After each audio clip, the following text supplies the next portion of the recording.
Hey, what's up, everybody? We're back. F's in the chat. We're really at the close end of this match. Dutch is holding on to the very end of that V-trigger. Okay. Oh my! He tried to slap it away. He was like, you know what, we're back. I'm going to do some wild stuff. Slap the fireball. That's not how you play the game. He walked right into the fireball, dude. You saw the jab. He tried to scratch it. That's not how things work in the gym. He walked right into the fireball. I didn't think he was going to cut back to me doing this. I was like wondering what the strategy was going to be. I was like, all right, he's walking forward. It seems like he's approaching Akuma. It was like the JoJo's meme. It's like, you approach me, and it's like, I can't Blanca Ball if I'm not approaching you. And then he just like got hit by the fireball. I was like, oh. There was one sequence off stream where he did EX Blanca Ball and still managed to get Blanca Ball again. I was like, how do you even keep the charge? Because you're switching sides. I don't know if it was vertical ball because it was like a split second when he did any sort of ball. Speaking of which, Jeremy, I want to say it's a vertical. The most Japanese fashion I've ever seen, there's going to be a 30-minute break. I think the stream actually ran ahead of schedule or something, so we're going to go to a 30-minute break. Word? The Japanese side said that we got no matches. We got 30 minutes. We'll be back. Nani? In 3 p.m. Japanese time, which is 11 p.m. our time. So we'll see you guys in just a little bit.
Now the caves have closed.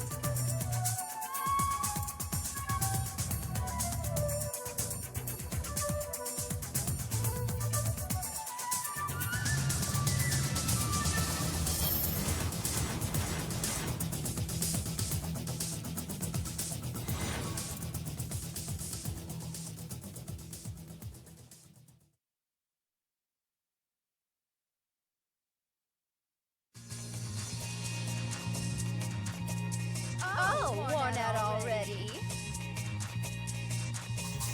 Beg for more! Can't start the show without Star.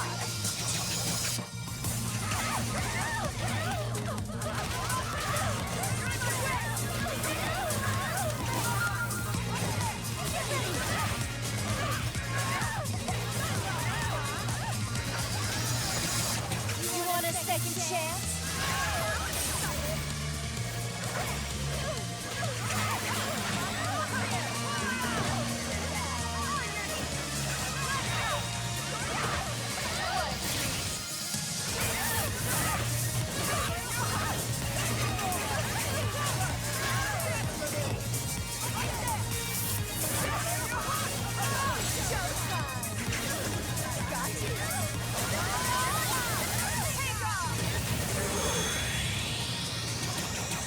Poison wins. Being gossiped about is proof of my popularity.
Hey, what's up, everybody? Welcome back to the CPT Super Premiere that's happening in Tokyo Game Show. This is in LA. I'm chilling. This is Sajam, and this is Vicious. How you guys doing? Welcome back. Yeah. We are back from the break, from our previous break, to break down some more Street Fighter V. That's a lot of breaks in one. That's a lot, yeah. Them's the breaks, I guess. That's exactly what it was. Yeah, so what happened is, you know, we're not in Tokyo. Big surprise. We're in Little Tokyo in LA, right? So we're over here on the opposite side of the world. We're getting a feed and we're doing a restream for you guys, the English-speaking audience. So for everybody who's tuning in now, we are in the second round. We're past the pools. So we've done pretty much, I think, all of the majority of the first section of pools that have happened. Phase 1 should be done, yeah. Yeah, you can find them over on Smash.gg, actually. So yeah, you can find the brackets over there in case you're curious.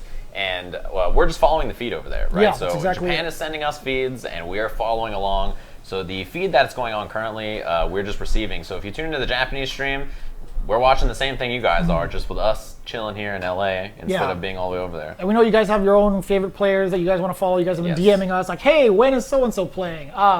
The good thing about technology and the chat is that you could actually put in, other than manually searching on Smash.gg, !bracket to have it automatically pop up in your chat. Who would have thunk it, right? Yeah. And then in the brackets, there's more. Wait, you could actually type in for 15 minutes right now. If you type in their name, you'll be able to see it in their brackets free of charge. Is that true?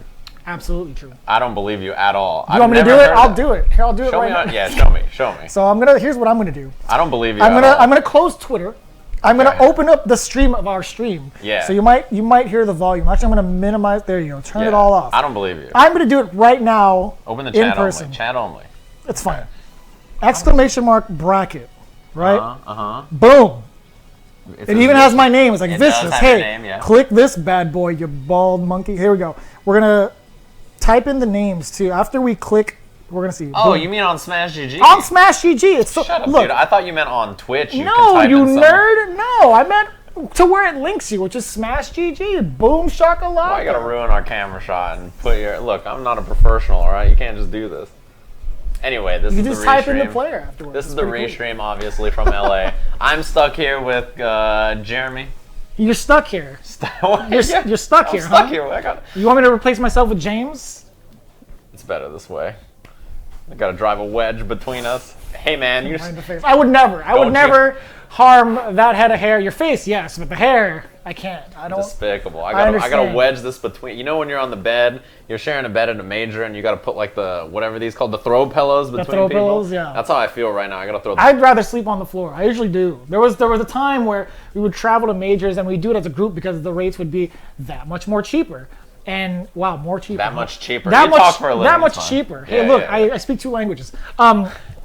So we were like, we would cram in these hotel rooms. Yeah, and some of us would sleep on the floor. Some of us would sleep under a desk with some blankets because we don't want to see the sunlight afterwards. Yeah, I don't think people realize, but that's like how traveling to tournaments goes most of the time. Still to this day. Actually. Yeah, for a lot of people, you end up having to split rooms with a bunch of people and stuff. Going to like big tournaments is a big investment, right? So yeah. And you don't even get to sleep because these guys are grinding out matches too in the hotel. You better bring some earplugs. Yeah. And your own blanket. And your own blanket. You gotta sleep on. I slept under a desk at NCR one year. Those years are over. Yeah, they're way behind you. I curled up under a desk. We didn't even have a cot. Like I was just stuck. Nobody could afford the $100 to have a cot for the weekend. We were like, we can't do that. So we got Haitani here up against Ryukichi. We saw both. I think we saw Ryukichi earlier, if I recall correctly, but not Haitani. Oh, I haven't seen him anyway. He was on the block that I did earlier. Yes, that's correct. Yeah. I also saw Haku Fang. There's a lot of really good players. I know that actually Big Bird is playing like Punko next. Oh, this is a big fat punish. It is pretty much death. That's too death, yeah. Boom. Uppercut after. Still at V gauge. Smoke. That was a pretty rough spot. So, first round, Ryukichi pretty easy, right? Like, pretty confident. I think we saw a couple of good V skills from Haitani, but a missed low medium kick confirmed that cost him. Yeah, right out the gate, too. He tried to catch him walking forward. He was buffering, actually. Yeah. Buffering low forward and managed to get Ryukichi walking and blocking. Ooh. Yeah, this is one of those matchups too where you have to be really, really careful with how you slide in those crouching medium kicks to try to hit confirm because it's so important to catch Akuma walking back on your own pressure and stuff. Ooh, could have uppercut that. But I don't blame him. He would have been able to go through it. Yeah, it was just that split-second decision, and he does so with EX uppercut instead. Yo, Ryukichi taking first game over Haitani just like that. Dude, he strikes first blood, and that was dominant. That was not like a very close. Yeah, that was not a very close match. It's not a. Yeah, he beat me 2-0, but it was close. You know when people say that? That was not that at all. It was the first round. pretty rough. Second round, really rough. Ryukichi, very, very solid performance. And this is the dangerous thing about Japan. If you guys ever watch any of the Japanese tournaments, you know, High Fight posts those like locals of the week and stuff like that, locals of the month. Check those out because you'll see these Japanese players. There's so many good Japanese players that you'll see at all these different local events around Tokyo and Osaka and other regions of Japan. They're so good. There's so many out there that you might have never heard of until you watch something like this Super Premiere. Nice confirmed there from Haitani. Now locking down Ryukichi. A huge turnaround, by the way, from Haitani, making the proper adjustments. Yeah, blocking -2. Yeah, he's done a good job of walking down here. Fireball mix up. No, same side. You got me you going. too. He should have done standing medium punch there instead of standing medium kick, but besides that, it was really well done. Nice confirm. Takes the uppercut. And the meaty. Look at the walk back in between these buttons from Haitani, right? That is exactly I like that a lot. So the walk back in between the buttons is very important in this game. It's one of the best defensive options you have. Create little bits of distance between yourself and your opponent between each one. It's risky against an opponent who can kick it from their low medium kicks, right? Like a Karin, you know, an Akuma, where they're constantly looking for. You saw the same thing from Haitani there, just walking back. Correct me if I'm wrong. I think Ryukichi was going for the medium punches for the most part, not even checking Haitani's walk back with no medium kick in the sequence. It's because crouching medium punch, I mean, it's +3. You know, you're just going to hit it over and over and over, right. Try to lock him down. Missed the Oh, that was a uppercut. deep one, too. Yeah, we saw the counter hit and the cross up for Ryukichi. It might have been just like a missed input from Haitani. I like that beer roast. To keep the pressure, EX. Uppercut afterwards. Not quite enough. Yeah, wake up He button. pressed the button. No fear. Like, if he meaties you and you die, you die. If he dies, he dies. Jumps back in the air, fireball. Slid in a crouching medium kick. This is match point now for Ryukichi, actually, who's just looking really solid, honestly. Like, game plan is very simple, very solid. And I think one thing so far that's really hurting Haitani. Yo, I like that recognition from Ryukichi, knowing that the fireball wasn't going to really hit in time. He opted to go for the medium kick Tatsu. Yeah, I need nice good punishment. Haitani to look low a little bit more. Like right there, right? You see how he went low again? I think that's something you have to do a little bit more, but yeah, still the punish. Got another baited slow. Ryukichi, one more sequence can be stunned. He missed the meaty. Yeah, you saw the huge stand drop. jab from Haitani. Doesn't spend any V gauge. Pressure here in the corner. Fierce, nothing. EX activate. Low, both of them in V trigger. You gotta watch the air fireball. Neither of them went for it. He's whittling down the V trigger. Past the fireball. That was a counter hit big time. Ryukichi taking out Haitani, or at least putting him into loser.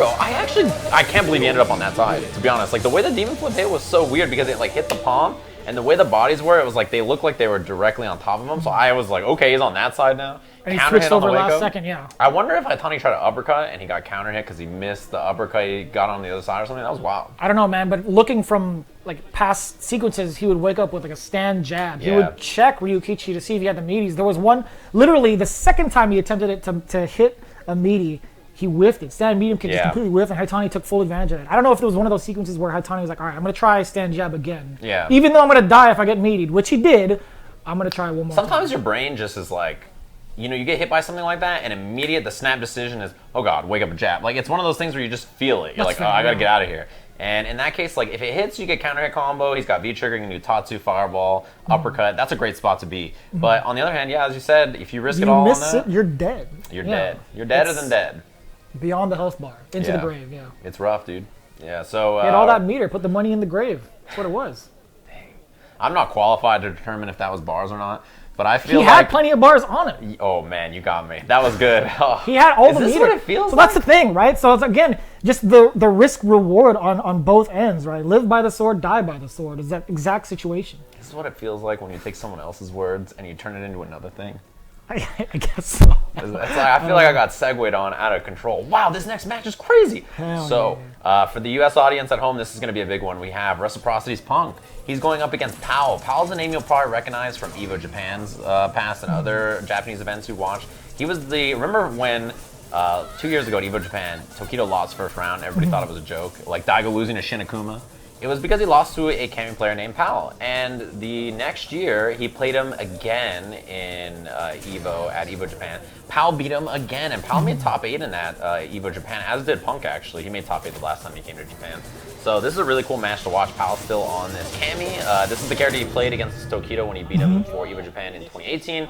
Character he beat Tokido with in 2019 for this as well. So he's a really, really strong player. And he's going up against one of the US finest in Punk. A lot of the international competition is out of there. If you're from the Western world, you're an English-speaking audience watching the stream, you know, you have your so many champions out there fighting for you in Japan. So it's cool to see them here on the stream. You saw right off the gate, Punk was establishing that low forward space against Powell to check his walk back, or at least check his spacing. Yeah. B skill. That's the thing about this matchup is that they both are very powerful on the ground, right? Both of these characters have that explosive, low medium kick and a big damage. Nice try. But the thing is, like, you know, Karin has a little bit better ground control, and Cammy has a little bit better, you know, approach options in the air. So you're gonna see Karin kind of try to stand her ground and really stay on this kind of position, and Powell, you know, he has that dive kick, he has air options that can throw off Punk. So with Karin, she's more like a sport utility vehicle, whereas Paul is like a hybrid, you know, has like the best of both worlds. Yeah, I'm with you. Although maybe in this version, not the best. Not as much. Yeah. Fuel emissions is New an model. all-time high. Yeah. Punk just got better. Oh, I take it back! I take it back! You did that.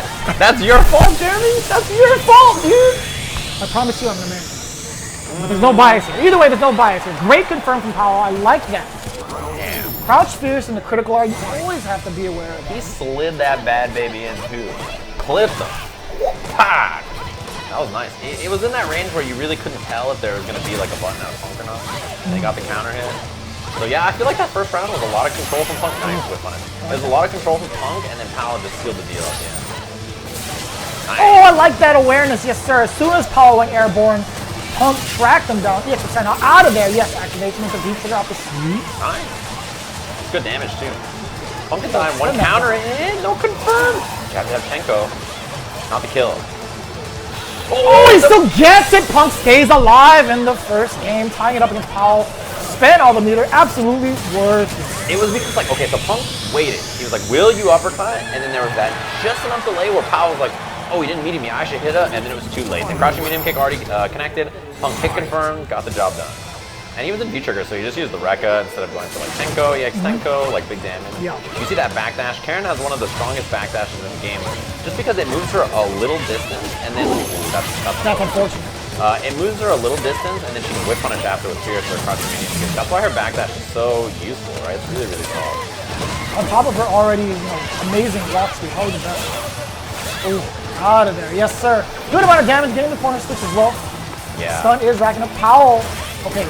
Not having to do any of I love the raw activation. Yes, you know it. Critical R. Spend it. And the nice thing is here you have Really set up.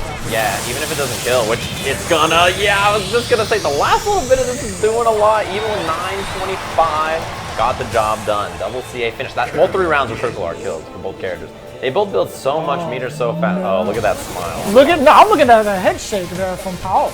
Rubbing. He's like, man, I'm trying so hard. He's rubbing the sleep out of his eyes. You're not the one jet lag. that's sick. Powell is so good. This is the thing is like, I feel like we only see him at these big Japanese tournaments. Powell is so good. Oh no, you hate to see it, right? You see the low forward, you think it hits. Yeah. You believe it hits? You're like, I caught him walking. Yeah. I know for sure he was walking forward. Yeah, no. you wish it hit. I guess it happens because, you know, right? Wish like confirmed? Yeah, a frame before that, Punk was definitely bang. So I can see why he just thought it hit. Nice. You saw the stand medium punch. Usually Punk followed that up with the Tenko. Yeah.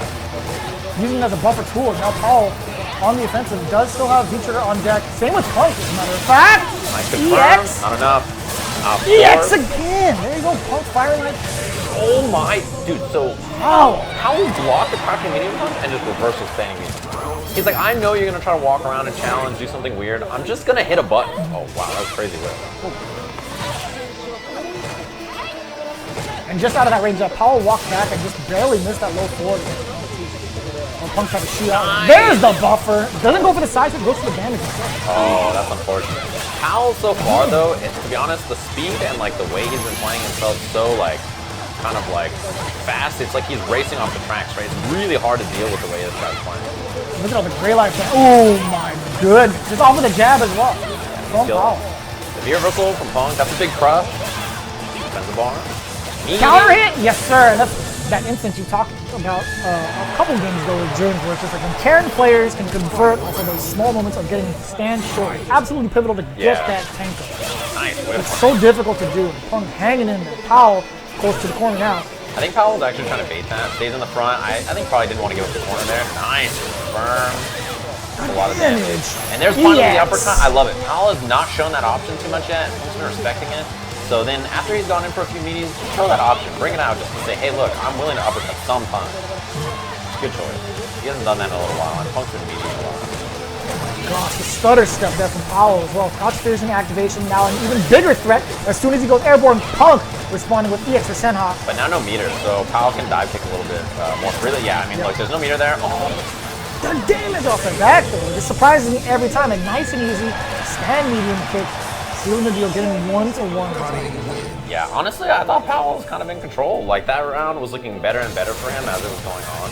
And then all of a sudden, you know, kind of hit the brakes. He had some clean whip punishes, some neutral jumps to really throw off the dive kick timing. You know, Powell, I think he really recognizes like what Punk wants to do, and he was on top of it, but Punk made a little bit of adjustment there, said, I will meaty, I will press a little bit, and like kind of catch you hitting buttons. I like that adjustment. And I'm really admiring the defense from Punk. He realizes that Powell kind of goes for the same thing. Because Cammy can kind of do that, abuse the medium punch button. Crouch strong, stand strong, walk up a little bit, and kind of get this frame trap going. Or not frame trap, but just kind of force you to like make this error. Be scared of the normal. Right? Yeah, wow. Punk back to back, those last two instances, right, were beautiful. The last three things on the screen this round is like you could just break this down for like 15 minutes about how great the last three choices were from Punk. Stagger pressure so far, backdash to try to avoid the activation point. Low medium kick, look low. It didn't quite combo. Get crouching line kick with standing jet. Ooh. Oh, he caught him on the way down. Didn't spend bar to get the kill. I hope he doesn't regret it. You just got a buffer uppercut in case the dive kick activates. And there it is, nice and easy. So, start of that round, the main thing Punk did is walk forward to block the dive kick. That meant the dive kick was high, so he got to punish it with his crouching jab. Notice he's going to walk forward, block a lot, to try to make that dive kick hit high. That's the goal, right? To make the dive kick hit high on your body so it's unsafe. And now the adjustments coming from Powell a little bit. A lot more active with the dive kicks, but placing them a lot better, more ambiguous space as to when he lets the dive kicks rip. Sure. There's only a certain distance he can go upwards to at least get the dive kicks, right? There's a point of activation where he's allowed the dive kicks. High restriction. Yeah, height restriction, exactly. So Punk is trying to find that spot to walk forward, but now he's stuck in the corner. Activation off the sweep, try to get the back throw. Yeah, the positioning there, a little walk back from Punk. Double Rekka, spent the V gauge is gone. I think that's okay. Oh man, that's a big problem. Uppercut, no, back strong, even better, but no, he went for the side slip. I think the thing about Punk is that he's okay to spend V-trigger because he gets the V-reversals back, or a second V-trigger, right? So. Oh, big commitment there from Powell, not paying off. Unfortunate. Ooh, no low medium kick confirmed, but Powell's still in a pretty okay spot. Yeah, activation. Don't go airborne. Oh, that might have been... Mid dive kick. Yeah. Oh, we got him? Not enough. Spend it.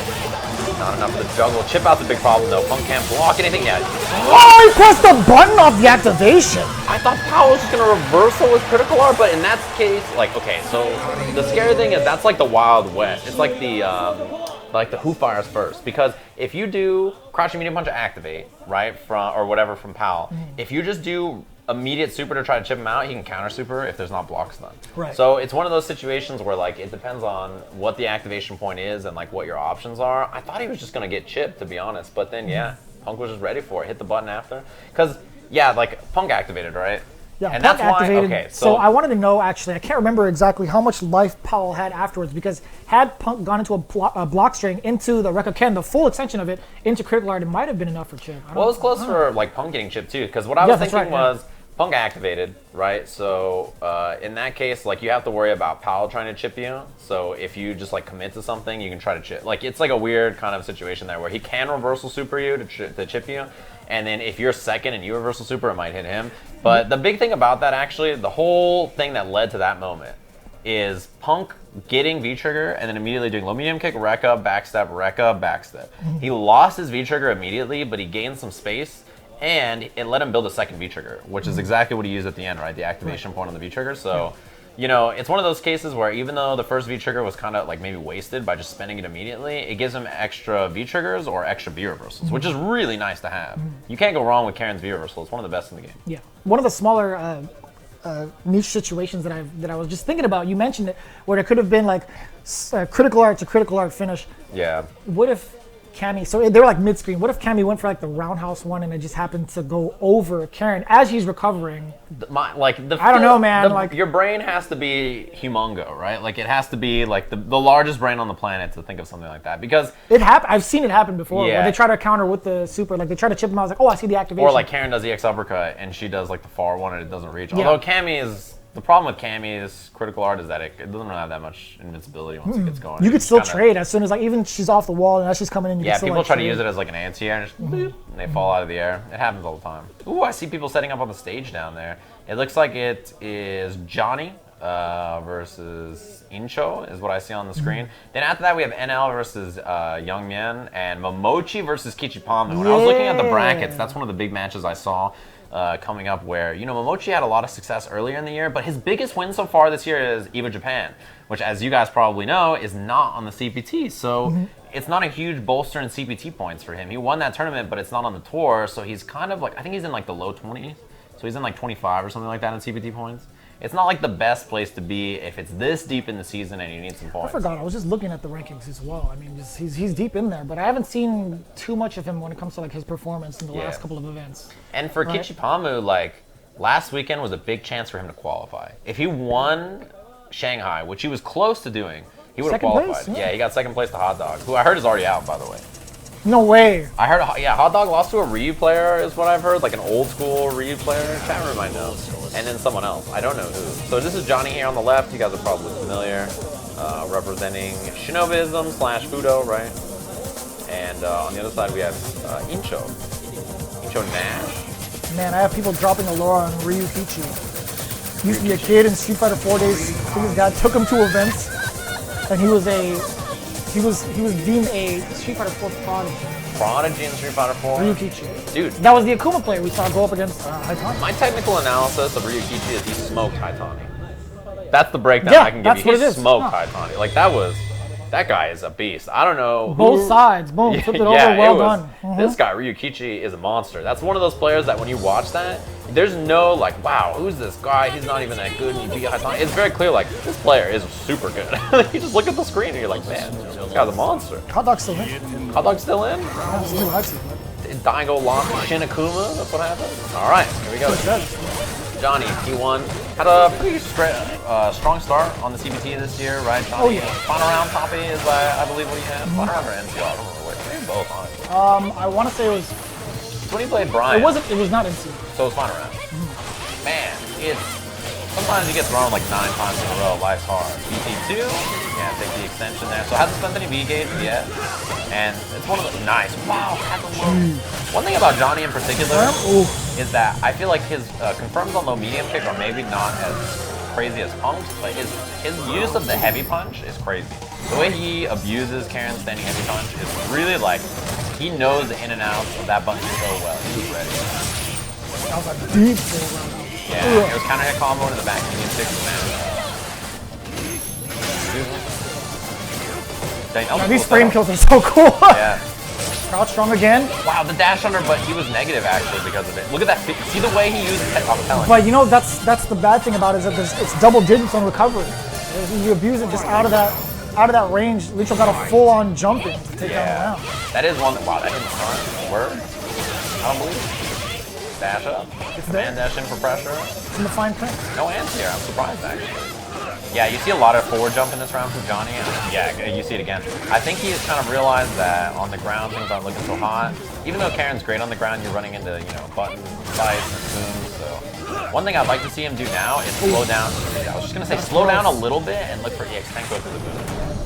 Down the middle. Nothing personal, kid.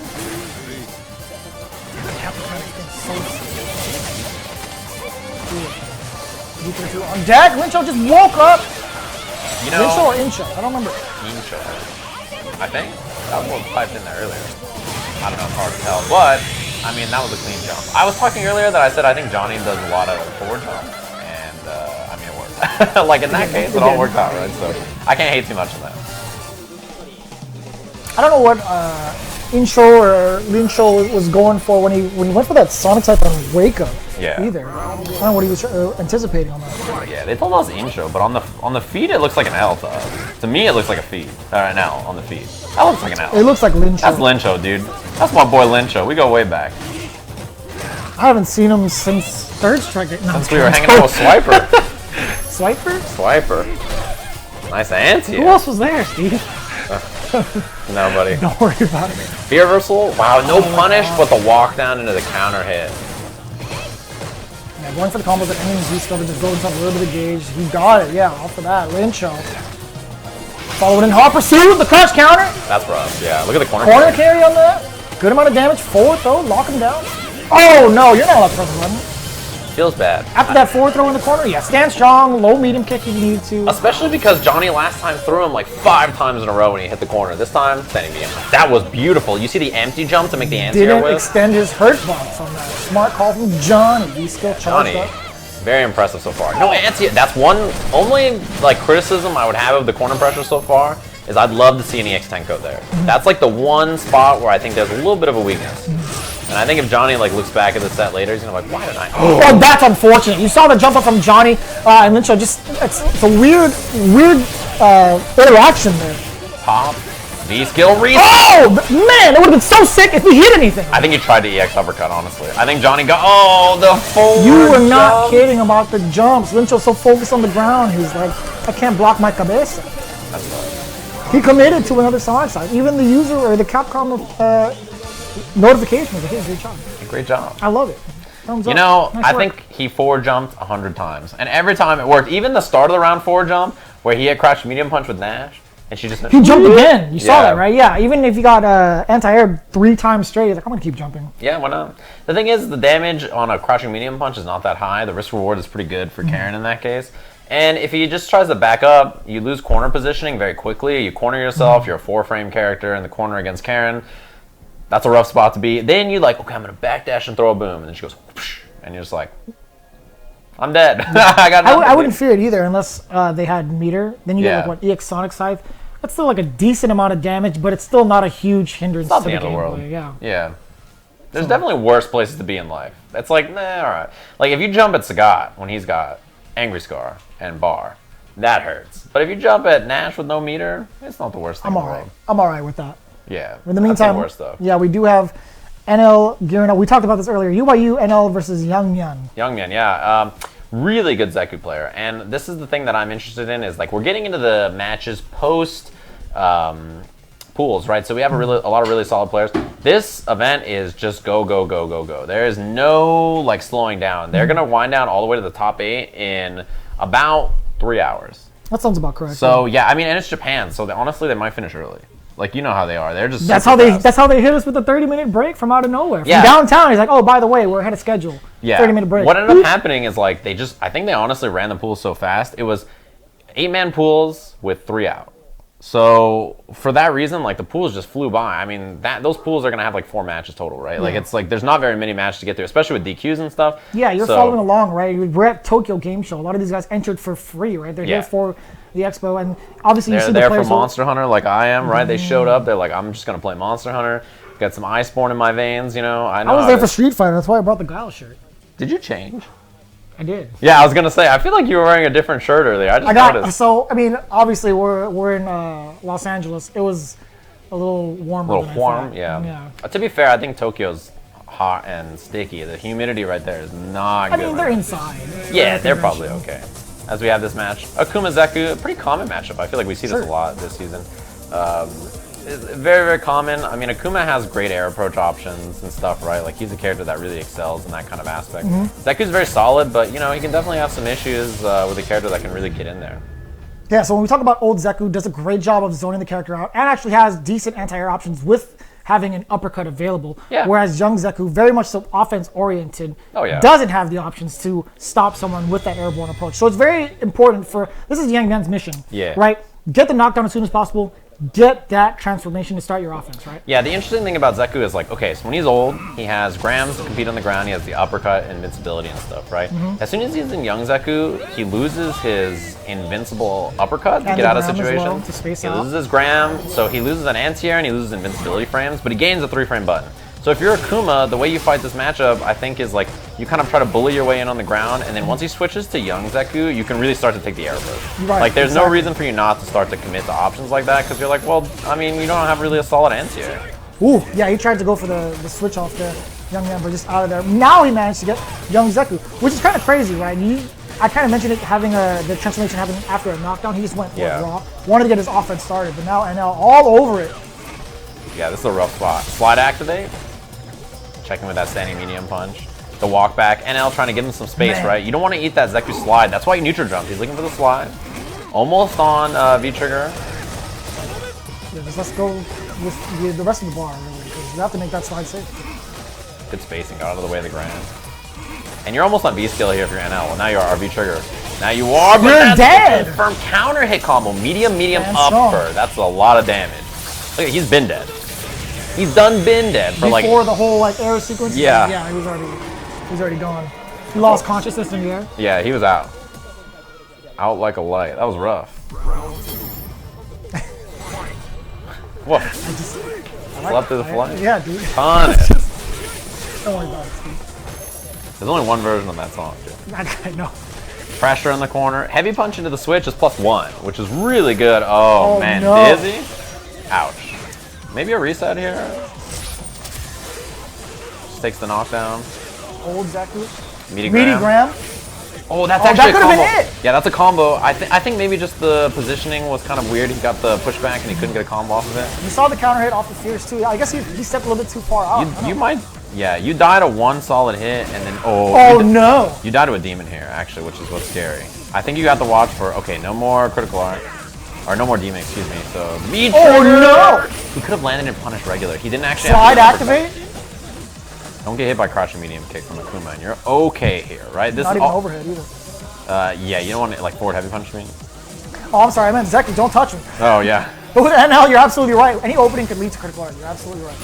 Oh my God! He tried to use the invulnerability. That small window of invulnerability. On the V trigger, yeah. Can't eat a gram here.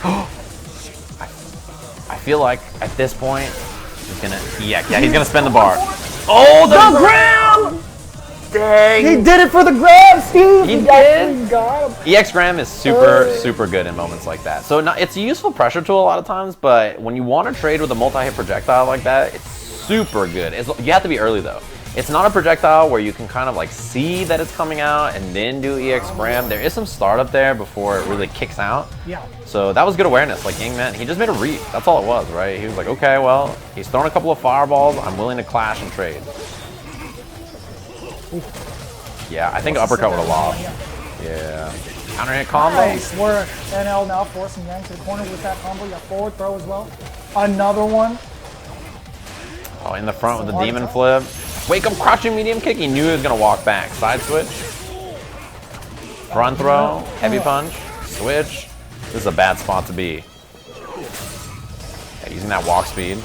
Slide. Block confirmed, so he didn't spend the V trigger. This is really good pressure. Big time? Yeah, going Stun. for the full combo with the stun. Yes, sir. That's the round. Build the meter, back throw. That is gearing him up for a great start. That was beautiful. Like everything about that was perfect, especially the little walk in, walk out with young Zeku walk speed.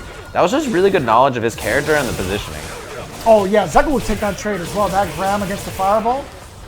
Gram's hurt. They're one of those projectiles that, like, I feel like once you get hit by one, the next one's unblockable. You're just gonna walk into it and get hit. Demon flip for the knockdown. Walk up throw. One more for Dizzy. Oh, I thought that might hit. I That thought was it pretty was close. He got me.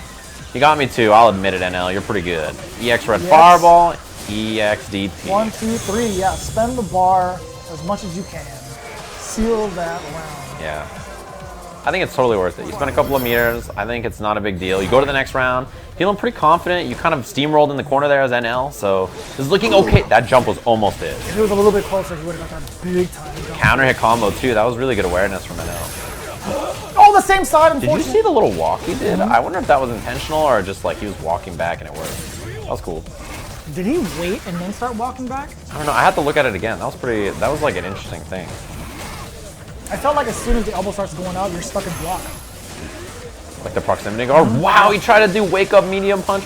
Cheeky Zeku players. You know how they are when they're in young Zeku. The back roll in a standing medium punch is the classic. They want to wake up with big damage. They don't want to wake up jab. They're like, no, that's for noobs. All right, that's for rookies. Back roll, wake up, standing medium punch. Why not? We would have done it. Yeah. No, you told me. But NL just walked up and did forward heavy punch, and it worked. I'm surprised actually that standing medium punch didn't hit that out of the air. Shallow flip. I think he was looking to bait an uppercut. Yeah. He did that a couple times earlier today, actually. We saw him play. He was using that flip to kind of bait out the air option. I forgot who he was playing against, but we saw it earlier. Anti-air, yes, sir. Yeah, available for old Zeku. This is a cool matchup so far. It's been fun to watch. Nice punish. The landing frames of that. Shallow demon flip. He's done that option a lot, and I feel like we haven't seen very many uppercuts, even when he's an old Zeku punish. Not quite stunned, but one more sequence. Anti-air, yes, sir. The option select, Yangmian. That's what I wanted Johnny to do. That's the exact same thing, right? Like walk up for the throw or whatever your pressure is. When they jump back, uppercut. You got to do that. It's so important in this game because people are trying to up back or something. You know, in a panic mode moment, being ready is important. He's done that. Yeah, that's like 3 times. I know. Just out of there from the elbow, coming up high from Yangmian. Crush, EX uppercut. This is big damage, and no meter for wake ups here. Tough spot to be in. Yeah, abusing it. Now he has that one bar and he spends it immediately. Yeah. You know, one thing that I think NL realized right there is that he dashed forward after the front throw. That makes Akuma -1, but against a 4-frame character, that's not that bad, right? They can trade at best. That was good. This is scary. He has V-trigger still, too. He missed the fierce. Bad, but the V-trigger, not enough. Next hit wins either player. Up on the ground, fireballs out. He got the whole screen chip. Nothing you can do. Lord. Final game, final round between these two. Nowhere to go, nowhere to wiggle. Yeah, you have no V reversal. I mean, even if you do, not much you can do. You're smoked. So this is like the second time we've seen him at match point with so much meter on his side of the screen, right? But NL unfazed by it whatsoever. He's just gonna keep moving on forward, right? Just waiting to see. Yangmian's taking that option so many times. Yeah, I feel like the into flip. the elbow. Yeah, I feel like it hasn't been useful at all. Like NL's answers are textbook, and it's weird because it's not like he's like just dealing with them by uppercutting them or something. He's just avoiding them. Back, Yeah, it's crazy. Like these flips, I've never seen the flips like seem so ineffective, but in such a weird way. I think he'd have to wait just like maybe a little bit out to actually get like the cross-up elbow, because every single time he's gone for the elbow, it landed in front or just whipped in front. D-trigger activate, walk back. Beautiful defense from NL. Yeah, wake up with that heavy. You can hit confirm that into the V-trigger. Scary range. Now if you're Akuma, I was just going to say I think you back off. Flip mix up, nice block. Oh my, but still. Why are these Bushin flips? They should be really good. Why are they not useful against NL? He's so good. Oh, past the fireball! Damn! It killed. That was so sick. The range, the spacing on that was perfect. He like walked up and went boom right through the fireball. That was, even you see like NL like nodding his head like, all right, you made me bleed my own blood. That was pretty good. That was pretty good. Nobody makes him bleed his own blood. Nobody, Jeremy. That's crazy. That was, he went up immediately, he took his stick, and he shook his hand. He's like, that was great. The spacing was, you have to be in like the exact distance, because if you're a little further away, you get snagged by the fireball. So, and if you're too like close, you can't activate in time and get through. So you really have to space that like just right. It's something that only happens when you played the character a lot and you're very familiar with how to do it. So yeah, that was really impressive, like knowledge and kind of like awareness in his particular character's case, you know? Yeah. Just having that read or that option is like, all right, well, NL can possibly throw out a fireball in this moment. Yeah. And I'm going to be ready for it by making sure I inch my way forward just at the right spacing. It was a good call. Honestly, from both players, it was still like something we both didn't even see coming, honestly. It was a really, really great finish towards the match. Like, he had the V-trigger and he hadn't spent it yet, but I did not think he was even close. Like, I didn't think that was the right range. I'm not a Zeku player, but I was like, okay, that can't work. And then he just went right through. I was like, that's ninja stuff, man. That's just, ninjas do stuff like that. It's like Shadow Clone Jutsu. He just whoop right through. I was like, all right, whatever you say. I believe you. Cool matches coming up. We talked about the Momochi Kichipa-Mu match. I see NuckleDu Dang is out there. He's going to be playing up against Chris Wong. NuckleDu is in an interesting... Wong's secret brother. Huh? Come on, man. Christopher That's Wong. old lore. Is he related to Justin Wong? We still get that to this day. I know Yeah. Chuck's going to be like, Chris Wong? What do you mean? Is this breaking news? Yeah, there's in there. We're according to what we're receiving here. We've also learned that Seijam is Giuna, and Giuna is Ultra David. And they're all the same person, the same hive mind. Breaking news, they all owe Vicious $200. Oh, come on, man. I paid my debts.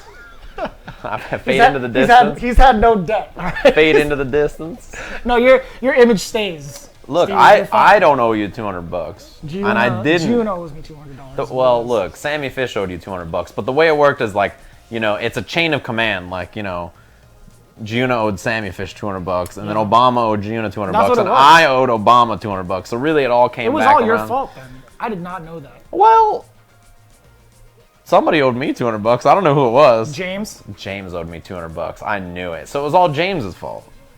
Unless somebody owed him $200. David? You gotta drop the Seijam 200 in chat. Big yikes, man. Who knows? But either way, we do know that Momochi, again, going up against Kichipa-Mu, who just got a second place over at PPL. Yeah. Not a lot of people Shanghai. expect Zangief to place that high. Kichipa-Mu is so good. I agree. His reads are phenomenal. He's just so good. And the way he breaks down the character's movement and what they've used prior has just been so He's a bad man. so strong. I wouldn't want to be on the other end of the screen if Kichipa-Mu is there. He's one of those players where, like, when you watch him play Zangief, it feels like everything you do is wrong. Like, you can't make a right choice against this guy. It's like, oh, you want to do that? Nice try. Oh, you want to do that? Simple mind. How could you think that that was the right answer? Like, he's just so efficient. But he's up against someone who's extremely patient and very solid, right? Nice. It's like you're not even playing against Zangief anymore. That's what the MU at the end of Kichipa-Mu is. It's Different Kichipa matchup? Yeah. It's the Kichipa matchup. Yeah. Against him, he's his own team. Oh, breaks through. Nice work. Yeah, multi-hitting moves, being able to break the V skill from Zangief. Yeah, it's limited in the amount of armor. I mean, it has a lot of hits armor, but it's not unlimited. Not yet, anyway. Don't you say that. Don't you, Nice! don't you put that evil on the world. Come on. Give it time. Mash up. There's the tick throw. I mean, Momochi is just so solid with this character, right? It really just feels like he hangs out in this range, and as soon as you make it... Don't do it, Kichipa-Mu. Don't you do it. And this is fine for Momochi. He's been in this... Oh, that could have been something big, but he didn't have needed for that. I'm waiting. At some point in this set, that charge fierce is going to get countered by Momochi. I can just feel it in my shoulder blades. I know it's going to happen. No, Momochi's chilling. Oh! No cancel. Got hit by the raw suction. Oh, he still went for the crouch jab. 33 seconds on the clock. Yeah, if you're Momochi, you just wait this out. Crouch fierce, you know it. Her grounded anti-air is pretty good. That button's pretty solid. If you're Momochi, you watch the dash, you watch the jump. There's the dash. And that crouching medium kick. Yeah, so standing heavy punch has armor, but it's upper body, not lower body. So that was a good choice to use the crouching medium kick there. Dash up early. And Momochi is scary. He's another player where he walks up in your face and you know you can't whip. So it makes you scared to hit a button, and then he kind of just bullies you because of it, you know? Yeah, he's hovering around like what, medium punch range and the charged up fierce range from Zangief. Getting ready for the whiff punches, but it's just so difficult because Kichipa-Mu could change it up by walking up into his face and then making it a whole different story. As he walks up, Momochi's running out of his state. Yeah, that's the thing is, it's hard not to get walked down by Zangief. If you're like a ground-based character who doesn't have projectiles and stuff, it's pretty hard to not lose ground, you know? So for Momochi to fight in the mid-range here is like pretty, I mean, it's been 30 seconds, right? 40 seconds almost, where he's just been fighting in this spot. It's a very intricate dash he's open for. Momochi is willing to wait it out. Gets the confirm off the fierce, and it brings him over to the corner as well. Throws the hail? Yeah. Yeah, I think that's great. You have a lot of screen space here. You really have to watch the dash. This is what Kichipa-Mu, he needs something to get started. It's going to be something like a dash or a fierce or a jump. Those are the three main things that you have to be careful of. Jump. Kichipa-Mu really being tested. There's the fierce. Again, just walking in and out of that range. The neutral jump roundhouse. Wow, he read it. He read nothing. Yeah, he tried to read for the moon. He shot for the moon is exactly what it was. He grabbed the book upside down. Is what Yeah. it was. He wasn't even ready to read it. He was pretending. He memorized the first passage. Somebody swapped the books, and he was just reciting passages from different books. I feel like that's one of the worst kind of matches for a grappler player to have to deal with. Because literally the entire match, it was a grind the whole time, and you feel like you did nothing. Like, you're like, the whole time this guy Momochi just sat there, and he just stopped everything I did. Like, what am I supposed to do? I jump, he anti-airs. I dash, he interrupts it, or he jumps back. You know, I try to do a button, he whip punches. Like, it just feels like you have zero options. And you tried to force him to the corner, he still managed to break out with the fierce and then bring it all back in his momentum, right? It was just that one sequence and Kolin just brought him back to the corner. It's really Yeah. tough. Like you're grinding for so long, and it's like there's no payoff. Yeah. When am I supposed to? I mean, get rewarded for Kichipa-Mu this? legit waited 40 seconds. He's like, 40 seconds, I'm going to walk Momochi down and be patient, and then Momochi at 1 fierce, and it's like, okay, well, now he's got a 50% life lead, time is ticking, you got to do something. And that is, yeah, you have to have nerves Mentally of steel. draining. Yeah, it's very, very tough to play against an opponent like this where the clock is ticking. It feels like it's never on your side. Yeah, backdash after the full charge fierce, doesn't want to deal with the situation after. I mean, look, Kichipa-Mu's gained screen space already, but you know that if Momochi is And the look, fierce... he's just outside of that crouch jab range as well. Momochi with the spacing. Just weaving in and out of Kichipa-Mu's moves. Another one. The hit confirmed. Knockdown into the corner. This time pressure from Momochi, backs off. Now, I mean, yeah, that's a punish Sweet, too. yeah. He's chilling. Back vanity step. This is a great spot to just hang out on the ground. This is pretty tough. Yeah. The V-trigger whiff. Flags? Yeah, breaks through it. That's what I'm saying, Jeremy. He'll have infinite armor eventually. Give him time. Meaty suction. Caught the backdash. Yeah, good down jab. He knew that he was going to look for something big. And now after Momochi, heavy punch is a round winner. What a whiff on it. EX. Oh, that's it. Heavy punch, man. That's all he needed. He was just waiting for that one moment. He's opened with that multiple times. That was trying to say. Like, Yeah. We're just trying to get Nice. in there, talk him in. That's the first time. SPD we've seen. That's like the first time Momochi got a little wily, right? He tried to dash at the beginning of the round, and Kichipa-Mu was ready for it. That's a big sign that he's still in this set. Can't give up on him just yet, right? You know, he's playing against a vet, someone who's very slow, very patient, but sometimes he'll give up something, and that's what that was right there. I'm waiting for that counter on the charge fierce. It's got to come eventually. I feel like Momochi just a little bit more intense because he was at a life deficit at that point. Because look, now he's actually facing the corner. This is the first time he's actually been put in this corner. Kichipa-Mu making the most of it. Is this where we're going to see the comeback? Yeah, this is signs of life for sure. Nice, the walk-up SPD. Yo, is this where we're going to see the comeback? I'm telling you that you can't count him out. I think the start of this round showed that mentally he was in the match the whole time. He's still been prepared. It's just that Momochi, up until this point, hadn't given him anything and hadn't been forced into a bad spot. Now that he was, nice. It's all coming up Millhouse. You can see it changing as we're watching the match. Kichipa-Mu is really adjusting here and finding these key moments. Look at that. A lot more active button presses from Momochi this time around. That's not fierce, right? Going for these low medium kicks, and Kichipa-Mu's just out of that range. Kichipa-Mu started throwing out different buttons too. He's like, what if I headbutt? What if I down jab? What if I medium punch? Like, he's starting to throw in new options, and I think this is really important against a player like Momochi, right? You have to throw off the space. Didn't convert into anything off of the first stand fierce from Momochi. There's the jump. Yeah, you knew he was going to hit another fierce probably, so that was, I think, the guess is, okay, he wants to hit standing fierce because he's in V-trigger. Nice. Little whiff punish. Momochi is not skating in yet. He's giving him time. And Kichipa-Mu's waiting for it. He's looking for the skate. Skates in, goes low. V-trigger's dwindling. Kichipa-Mu doing a great job. Just being so patient, that could have been... Critical art. Yeah, that could have been a big deal. Anti-air. Nice, Momochi. He's got a lot of meter too. 30 seconds on the clock. This match is a grind. Oh boy. Kichipa-Mu with the best of it right now. Huge counter lead. Oh, here comes Momochi. Good amount of damage as well. He's going to get the carry. Pretty even here. V reversal. This is scary. Critical art on deck for Kichipa-Mu. You can't eat a jump medium kick. Early jump medium kick. Oh my god, the whiff was there, but it wasn't enough. Oh, the crush. Not enough. Backing off. Oh, he's out of there. He's out of there, seconds. Steve. Okay, there's 10 seconds. Kichipa-Mu, you don't have time for critical art. He went for a SPD. He went for an SPD. He was a little early, and that's all it took. He didn't have time. That's the problem, right? He didn't have time. It was too early. If the critical art hit, it would have taken too long to animate the whole thing and get the damage out of it, right? So you're running into that moment. If you're Kichipa-Mu, you gotta go, go, go. I think even activating the V-trigger, like, it would have taken so long to get all the hits of it and everything. He just had to go. And against Momochi, that's pretty rough. With no time on the clock. Do you think, man, in a different world where he just timed it out perfectly, if he just waited a split second and got that SPD, I wonder what would have happened, Steve. We might have been looking at another game. Like, because that SPD would have been humongous, and then we would have been like, okay, it's a guess after. It was a split second. Even if Momochi delayed rise, I think there was enough time that he would have got an additional mix-up. So that was the guess. Although, yeah, I mean, it's a scary spot. It's not like he has a character with an uppercut that can kill time, like doing an uppercut animation or something like that. Do you risk like a parry or something? Like, it's a weird spot, so... But either way, it's not going to be the last of Kichipa-Mu, because I would assume it's the winner's side. We have so many pools to go through. Yeah, so it's like the second phase and a half, I want to say, of going through Yeah, when I was looking at the pools, those two are going to run into each other in winner's side.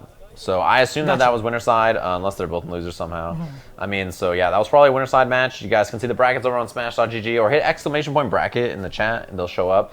The Capcom Fighters account will at you and say, here's the bracket. So go check it out on Smash.gg. You can't miss it either. They'll actually call you out. Like, well, this is the one who summoned it. I'm going to put your name here. You summon the bracket. You read it here. And So then yeah, you that's get to where you also, find yeah, you get to click. If you guys want to follow your favorite players as well, if you're a fan of Kichipa-Mu now, I was like, I wonder where he's at in the bracket. Be sure to click where it says like the amount of entrance. Click that link. Yeah. And it prompts up the next page with a toolbar there where you can actually input the name of the player. Yeah, you can type whatever player Search you want to bar. watch. So if you're like, hey, where's Punk? I want to see where Punk's at. Just type his name in the chat, and then it'll show you like where he's at, right on Smash.gg. So go ahead and look. I see NuckleDu Dang is on the stage, NuckleDu Dang. NuckleDu Dang. He's going to be playing against Chris Wong. Yeah. After this, we're going to have GamerBee versus Mago. Should be a really great match. And then Daigo versus Bridget. Fresh from his Teppen win. Yeah. Daigo in the heart, yeah. That's right. I forgot he was in the Teppen thing. That was pretty crazy. Yeah. Teppen champion, dude. He is a Teppen. I think FUDOH won the one that was today or yesterday. I don't remember what it was. He won another one too. Was there? There was like multiple ones throughout the I think so. entirety of TBS? Yeah, I think so. NuckleDu Dang versus Chris Wong. I assume this is NuckleDu with Mika? I wouldn't That's doubt what the it. names say. I'm surprised that this is the matchup he goes against Ryukichi. Seems like a weird one. The Field of Fate. Do they actually play out this stage? I don't know. Because I really don't know. Maybe there's a button check? It might be. We might see a change up. I don't know. We are the remote stream. We're following Japan's lead, all right? So if this looked real, it's real. Oh, okay, yeah. That's what I'm talking about. yeah, all right, all right. I got one good call. You can't play on the Field of Fate, friend. Oh, Can't is it do not legal? Not tournament legal? Well, I think one of the discrepancies was you can't tell where you are in the stage. Like, you can't tell how far away from the corner you are. I see. You know what's funny about that is the very first time these stages were released, the CPT stage, it was shown at EVO, right, when we were doing top 8, and I had never seen the stage before that. And when it showed up, I didn't know where the corners were. Because I'd never seen the stage before, right? And it's just the arena. So I was like, I think the corner is there. And it was like, you know, it was weird. I was like, I have no idea what's happening. That's fair. So yeah, I know what you mean. Same with the other stage. Even if you couldn't tell where the corners were, there was another stage that they released where it's just like, man, it kind of gives me motion sickness. Oh, the Rashid playing stage? I'm not gonna lie, I did get dizzy. Yeah, I think it's fine when I play it, but it's weird when I watch it. Dang, that forward medium kick was great. I feel like NuckleDu has a weird style of Mika. One thing about him is that he forces the dash and the jump a lot. One thing that he's like really like consistent about, man, sticking out that crouching medium punch. Chris Wong taking a page out of NuckleDu Dang's book. I hate it when they put the The whole thing? I keep thinking of Smug. NuckleDu Dang. NuckleDu Dang. Dankamadillas. Dankamadillas, is that what they call them? Double side switch? Pronounces the L's, yeah. Dankamadillas. Pretty good. Smug is a treasure. That guy is the best. Our drop kick keeps the pressure pretty safe. NuckleDu's down. He already spent his V trigger, which I like spending early. Chilling, he's just waiting it out here. On the ground, medium punch. Yes, sir. Yeah, pressure was really safe again. NuckleDu's not committing to too much. V reversal. NuckleDu almost also has another V trigger, by the way. Try to get that throw, maybe a back throw like that. NuckleDu Dang. Test the neutral jump just in time, and Chris Wong. That was perfect. Placing it just in the right time. Yeah, you can just sense it. Sometimes you can feel like this has gone on too long. The drop kick is coming. I know he's gonna do it sooner or later.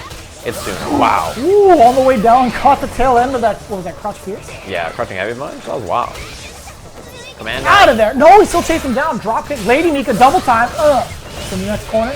I think EX Giant Swing might stun, or regular Giant Swing's pretty good too. Oh. Ooh, he thought it was gonna be stun. Wow, quadruple dash. He was flying across the screen. Mix up in the Same front. side. That is unfortunate. Yeah, I that's thought good. it would be like medium kick dash, right? It would probably be on the other side. Ooh, call out from NuckleDu. That was beautiful too. Didn't go for the command throw right away. You saw Chris Wong got hit by the second hit, probably trying to jump, and then that's when he brought out the Giant Swing. Yeah, that's a rough spot to be. Light Punch Giant Swing or EX Giant Swing has huge range. It's like the command throw distance is huge. Friends afterwards. All right, EX Uppercut. We haven't seen too much of that yet from Chris Wong. And these drop kicks from NuckleDu in the front. Body splash. Nice back throw from Chris Wong. Yeah, he got hit by the jab actually. But the forward heavy punch didn't end up clipping him after. Maybe try to walk him down for a second. Yeah. I don't know. You might be right. Trying to get the soul bot once again, back to back soul bot. Gotta be careful actually too, because counter him forward medium kick to Sobak is a rough spot to hit right now. Critical art. That's a punish. In the front. Nadeshko. Meaty, yeah, Nadeshko was saving the day on that one. Went for the splash again. Dudang in deep trouble. Actually, death. I think we'll see a character switch. Is my theory here. I think we might see G. Man, you see the shakes on Chris Wong. Woo, he actually. Sorry, what was that? Woo. Character select? It be do. The thing is like. Do that? It be do dang.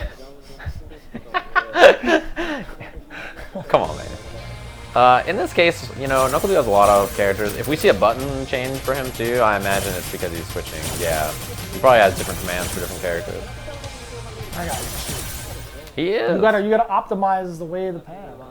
You know what's funny? I actually, I know I've seen some of the pad players switch up their buttons. I thought, just for example, I thought Punk would change up his buttons as well, but no, he plays on default. The only thing that he changes the left side to like certain commands. Everything else is default. Whereas I think NuckleDu, he has, it's weird, like his X button is short, which is normal, but his square is the one that's medium kick, so it's going upwards rather than I see what you mean. Vertically rather than horizontally. Wow. With the button layout. I might be wrong because I swear I've seen one of the pad players do that. I think it was NuckleDu. Maybe, yeah. I'm not sure, but I think he remapped the shoulder buttons. I couldn't really tell, but yeah, I think that's a given for sure for some of the pad players. Yeah, it's easy to just. I think people put like V trigger and like maybe something else on there, like triple kick or something. I don't know. There's probably a few things that you could map there. I guess V trigger or V skill. I know some like map throw to so that they don't have like a bad habit of like pressing the two buttons to protect it. They just instantly get the trigger. Yeah, NuckleDu has a weird style of G too. I feel like watching him play any character, it's just like he has his own take on everything. A lot of like moves that are auto spaced out and strings where he just wants to like try to whip punish you trying to hit button after. That's a lot of the ground game he plays with this character. Is that what makes his like style so particularly odd? Like the way he's playing certain characters, just like the spacing of his normals or just the timing of his normals? Yeah. It's gonna make you think it's like, oh, he's throwing out his normals, I'm gonna whip. Yeah, and like it's not only just that, but like the way he doesn't really. I feel like he doesn't do what everybody else thinks is good all the time. He's like, I'm just gonna do my own thing in the front. Nice punish. Takes the level. Oh, big punish. I think down that's conversion. This is dizzy here almost. V-trigger activate.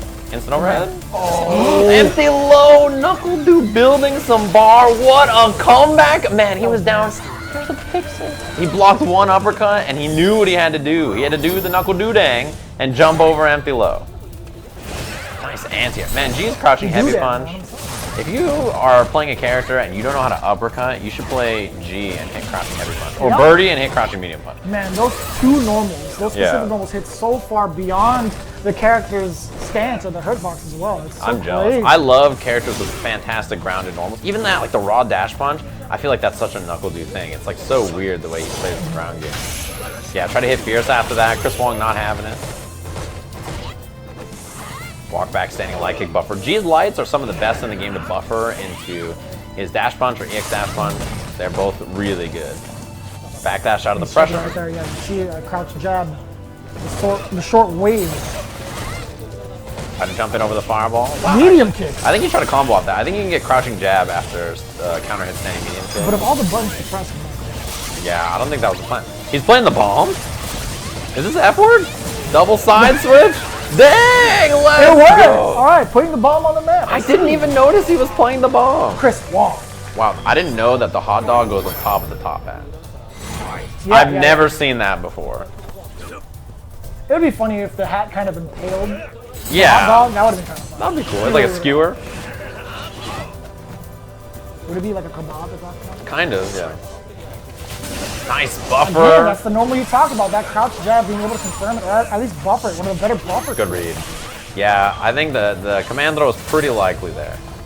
Delayed it a bit in case he went for the uppercut. I like that. Yeah, still jumping out. Caught only the beginning part of that kunai, not getting locked down. I like that V skill usage. Stop that kunai. That was pretty cool, actually, yeah. Jumps out of there. He made it out of the corner and he holds up back. He's jumping away. Resetting the spacing for himself. NuckleDu trying to apply this pressure. forcing Chris Wong into this corner by walking him down. I'm really impressed with Chris Wong's patience, actually, too. I feel like he hasn't gotten too antsy against G. There's the command throw. If you don't get too antsy, NuckleDu isn't going to take advantage of that, right? He went for the command grab back to back. You can kill, yeah. Spend the bar.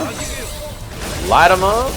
That'll do it. It does so much damage. Every single time, I think to myself, he's got a lot of life. He might just be, oh, he's dead. That'll do, gang. That'll do. You're right, 1-for-1, nice finish out of the NuckleDu. And again, you saw it from Chris. Like, he wasn't going to be too antsy. NuckleDu took side of that. He's like, I'm going to do what I should have done. Yeah. He jumped it, I think, once or twice. And then NuckleDu was like, okay, well, I'll do it again. And the one thing is, this is very similar to how he plays Mika. When he plays G, he will jump splash himself into the corner because he knows after the splash it's a 50-50. And his like decision making in those moments is really good. He's a very feel-based player, NuckleDu, so like I think he's totally willing to just gamble it like that because that's just how he does things. Same thing with his Guile, like he'll do dash up, upside down kick. Like the way he plays. I hate it when that happens too, because you want to press the button, you want to check him on the way over, which is what you should be looking out for. But then it's just you blink and upside down kick. It's just coming straight to your face. It's just you can't do anything about it. Yeah, switch on over the VT2 for Ibuki and the Monster Hunter outfit. I do like the ball. That was cool, actually. Yeah, I haven't seen that V-Trick in a while. We all have it. The only person, as you mentioned, was F-Word. He's the only person that uses it. More power to him, honestly. No. It got buffed. Get with the times, man. It got buffed. It's got damage. This is a Karin armor, I'm pretty sure, for Monster Hunter. The unicorn. What is this? What is this sword? I think that's the Karin longsword. It's either Karin longsword or greatsword. I think that's the longsword, actually. Nice whiff on it. Didn't cancel the upper, though. And see, that's what I mean. Whiffs the wheel kick and then buffers the light kick after. That's like a very NuckleDu. He likes doing that and like also whiffs in and then buffering fears. And that's so hard to even try to contest as NuckleDu jumps over Ibuki with the splash, right? Yeah. I mean, that's I think the same reason he likes maybe the Mika jump splash to throw off the air timing so that it's hard to do that. Wow, what a sneak under with the dash. Yeah, on top of that with G, it kind of like alters his hurt. Oh, he finally got the anti-air, alright. I think he pushed himself a little bit forward. He was already walking for it and anticipating NuckleDu trying to jump out of that. I think you're right, yeah. And then, as he's holding forward, since the side switch happened, he just has to press medium. Yeah. He's going to get back medium. And NuckleDu is just held up out of the corner every time. Like, true. Yeah, he just doesn't want to be there. Jump works out this time. Risk reward. Pays off. Blocks Oh my! Counter hit combo. That wasn't even reversal, by the way. He delayed that. He tried to command throw, but the 12 long frames. He got thrown for it. Waiting. He's just chilling. He's waiting for any kind of whiff punish. Waiting for that V-trigger activation from Ibuki. Jumping. Looks low. He's chilling. Oh, okay, that could have been whiff punish. Yeah, he could have just done raw V-trigger. Fujimura would have chucked that thing. Ooh, that's scary. There it is. Yeah, got the activation off the confirm, low forward. What you got here, Chris Wong? 50-50. Nice block from NuckleDu, gang. I don't know what that was. It might have been an input for EX29 in the air. Yeah, but that V-skill is probably calling that out anyway. So that's probably what he's looking for. You die in one buffer here. Big time. Okay, decent. Yeah, backdashes again to get air reset. NuckleDu with V-trigger. Closes the gap with the kunai falling behind. Bates Got it. the mix. Where was the cancel from Chris? Oh, and the mix. It's still there. It's still part of the whole ordeal. He was just waiting. He was like, I'm going to throw in this overhead. You're not going to see it coming. In fact, I'm going to the home screen to check out the replay. I was really worried for Chris Wong. When he walked back and baited that throw and did crouching medium punch And into did nothing? nothing, I thought we were about to see a heartbreaker. I was like, please kill him. Like, you have to, for your own sanity, because baiting a throw like that and then hitting the button and not canceling, you just throw a kunai, right? Like, well, he did the kunai release first, but anything, right? Like, that is a heartbreaker. It feels so bad to, like, that's your moment to win the set, and then if NuckleDu gets, like, activation into V-trigger, into death, that feels bad, dude. It would have been wild if he did crouch strong and then went for the kunai input anyway, and then you just see the whiff. That would have been pretty bad. But either way, he managed to come out the victor. He jumped over and still went for the overhead, the unseeable overhead. You have how many frames do you have to react to that? Only like 80. It's blockable. You got a long time, yeah. The thing is that it's really useful as a throw bait. That's like the most, like, you get so much mileage out of it, right? Like, it's, we joke about it because it's easy to see, but if you commit to the throw, you're dead. Yeah. It's like Akuma's forward heavy punch. Like, it shouldn't work as, like, you know, a mix-up. You or want like to whatever. hit it. Like, you don't even want to, like... I mean, his isn't even an overhead. It's just like, it's you not, you see it and you're like, and then you're just dead. That's how it goes. Flinch. As soon as you see... Yeah. I understand. It'd But be either like way, that. we do have GamerBee up on deck versus Mago. Mago. This should be a good one, actually. So GamerBee, I've noticed, yeah, he's already highlighting it. He's been playing a lot more Necalli. This is, as people know, September Mago, which everybody's talked about as being a real bad mamma jamma, right? I Like, feel like the more we talk about it, the less power he has. you might be right. We've been like siphoning away the power from Mago. Yeah. The more people that know about this power, the less powerful. There was like a record of like his CPT results in September, and it's like he's missed like one top 8 in like 5 years. It's like some crazy amount since like 2016. It's like really impressive how well he performs in this, and I feel like it's because every year he's in like a weird spot. He needs some points, and then all of a sudden he's like, okay, I should do this, and then he just starts playing out of his mind at the end of the year.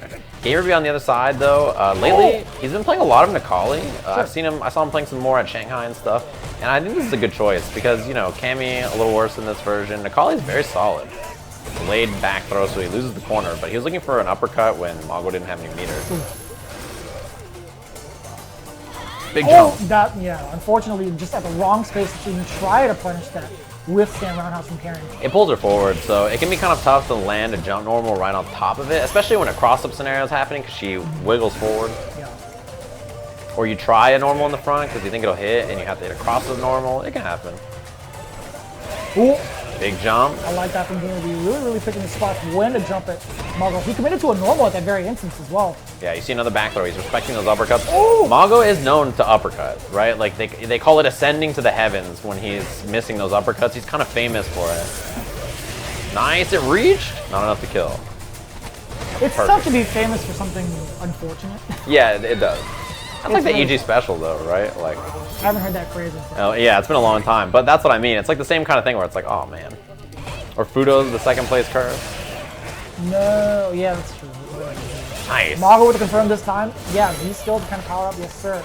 Double back afterwards, getting a forward throw against GamerBee. Shocking the V skills. Yeah, as soon as Necalli's in V-Trigger, his ability to fight the ground game in this matchup is really powerful. He's a good counterpuncher. You know, that's the one thing about Necalli. He has a great sweep and a great standing heavy kick as a counterpoke, and also his crouching medium punch, buffer, disc guidance is so good. That was good. Yeah, that was pretty buff. Interrupt. There is a gap between crouching medium kick, command dash from Karin. There's always a gap in there. Yeah, whole different story if he throws out spears, but that's not gonna matter. Getting the Rekka into the critical art, tying it all up, spinning that bar, boom! Yeah, totally worth it. In that moment, you need to get the kill, stabilize things. V-Trigger Necalli smokes you in one hit, so you don't want to get hit, especially with, you know, he's about to build 3 bars. The next hit would have had him critical art. Oh yeah.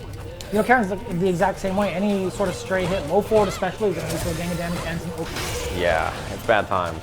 Man, I feel like Mago's sweep setups, I never see him do anything. Like the last... yeah, he just stands there, throws out a crouch strong. Yeah. That's it. The last like 3 times I've seen him do counter hit sweep at all these different tournaments, he's tried like a weird jump in setup, and every single time people have called him out for doing a fake setup. It's just really funny to me. I don't know why his sweep setups are not good. Oh, like that. Yeah, went in with the Rekka. Counter hit. He could have comboed. comboed. He could have gone to low forward after that. Yeah. Delays. He's looking for the frame trap. You can't get hit by a straight fierce here. That confirm is pretty rough back throw. Ooh. Positioning after. EX uppercut? No, regular. What's the guess from Mago? Oh, he went for the command grab. Full conversion from Mago. And the game, spending that bar. That was it. Off He had to the guess. jab. Yeah, he had to guess. I mean, it was meaty, it was command throw. The thing is, if you time that command throw right, he dies, right? Because you can actually meaty the command throw and it'll beat a button. And he knows. You see, he's leaning back. He's like, thank God that was a command. Every time I see Mago, he seems like 3 years younger. It's crazy. I feel like September even revitalizes his youth. He made to deal with the gods, man. That's how he got into the seat. He's got the devil's hand, like Futurama. Oh no. What was that instrument they play? Something-ogram? Sure. Pictogram? No. Oh. A hologram? It's something similar. I'm almost there. I'm getting there. Nice V reversal. A holophone? Maybe? Probably. I like how I mean, you have a computer by yourself. He was, no, don't worry about it. We'll remember. Back to the match at hand. Activation. Nice walk back. Walking out of there and getting that weird punish. That was really good from Mago. I can't believe the crouch strong actually hits him. Yeah, I thought he was going to have to do crouching medium kick. Right. Good coverage on the backdash. We've seen a lot of backdashing Nice from whip Mago. punish again from Mago off the medium buttons, right? Whip activate. Nice front throw. Oh, no view reversal inside. Mago can commit to a string into.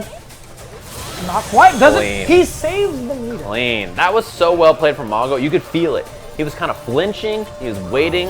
And then as soon as he jumped, he was ready. That was exactly what Mago was looking for. It feels like that was the moment he wanted to control because every other time he's gone for Rekka into Rekka and he's been like really approaching on the ground. That time he was like, okay, it's time for the air approach. I'm going to get in there. And GamerBee was like, okay, I'm going to jump. And that was just the call out. Good call from Mago. Mr. Magoo. Knee skill for the knockdown. Yeah, delayed it a little bit on the front throw so that just in case there was an uppercut, he blocked first. Yeah, you don't want to press the button between Nice. Pierce into. Momochi. Oh, that could have been a trade combo. I've seen it happen. Really? That could have been sick. She can do that. All right. Oh, you're dead. Jeremy. Hi. Did you see Hi, that? Ed. Did you see dead. that? I got it. Mago in September. Do you remember? The very first time I saw the whip punish. I was close. I was waiting for it. In September. Whatever. Yeah, you know, it all worked out. I need like a slow motion high fight clip, like of him like getting out of the way, hitting the heavy kick, and then whip punishing it. That was insane. It was like he was this far It was away. the Matrix. He saw the frame. It In was. that particular moment, he knew. It was like the fight in the lobby. It was like the hotel lobby fight when he's throwing hands. That was rough. Man, that was crazy. He was like literally this far away. I can't believe it. Mago with the spacing and the execution towards the end. Very nice work. I was mentioning it earlier. Her backdash is ridiculous because it's like perfectly designed for her. Like the distance she moves means that right after she's in perfect striking range to whip punish. To hit Yeah, fierce or, fierce, like, roundhouse, low roundhouse. medium kick. Like Yeah. her backdash is like perfectly designed for her to whip punish you after she backdashes. So Mago, you see him backdashing constantly. He gets air flipped out of stuff or he gains the space and then immediately fires something into a whip punish. It's super good. It's like incredibly powerful. You see Bonchan really using that a lot. I think that his Karin utilizes like wake up jab, V reversal, EX uppercut, or backdash on wake up Yeah, a his movement lot. is very Or wake up low medium kick too if he thinks you're gonna walk back. He really makes like the defensive options of his character feel very strong. So yeah, that was really well played from Mago. Up next, we're gonna have Daigo. I know a lot of you guys, you've been tuning in all night. I don't think we've seen really any Daigo. I haven't. I haven't seen Daigo nor ZJZ for that matter. Yeah, And James ZJZ shaking his Bridget. head as well. We haven't. Yeah, we all haven't seen any of these. Yeah, so obviously, as we've mentioned a few times, we are not in glorious Japan. We are in Little Tokyo instead of regular Tokyo. We're in LA watching this, so we are following the Japanese feed. So if you guys, if there's ever any issues or anything like that, the Japanese feed, check that too. That's the way it works. If there's an issue here, you go to the Japanese feed, and if they're both messed up, well, it happens. Yeah, we're just gonna be here to try to entertain you as much as possible. Bonchan is Bonchan has eliminated, been according to according James. to good old Jimmy Bones. Is this a Shin Akuma 666 situation? He actually lost to a Fawn player in his bracket. He Oh, lost he's to a out, Fawn yeah. Player? Wow. 2-2. Bonchan went 2-2. He won 4 premieres back to back to back. Make him play in Japan 2-2. I'm telling you, every year it's like this at this tournament. Who did you lose? Upside down kick, He lost to Sakagami. of course. The legend. The legendary. Sakagani. The tales are as old as time, Jeremy. Good How old did I not see Sakagani. this? old- I can feel Majin Obama flipping through his lore as like, of course. Of course. You didn't know about this? If Obama was here, he'd be like, Sakagami, 2-time SBO Togeki champion. This man has been playing it. You know, Koahime, Yuahime, Miyahime. All the He-Mates. All of them, Togeki, Yugeki, Mingeki, Steve. That's what he would tell us, but he's not here, so I have no idea who that is, but I'm sure he's good. What, did Daigo just wake up, dash, He jump? sure did. He Yeah. sure did. He ZJZ. jumped right at him as well. Wow, he tried to get a little too fancy with the dashes there. The thing is that in this case, right, Daigo has been playing really antsy, really fast lately in this version.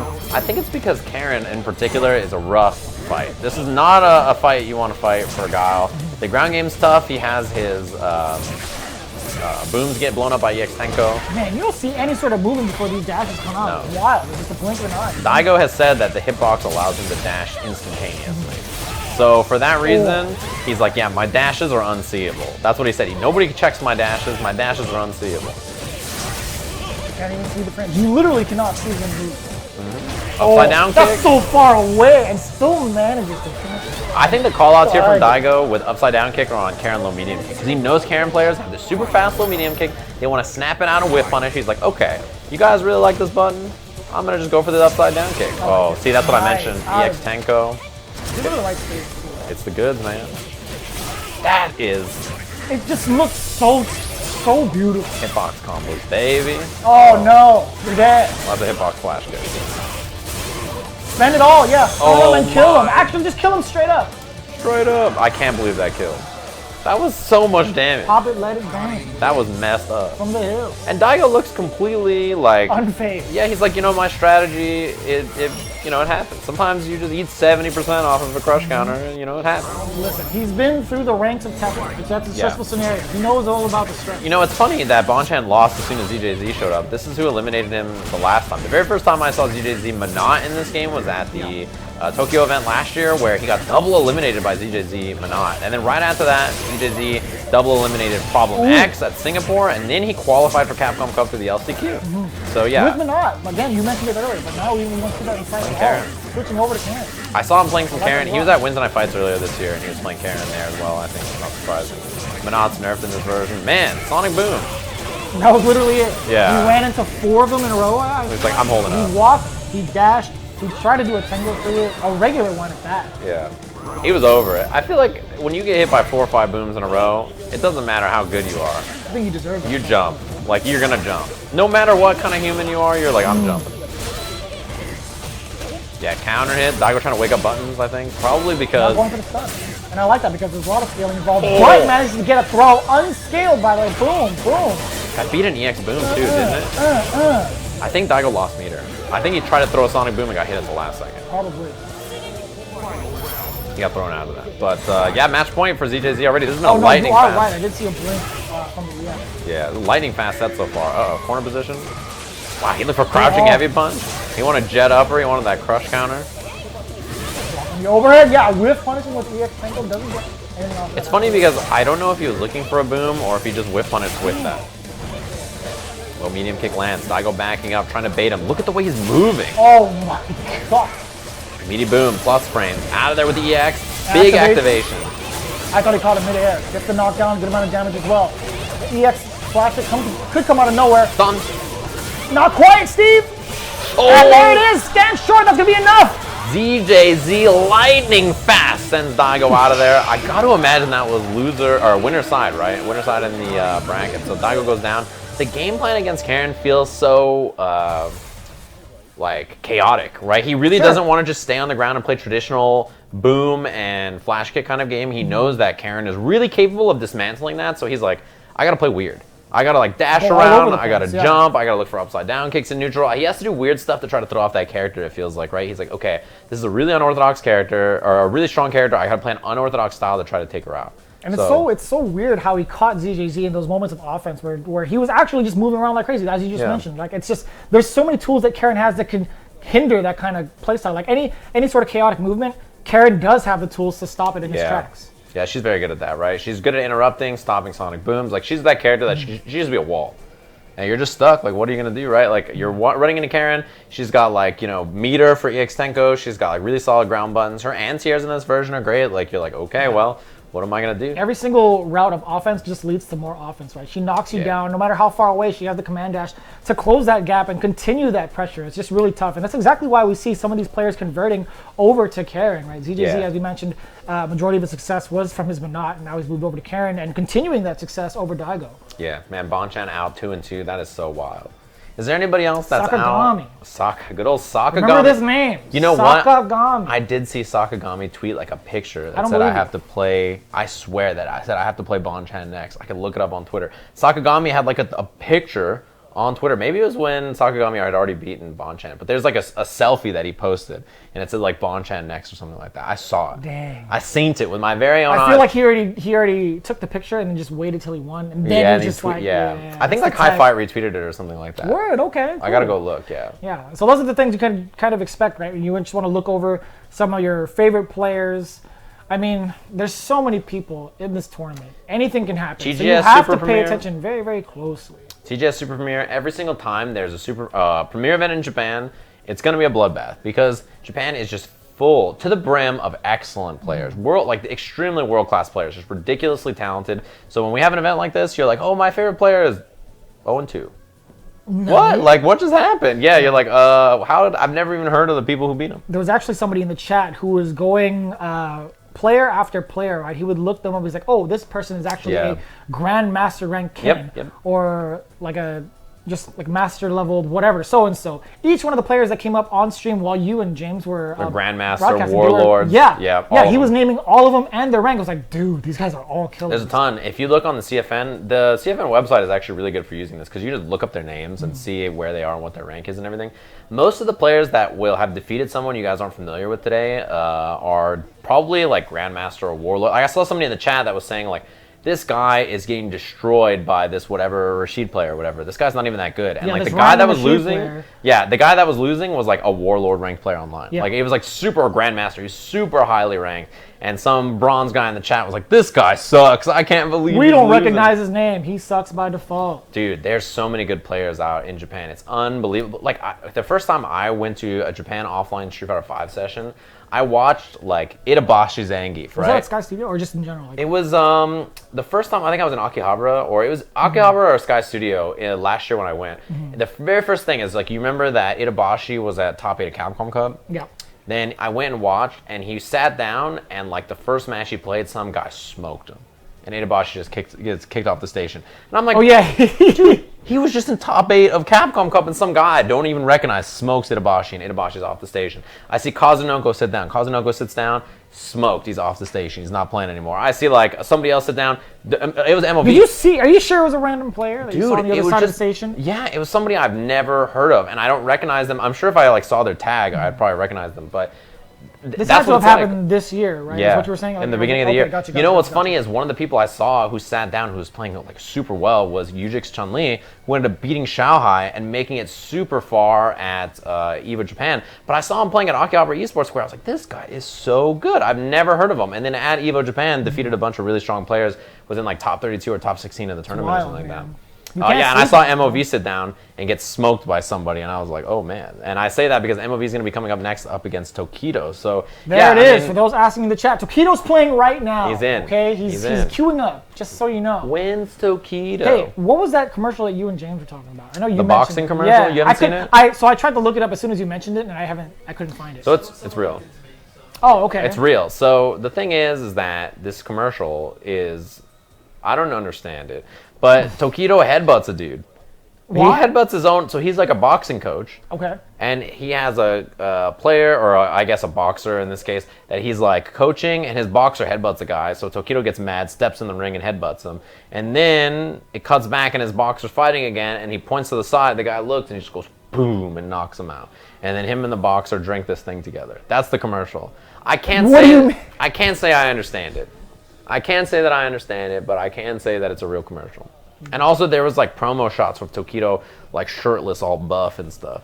Was that him? Like, cause he's showing like his back off to the crowd. He's doing like the murder face pose. And he's got like a towel on him. Like, that's weird. Yeah. Pretty strange. All right, well I see you, Tokido. That's what he was getting ready for. He's getting ready for these commercials. He's getting his body tone and everything. I see the back muscles.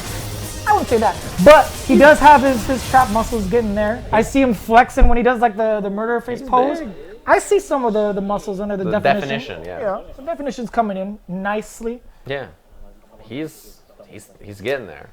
I saw his pectoral muscles. I was slightly impressed. Oh yeah? Actually, I'm very impressed. It was a huge improvement from what I've seen.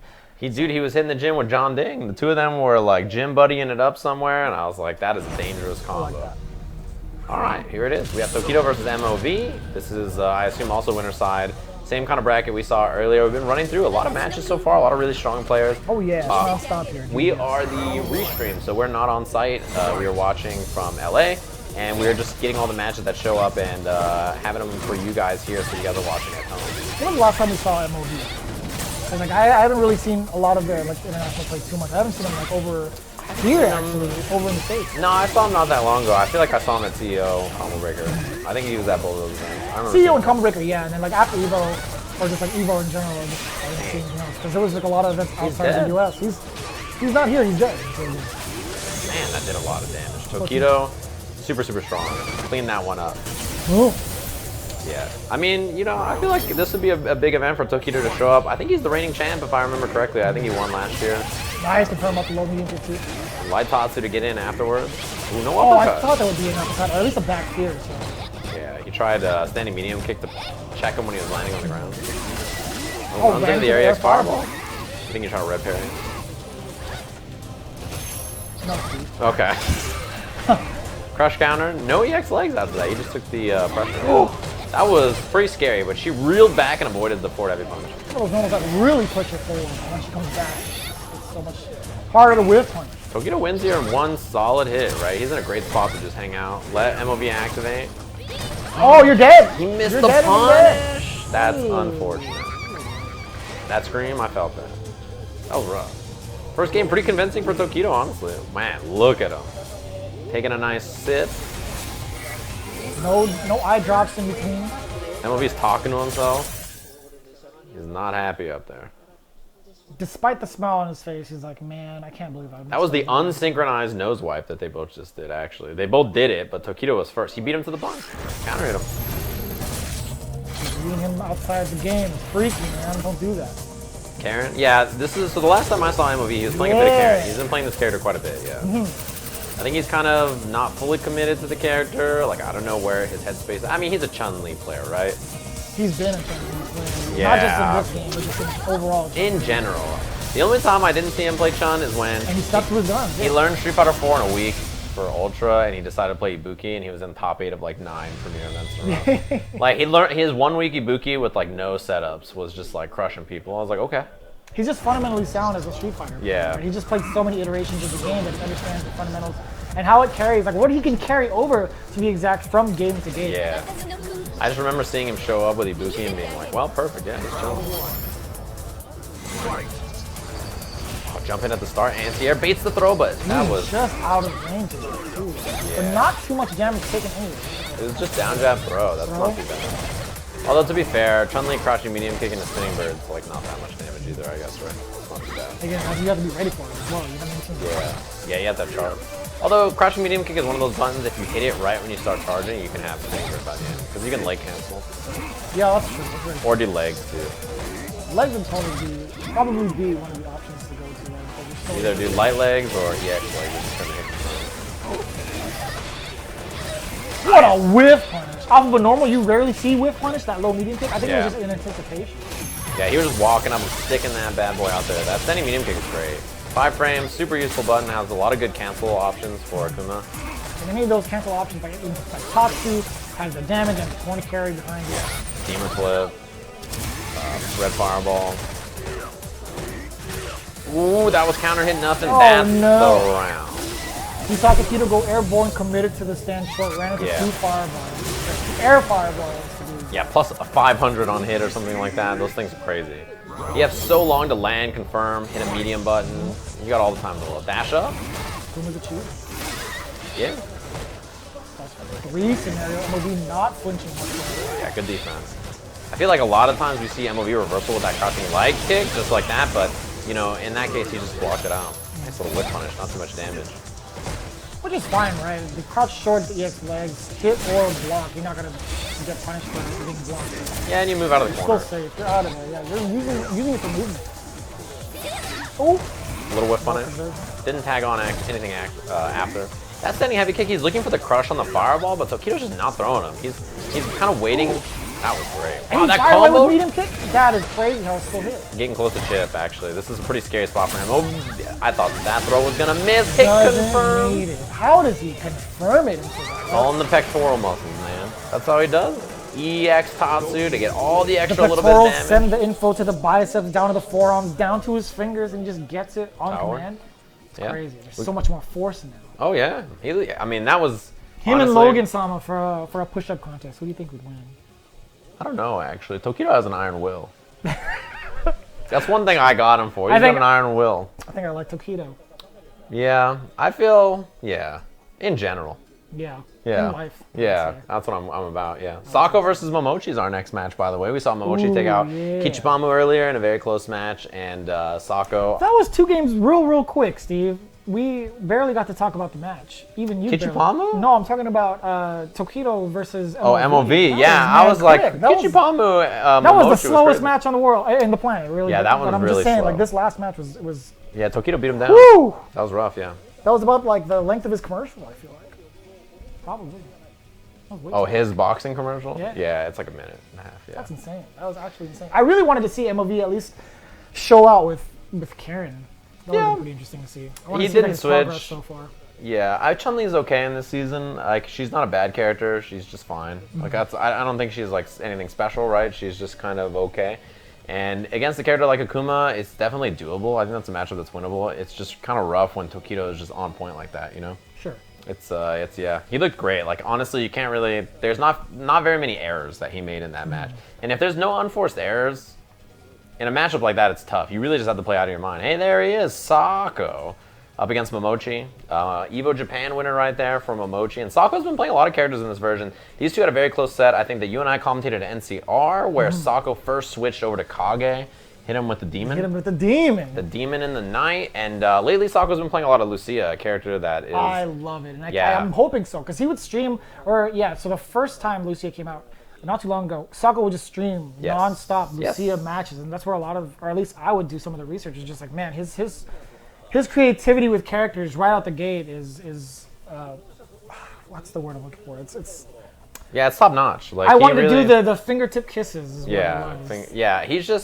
He's like really quick at learning characters and what they're supposed to do, like what the general strategy is, and like doing that early. So I think that's why he kind of had success with Menat early. He had a lot of success with Kage early. Same kind of thing with Lucia, right? Although I don't know if that's the matchup he'll play against Momochi. Yeah, I think it depends on probably what character Momochi picks. Honestly, like I think this is one of those ones where these two might be stuck in character select for a little bit. Could be a blind pick. Let's say he goes for Kolin. He's sticking with Menat. Maybe. I honestly don't know. Yeah, he's gonna go with Menat here. Okay.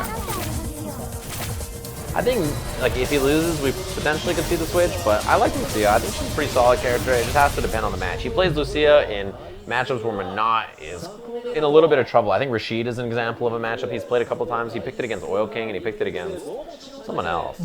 I think I saw him pick it twice. I don't know who the second person was. Maybe. I don't remember who was at Shanghai that he played it against. I don't know. I'm not familiar. But I know that Oil King was one of them. Gosh, there's a lot of Rashid players. There was way too many. There's a lot, yeah. So it could have been any of them. I'm not sure. But I think Could've he been one of picked it in these, the top grand 8. masters or whatever. Wow, double dash throw. Word. Just went for a throw immediately after. Nice Double work. dash throw right away. Momochi was like, oh, come on, man. Maybe wait in the character select. D-skill, punish. The thing is that the punish is not huge from Menat, right? She's not going to get a big punish without meter or V-trigger, so it's not the end of the world. You do have to gamble a little as Kolin to get in. You're going to need to use your B skills, your jump heavy kicks, your standing heavy punch. That's an input error. And this is going to be just fine for Momochi. Getting this corner transition, Sako He might lose the error. round. because Yeah, of he that. does have V-trigger stocked up as well. Back-to-back man. throws. Sako is really about these normals. There's the activation. He might be dead. That could have been dizzy if he wanted it, but he didn't take it. That's the round. That is one execution error. You get this accidental soul throw when you're walking around, and the round just falls apart. That is the kind of character Menat is, right? That's a great example of one little mistake in an execution error, or a missed punish on a dash, or a missed anti-air. That's the end of the round for this character. It's funny you mentioned that mistake, or not mistake, but the misplaced V-trigger from Momochi. Like, he is willing to take that because Yeah. the dangerous stuff comes out at night, right? When he builds that V-trigger, it's Exactly. a lot worse off for the other player. Anti-air is good. Try to bait the throw. Working on dizzy here. Sako fighting for his life. Dizzy's not an issue anymore, though. That's one thing that's great for Sako. He's lost a lot of health, but he doesn't have to worry about stun. Nice check on the dash.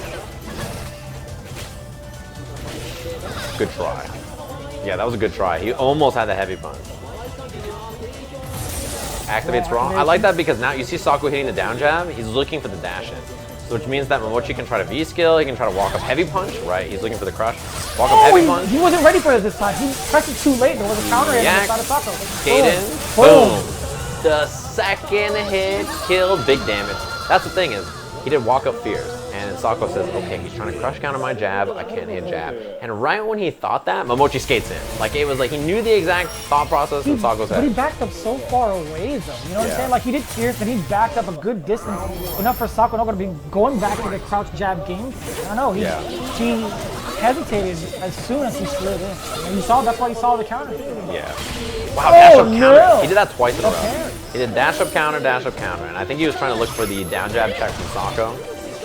Not a low, right? You can mid parry it. By the way, I do like Sako just taking that throw as well. As soon as the hailstorm came out, he was like, I'm not going to take it. Yeah, don't risk it. It's not worth it. If you get crush countered or something, or walk back fierce, that's rough. You don't throw, not the end of the world. Totally fine. Building in a little Perfect bit of spacing. Yeah. You want anticipation. That's bad. You cannot eat that. He was doing okay until then. He's gonna skate in. Hands, more hands. And that'll do saw a it. counter hit. Stand jab. Momochi going for a full shebang. That's a lot of meter build too. Got an extra like quarter of a bar just by whipping the double parry first. So this is a great position for Mochi to be in because 1 bar equals EX Parabellum to the corner. That's all you need, right? One. You just said it. That's too. it. Like this In the could be corner. the end of the round so quickly, right? Like Let it snow. walk up throw. This is it. Guess for the game is here. And he has another bar. That should be enough for the stun. That's dizzy. All right. Let it snow once more. Heavy kick. Oh, he tried to get cheeky with it. He tried to catch a throw tech, I think. Like Ooh. just wait it out. Yeah, overhead hits. And that's just missed the no, he didn't combo go for the too. full combo. He dropped. But even that overhead hitting, it's not the end of the world, right? You're okay with that scenario. Jump back. Oh my goodness. Yeah, this is a scary spot. He was Nice. trying to jump out of it. He was trying to get Activates. as much as he can. That's it. Momochi cleans it up. I feel like every round was a fierce. All it took was one heavy punch the whole time, and you can see how snowbally that match is for Kolin, right? Where like she gets one big hit, just boom, and then the round could end. We saw the mistake with the soul throw, we saw the crush counter fierce, we saw the whiff punish fierce. Any moment like that, right, where he just walked out of the range of the throw and hits heavy punch to punish the throw that And just getting he him tried. that bar too for the corner carry and the damage, and then it just recycles, right? That Yeah. meter just comes back after a certain point in time. Exactly. It's so quick with Kolin. It was really, really impressive to see. That was a good call out too. It was like stand Yeah. fierce is all he needs. Boom. Boom. Into the parabellum. You're dead. It was Yep. it was That's how it textbook. works. was textbook. It's one of those matchups where you can just feel it slide one way or another with how it's going. And Momochi's understanding of the risk reward of that matchup was really, really well done. So next match, I'm super excited about. Tell me why. Shuto. This is the artist Shuto. formerly known as Onmon, who's an incredibly high-ranked Urian player in Japan. Right, he's super, super strong. Had a deep placement at Evo Japan. He's really good. He's an excellent player. On the other side, we have QQ or Shushu. I don't know which actually. Choo-Choo. Choo-Choo. That's what it is. Okay, Choo-Choo. Another Urian player, actually. Very, very solid. So it's going to be a matchup. We saw him at a little bit at PPL, if I'm not mistaken. Yeah, in Shanghai, yeah. So this should be a great match. Urian Mirror, extremely educated match. A lot of this match is going to be just really solid. It's about your IQ. The higher your IQ, the better you are playing the Urian Mirror. That's what it's about. There's really no thoughtless actions. There's Not really, ever, No, actually. it is all highly... All calculated plays, right? Yes. Yeah. The only time, so that's what's so interesting about it is that they make such high IQ plays. It's just like, man, he knows what I'm going to do, so I have to do something reckless because he won't anticipate. Exactly. Now you're beginning to understand. When you look in the mirror, it only shows one thing, and that's the decision you have to make as Urian, right? That's all you see in the reflection. Urian, here we He go. intentionally puts the shoe on the other foot. Exactly, yeah. Urian players do that because they're smart, not because they don't know the difference between their feet. I get it. I Yeah. totally get it. I'm about it. This is a match of pure intellect. Urian versus Urian. My favorite kind of fight. They're well dressed. They're well-dressed individuals. Can't even button up the shirts because the amount of Their muscles. chest days they never miss. The shirt has a They're six-pack. They're not all about the leg day. Jeremy, the shirt has a six-pack. Not even Urian, it's just the shirt. He's even more ripped. He's got like a 12-pack. I don't know if you ever seen like an actual person try to wear a shirt. It looks like the most Yeah. uncomfortable thing. Yeah. When they can't even like unbutton No. it because it looks really weird. When Steve's arms are really big, he looks like Popeye in a dress shirt. Like, it looks absolutely absurd. Backdash on the pressure. Everybody's Wow. face looks like they don't do face days. Yeah, exactly. Exactly what it is. Knee drop connect. Fireball after. One thing about this matchup is the B skill is important too, yeah, because you can use that to deal with Urian's Ooh, jump. double dash over, huh? Not even gonna try to stop it. I don't blame him because you don't want to stick out a button. He did get countered. Yeah, he made it safe after the crouch spear, throwing out the EX Got crouch him. spear. Didn't get the juggle. That's counter hit combo. Launch him. Reset. In Same the side front. to try to get a throw. That was a bait. good try to get the double crouching heavy punch. Gotta watch the activation. Tap roundhouse. Oh, he him, caught though. him with the low, the toe taps. Oh no! Gotta Don't watch throw the him. EX. Oh, the knee drop. Oh, is this out of the way? No punish. So hard to even try to withstand. I have a big He brain drop to do again. it. The V reversal. Oh, the overhead! See, you can't see it coming. You can never see the overhead coming. Dude, he blocked the V reversal and then overhead. This is the intellect I'm talking about, Jeremy. Double dash! And the handshake right after, jumping in. Yo, Shudo is all over. This is your boy. Shudo is super good. Right? Very impressive Urian players. Both of them actually are really good. There's not that many Urian players. He blocked the second hit. I understand. That was a big brain play because he knew he was going to go for the throw. Did you see that? I actually think Too he did. much hit stun. He's like, I'm going to block the first one. He's not going to anticipate the second one. I think you're actually right. Uh-oh. Aegis Because what if you activation. unblock after the second? Wow, plus 2 or 3. Plus 3. See, it would have been in the perfect time for throwing. Both of them, when they've done that reset, have hit the other one with double mirror. Oh no, the man in the mirror, the classic. Ask him to change his ways, Steve. Punish. It's the critical art for the kill. I'm looking at the man in the mirror, Jeremy. And I'm not asking him to change a damn thing. Just miss that combo. Let me punish you with double jab tackle. No message could have been any clearer. No. If you want to make the world a better place, you gotta look at yourself, You gotta make make that a change. Over to Urian. That's the way to do it. You gotta be a Urian player, Jeremy. No. Choo-Choo still has a chance. By the way. Yes, I think he's just fine. He shouldn't be deterred by that. No anti-air. It was high. It was a high jumping heavy punch. Urian's a tall character, so early jump buttons tend to be pretty strong against them. Sometimes you forget. You forget actually about your own character's jump on. Yeah. Oh, I like that. Just dashing under. Oh, bring him back to the corner. The high intellectual plays. You guys are both doctors. Oh, You that's have gonna the be doctor. the perfect. Dr. Choo-Choo. Performing surgery on the man Shudo with a perfect. I like that combo too. He did crouching heavy punch, heavy knee drop. He's like, it's gonna kill. I can just do this combo. There's no reason to do Out that the combo. gate, the most educated guess right there. He's Yeah, testing tackle. out his hypothesis. Is he going to dash forward? He's been dashing all set, right? So Yeah. it's understandable for him to just go for it. With the EX No tackle. wasted action. They're writing PhDs on it with their other hands. They're playing with one hand. Caught him low. Nice. This is That was paying really out good. for Shudo, actually. Just the patience and EX headbutt. This is one of those matchups where having that Woo! was a great hit confirm. Having V skill or down charge to anti the knee drops is very, very useful. Nice. Second mirror. Reset, yeah. Pretty common Comes reset another point. mirror. Oh! That was He counter. got out of that. Yeah. So the first hit hit him. Then he went to reset him, you know, because he was just looking for pressure, and he got the crouching heavy punch counter hit anyway. That time he confirmed it, and he got the double. Wow, he started the round with dash again. EX tackle coming up from Choo-Choo. Counter hit combo doesn't convert into the heavy tackle like he could have. He was busy looking for the fireball. Hit confirm. Nice interrupt. Oh, that was so sick! Crouch strong. The quarrel punch canceled into the headbutt. That is an advanced combo for sure. Yeah, you don't see that every day. Activate out of the air. This mix up is scary. Oh my goodness. Down up charge. Who cares? So many headbutts.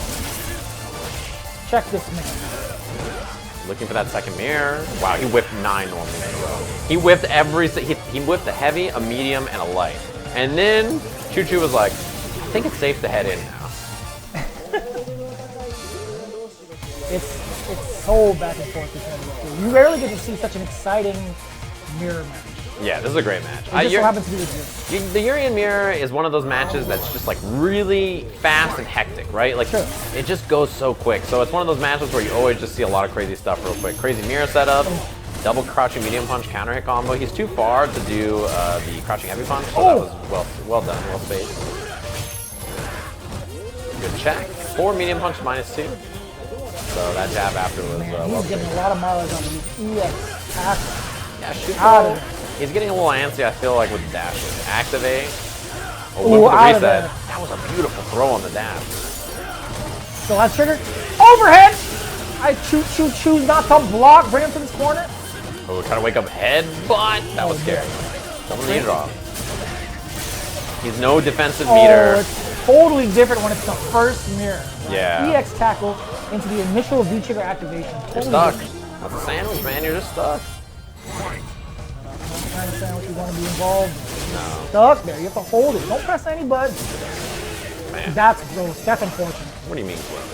It's beautiful. Back throw. This is bad. Bad spot to be. That frames afterwards. Yeah, I got air reset. I think he did headbutt. Nice pop. I like that. That's the only thing I really do like. Being able to anti-air the knee drop on time, calculated. It's not easy to do either. A lot of times you need down charge or V skill. That's one thing that's very good. Wow. He landed just in time for the cluster anyway. Choo-Choo went air to air with him. Yeah. Knee drop again. Quick punish. Exchanging blows here. Tackle, trade, tackle. He tried to get a fancy. That was like a death combo he tried to do right there. Oh! V-skill it up. Tried to tackle through, couldn't make it. He doesn't have his armor anymore. He's gonna throw him, but the mirror's there. He can't go for any pressure. So he puts up his own mirror, but he countered It it. was worth it. It So- was worth it. Yeah, he used his second mirror to negate Shuto's mirror, but then he just did crouching medium punch, counter hit, confirm. The mirror disabled the mirror, but he was too negative after the doing. Second mirror has a lot longer recovery than first mirror. Good awareness there from Fudo, tying it all up. I like it. Down to the wire. Yo, reversal headbutt. Get off me. That was a good pop. Shuto's been ready for those knee drops. Dash up, looking for some Way pressure. to contest with a crouch strong as well. Counter hit, yeah, That he's very counter hit plus. would have been a big deal. Missed the combo, missed the meaty. Alright, side switch here. Oh, this mix-up's scary. Don't get thrown. Yep, he knows. He ran into it with a button. Knee drop out. I think you'll take that to get out of the corner, even though you lost a little bit of life. Anti-air He lost. tried to do it, but now he has V-trigger in a good spot. Activate. Oh, he committed to the ones that cut strong? Yeah, crouching heavy punch maybe? Second mirror. Oh, dead. the big gamble. I understand the big brain play. Shuto taking full advantage of that. Last game, last round, 2-1. Yeah, that was a like one of those moments where you have to guess what the mix-up's going to be. He didn't quick rise, so Shuto just had time to set out the mirror and put himself in a perfect space where he's like, okay, I get at least 2 bounces off the mirror where you bounce off and I get to go crouching light kick or throw. That's a bad spot. You just have to guess each time. Is it going to be throw? Is it going to be crouching light kick? In that case, if you bounce off the mirror, you're going to die to, the pop after whatever button he hits. So it's just like a straight guess. And because he didn't quick rise, he had enough time to set it up and just chill. He's like, okay, let's see what happens. I like the two styles that both players presented as Urian players, right? Because we kind of see that from time to time. It's kind of hard to see any sort of like differences in styles. But those guys Yeah. really showed out the personality in the way they were playing. He's just that kind of character where like you just have to sort of do what you think is going to be right. Like he's not like a sit and wait kind of character. He's really like it's just a lot of it's feeling. Now we're going to be moving on. Actually, we do have Tokido coming back, Yeah. going up against. Who's he playing? I don't know. I have no idea how to say it. Oh, was it Angry Bird? I think actually. Yeah, it's Angry Bird. Okay, because I was looking at the other words first. I don't know why it was up there, but Angry Bird's up there against Tokido. That's going to be pretty fun to watch. You guys do not want to miss it. And then Should be a good afterwards, match, yeah. it's going to be Mago versus Phenom. Yeah, so some of the international competition we've seen out here up against Japan's finest. Obviously, Angry Bird has been doing pretty hot, I feel like, since his top 8 finish last year in Capcom Cup. He qualified by winning Ye Olden European Regional Final. And then had that Capcom Cup run where he made top 8, did very well. I think those two actually ran into each other there. And he's here up against Tokido. On the other side, the other match we have is Mago versus Phenom. Phenom, who switched over to Karin lately. A lot of success, right? Might see like a Karin mirror match, right? Do you think he's comfortable enough to take him on in the mirror match? Yeah, he might be. Okay. I think he might try it, yeah. I'm honestly very interested to see what character he chooses. And here we go. It's going to be Tokido versus Angry Bird. You see it on the projector there, live from Tokyo Game Show. Yeah, we're big chillin' back in the US of A. These two have played a few times. And I feel like traditionally the style I see Angry Bird play in this matchup, hectic, very fast-paced. It's not a style where he likes to sit and wait, right? I'm curious if he plays Zeku or if he goes for Ibuki. He's been playing a little bit of Ibuki lately. Zeku it is, okay. I like it. Yeah, and if you've seen, like, on Twitter and stuff, he's been playing, Angry Bird, he's been playing a lot of Ibuki, but he's been in a lot of the sessions that the Japanese players have been hosting. And I got to imagine this is getting pretty deep in the tournament, honestly. Oh, yeah, without a doubt. I mean, we've seen Tokido pop up earlier already, so, I mean, without a doubt, that's Wow, so as an update, so when Shuto on the last match, he beat Sakagami, the guy. Not Sakagami the god. That's the person that sent Bonchan to losers. Shuto then beat Luffy, then he beat Chuchu, which we just saw. That's pretty crazy. That wasn't the winner side, it was all winners. Yeah, all winners matches. So I think now he's like one match from top 8. Yeah, so this right here, this could be a top 8 qualifier or close to it. I think. I'm not sure where this is in the bracket, but Shuto, he's one match. I'll go back one to look. He's one match. So Shuto plays the winner of Mago versus Phenom for top 8. We're getting deep. These are already almost top 8 qualifier matches, by the way. Fujimura Big Bird will also be a top 8 qualifier match. Yeah. We're getting pretty deep in the bracket. You can find them. Exclamation point bracket in the chat, you'll find it. So, Tokido Angry Bird. Ooh, that's a big whip. I think he tried to do walk-up heavy punch, and he got forward heavy punch. So, it happened. The way Angry Bird plays this match, you can already see it. Look at how antsy he is. He's not sitting still, he's moving and grooving. There's no like wait and see. It's really just go, go, go, right? That's kind of the style I feel like we see from him. Even right there, he's doing crouching medium punch. Buttons, yeah, in between that light spring from Tokido. Yeah, Angry Bird does not sit still in this match at all. The Wow. roundhouse raw? Yeah, Tokido was -2 there, so I think Angry Bird thought he would go for something big. But even though he's been playing pretty reckless this match so far, look at the life situation. Just one sequence, he's bringing it right back, almost down to the wire.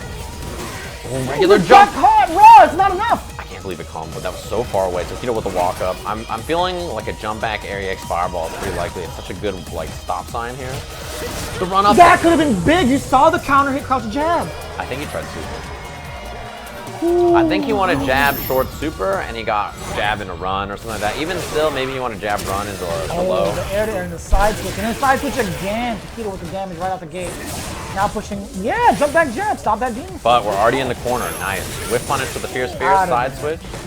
That's one thing that's nice is the target combo will side switch you and uppercut. No, jump back jab. That's unfortunate. We've seen that when NL was faced with that problem where he was blocked out of the elbow. And now Tokido doing the same thing. Double backdash. Angry Bird is taking a lot of damage in these scramble situations, but you know his character is a swing heavy character with big damage output, nice tick throw. Crouching medium kick, B skill on block, down jab throw. Is that gonna hit? You gotta be serious. No, it didn't reach. Tokido wasn't ready for whatever confirm you could have done after, if you could have got a big one or not. You saw him pump away at possibly critical art, but I think he hesitated because it wasn't Nice. kill. But this for sure is, gets the confirm off the fireball. Boom. That's humongous damage. Every time you get hit by anything in a critical art from Akuma, you're dead. Deader than dead. And look at the way, so this is the same thing from the last time I saw these two play. Angry Bird's style is like super fast, super aggressive. He wants to slug. And that style, Tokido just stands and goes after him. And every time I've watched him play, I feel like this is the way it's kind of gone. Tokido, with a lot of emotion, he was just feeling it. He's like, yeah, I'm in there. And he's kind of moving and grooving in his seat. This is my time. I want these points. Jam him out.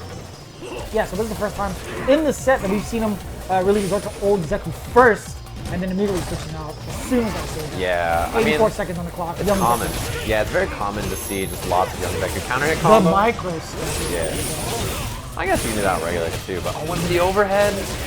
That's big. Lost the dizzy in this round would probably, that would have been it. He committed to it, no punish. This guy's Tokido. Did you see him do fierce, no cancel because he knew he was waiting for it? That's dizzy.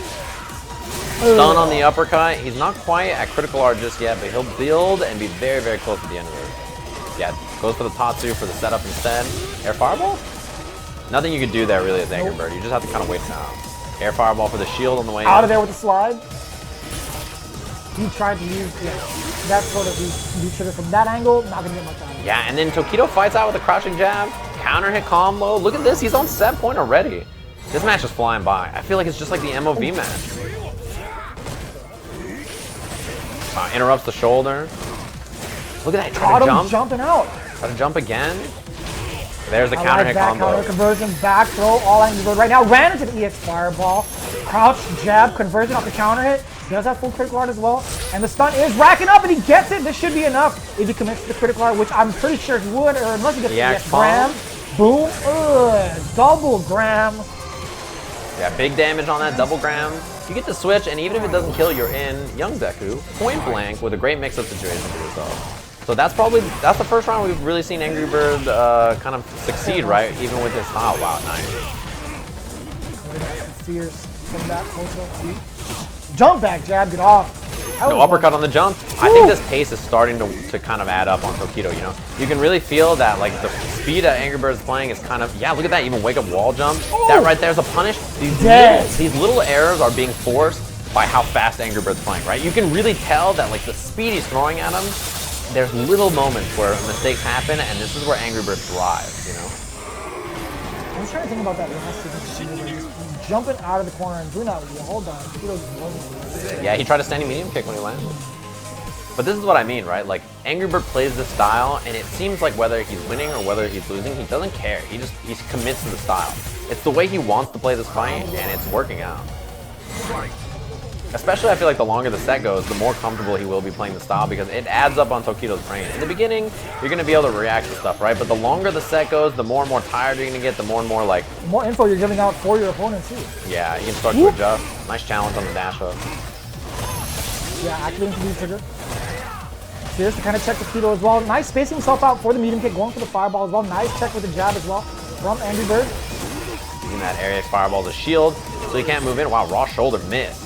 We've seen a few of those raw shoulder attempts from Angry Bird so far. Walk under. Tokido That'll do it. Changing it up too. You saw the jump in, right? Even the neutral jump, he's just throwing in neutral jump fierce to kind of see if Angry Bird's going to commit to trying to.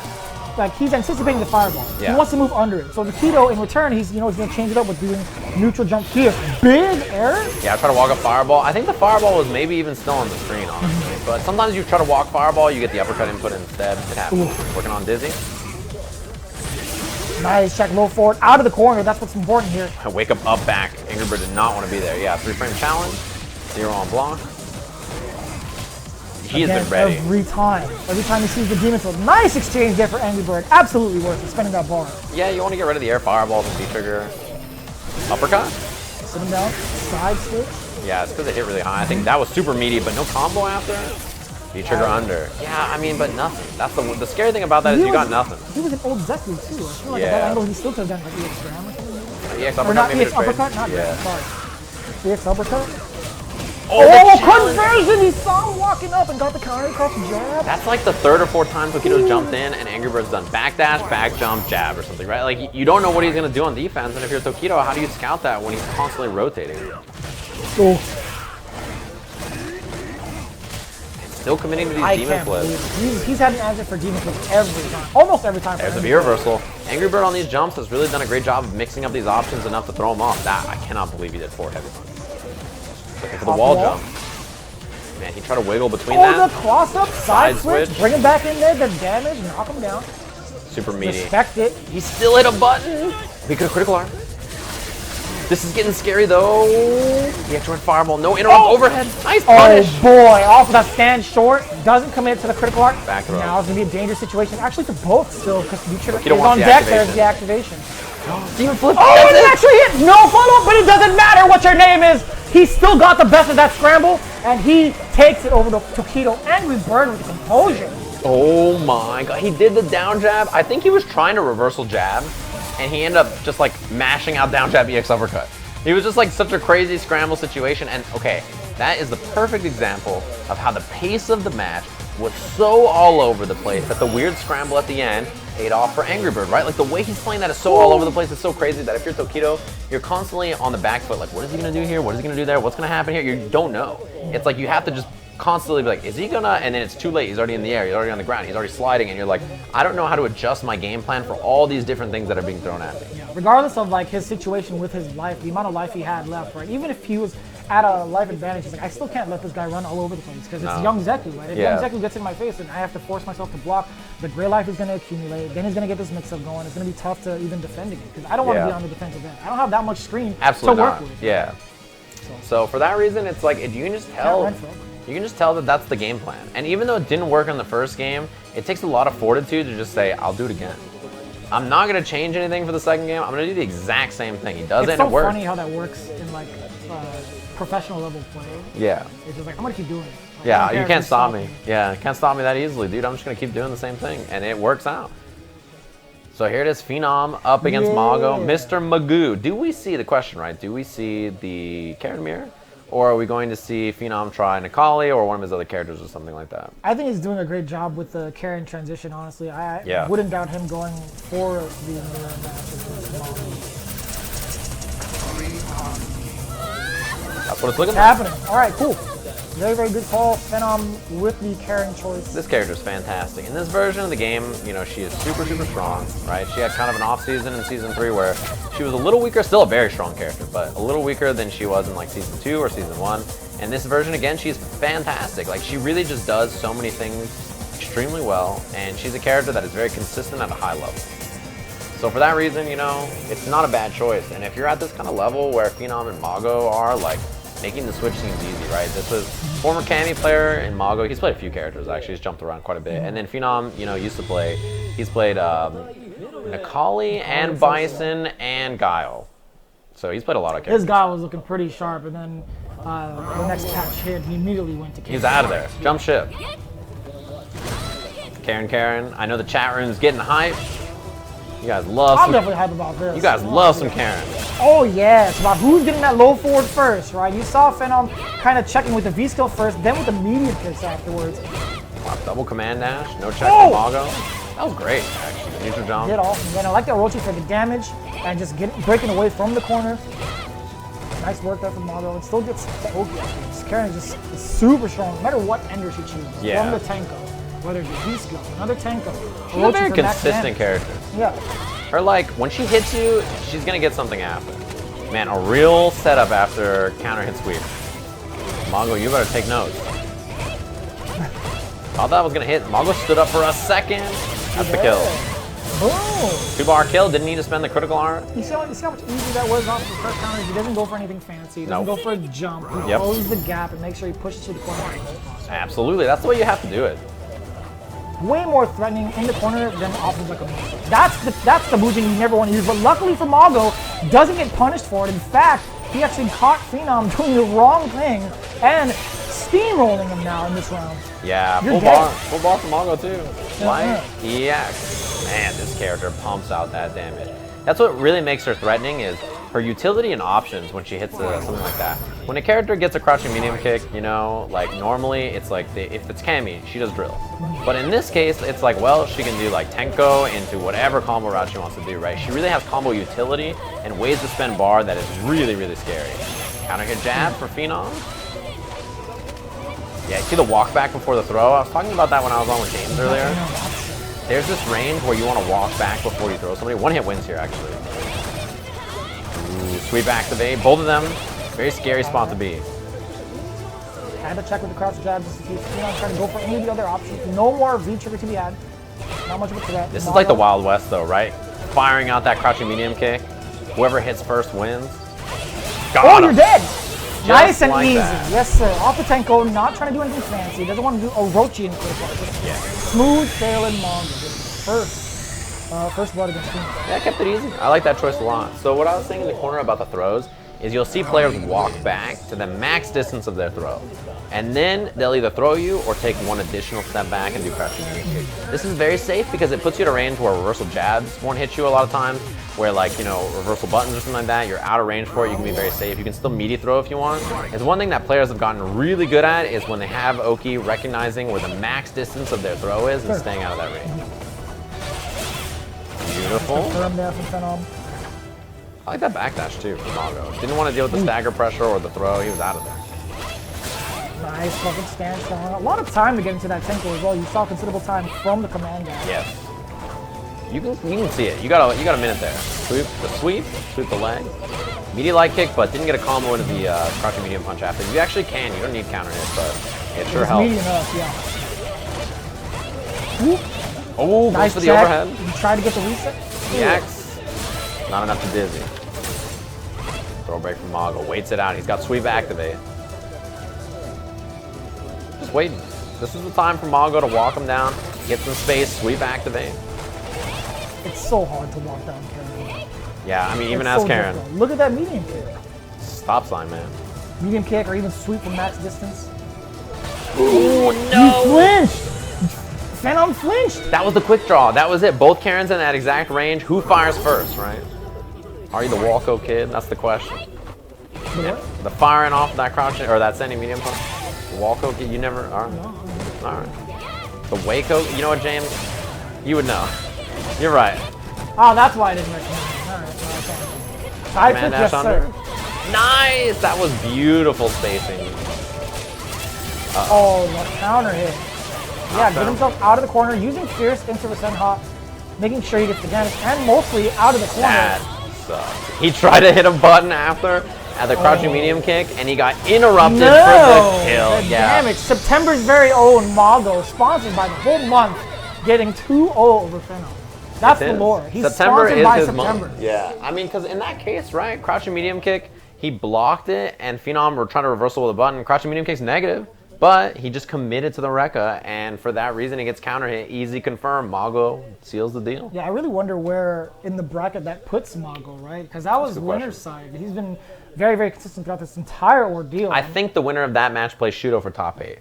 So I think that's what we saw earlier, actually, is, yeah, so Mago will be playing up against Shuto for top 8 winners here. Obviously, Mago needs the points. I mean, Shuto would love the points. I'm sure Phenom would love the points. Absolutely. But They all Mago need it. needs it, I think, in this case, right? He is somebody who's trying to catch back up and get some points. Phenom's fine.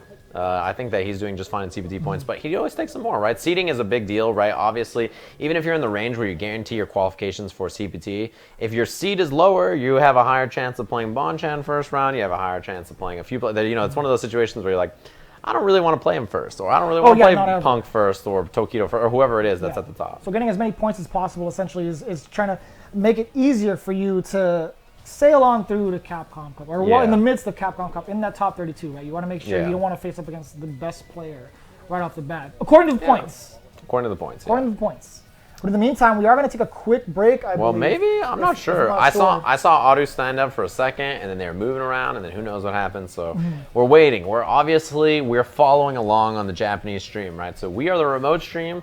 Whatever they are doing, we're following along, just like for all you guys at home. So, contrary to popular belief, we are not in the bathroom of TGS. I know you guys are like they're in the bathroom or in the back part of the convention. No, we're actually in Los Angeles. Yeah, we're chilling back home in LA. It is 1 o'clock in the morning here. I thought it was Skin 30. Oh yeah, I forgot.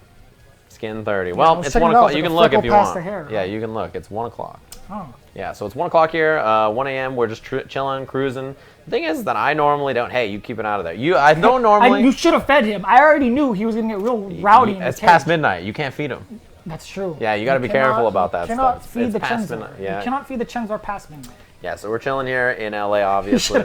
No. No. Get. You don't do that. Yeah, so we're just chilling. We're waiting to see what the plan is, whether they're going to go on break. We're getting close to the top 8 matches. I'm just going to look. I mean, We're in the boiler room, man, honestly. Yeah, it's warm. We're really feeling that humidity. Let me look. Let me see what's happening up next. I'll check on the bracket. So, in the meantime, top 8 qualifiers. Yeah. I got some, some updates on top 8 qualifiers. Shuto versus Mago. That's going to be one. Then Fujimura versus Big Bird. That's going to be one, so that should be great. Momochi versus Itabashi Zangief. Really good match.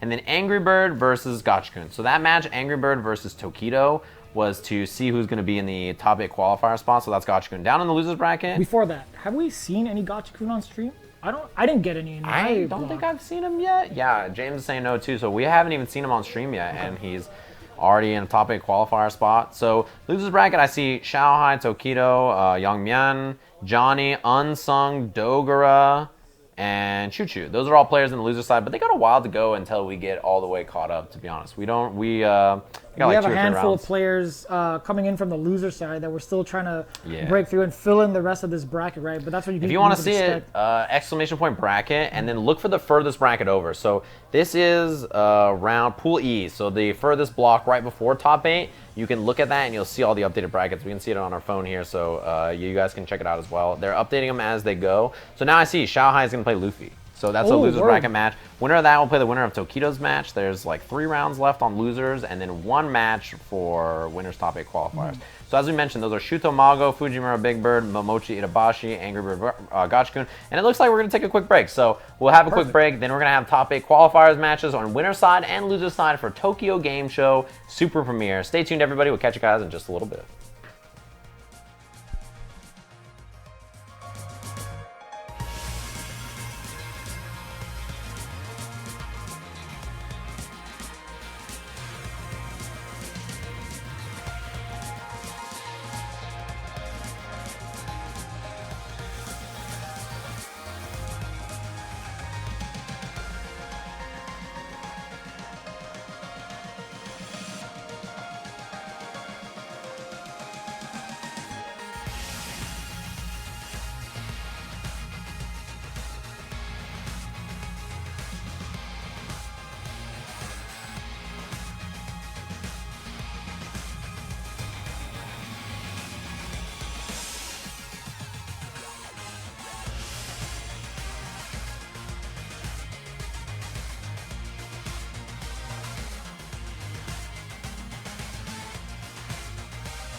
What's up, everybody? Welcome back. Tokyo Game Show super premiere that's happening in Japan. We are the LA Restream Sajam, and this is James Chen, and we are going to be streaming now the last few matches that are going to get us into the top 8 for tomorrow. Again, super premiere, 1,000 points on the line for first place. And like a $65,000 prize pool or something like that for top 8. They have like an additional prize pool for the super premieres. Evo is similar. I'm sure the NA regional final will be very similar. That's the third super premiere of the year. Top 8 qualifier matches. The first one we're going to have is Angry Bird versus Gajikun. The second one we're going to have is Big Bird versus Fujimura. So the two reps, the two birds from the UAE, obviously representing the Middle East. They'll be out and playing for top 8 slots. If you want to see the bracket, exclamation point bracket in the chat. That'll be a Smash EG link. When you look at that, look for the E block. E block is where we're currently at. That's top 8 qualifiers on winner's side and loser's side. So we're going to run through. The other match I think we have after that is Momochi versus... who was it? Itabashi, I think, is another qualifier match that we have. And there'll be updates in the loser side as we go. I'll do my best to try to look at the brackets and give you guys updates about where we are. So, Angry Bird just off of that impressive win versus Tokido, right? Yeah.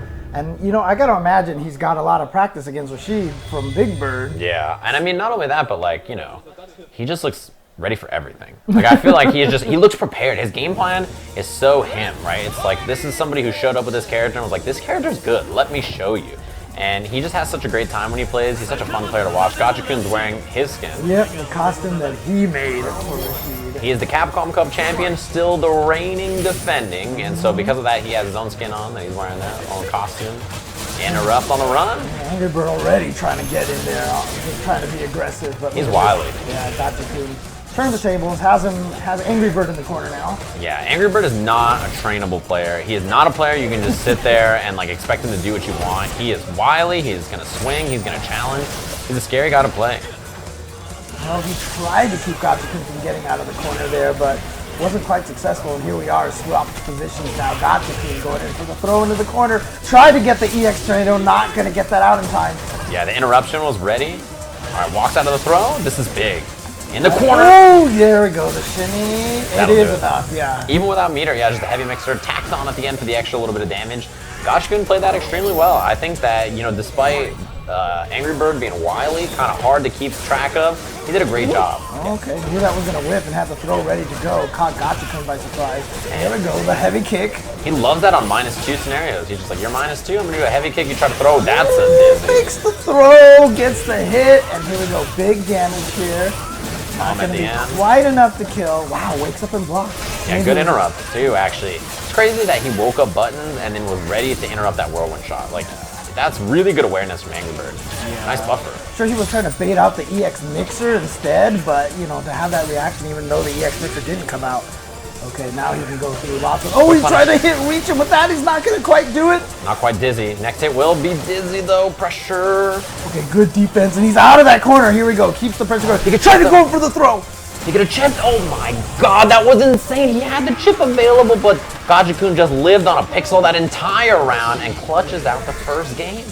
Woo. Well, there you go. That's why he's Capcom Cup champion right now. This is 2 Capcom Cup finalists from last year, right? That's right, yes. Both of these guys were in top 8. Crazy, man. That was a wild match. First one, Gachikun by the hair on his Capcom Cup winning chinny chin chin.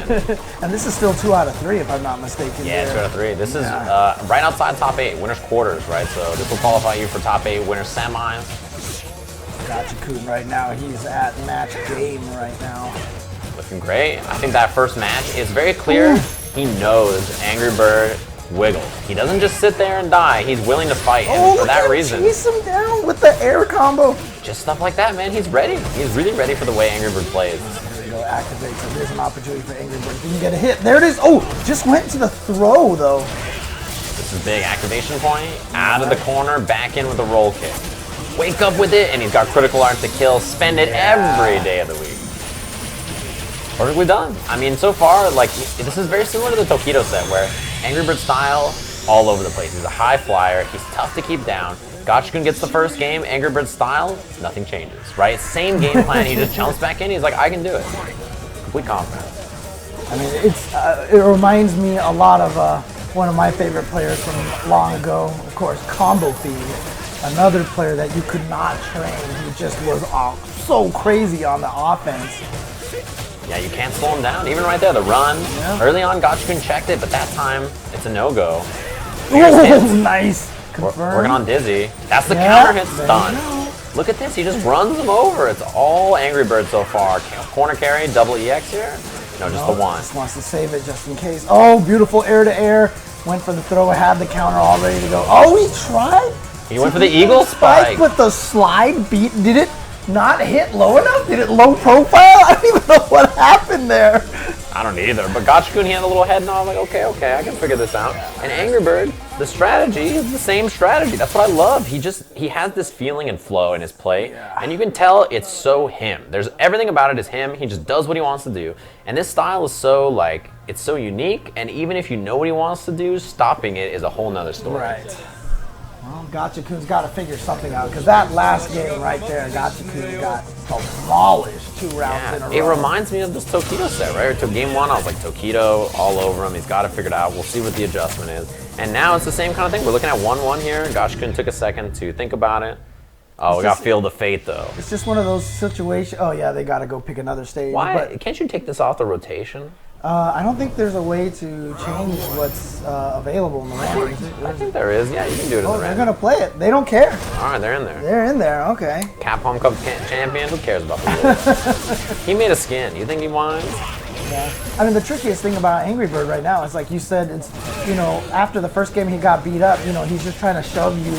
But then after you beat him, he just keeps trying to shove you harder, you know? Yeah. The game plan does not change. Right. He's like, everything will be just fine. Don't worry about it. All right, activation. Here we go. Spend it. Love the tick throw off that. He did the same thing with Tokido, right? Just went to down jab into back throw or front throw instead of going for the full like chain and putting yourself -2. Mix it up. Yeah, so it looks like Gachikun right now trying to check him a little bit with more normals, the standing medium kick, crouching heavy punch. But look at this. Angry Bird just continues to get in there. Now the throw. One more throw is all he needs. That should be a punish. And guess what? Are we going to have a repeat here? Angry Bird going down first game and then coming back 2 games straight? It's looking like it, and like honestly, what do you do? It feels like the first game was all Gachikun. And then Angry Bird just full steam ahead right through him, right? It's just one of those players where the more he throws at you, the less you're going to be able to deal with it. There's that heavy kick again. You said he likes to throw out, even in negative situations. Okay, there we go. Gets the counter hit. Again. There's the counter hit confirmed to the heavy that time, working on Dizzy. Yeah, it might be one of those things where he realizes, like you said, he's fidgety, so he's just trying to catch him touching buttons all day. Ooh, that wasn't a counter hit, so it's not going to get a full combo. Here we go. Angry Bird gets in there, gets the knockdown. He wins in one good hit now, okay? Tornado on top, pushes him past it for the mix-up. But jumping Good back try. away from He it. can hit a button. That was beautiful. The shoulder was because he knows he can come down with a button. Yeah. Not a combo, no counter hit. He's got him. That's that Angry Bird top 8 winner side here at Super Premiere at Tokyo Game Show. Beautiful confirm off the 3 lights right into the critical art. That one's not easy either. That one is tough to do. Angry Bird marching on top 8 winner side. Impressive stuff. You can't go wrong. And I mean, the crazy thing is like the next match, we're going to have Fujimura Big Bird. Could you imagine Big Bird and Angry Bird playing in top 8 winners against each other? Dude, it'd be amazing. Yeah, they're just like throwing hands against each other. They're like, oh, look, it's us again. They like came here on the same plane together. Right. They've been training in Japan against a lot of the top Japanese players. There's like pictures, if you go to like Myers or Big Bird's Twitter and stuff, you'll see all of them are in the room. They're all training, right? They're like trying to get games in and stuff. And these are 2 of the people that came in real early to play. And you can see it. They're in top 8 like winners slots, right? Trying to qualify for top 8 or already in top 8 in Angry Bird's case. I'm almost curious how often these 2 have actually played each other in top 8 of Capcom premieres. I can't recall any I'm not instance sure. of it, so Yeah. I wonder if Big Bird can win this, would this be one of the first times they've ever fought each other in And the like a top 8? CPT Yeah, of a premiere? CPT That'd be pretty premiere. funny. That'd actually be pretty cool. But you know what? If that happened, I don't think 2 people would be more happy to have it happen Yeah. than them. They'd be They're like, like, one of hey, us is in winners yeah, finals. good job. Let's do Whoever this. wins here has to win in winners finals. Exactly. Like whoever But- it is. Big Bird has to get through Fujimura. Yes, he does. That's a tall order, and I don't think we've seen much Fujimura so far, actually. Other 2 matches I know we've seen. We have Shuto versus Mago. We've seen Shuto play so far, right? We just saw him in that Yuri and Mira a little bit earlier. And we saw Mago beat Phenom. The other match we have is Momochi versus Itabashi's Zangief. And Momochi beat Kichipa-Mu earlier. Yes, yeah. And he always seems to have Itabashi's number as well. I feel like their matches are always a grind, too. They always have these long, long sets.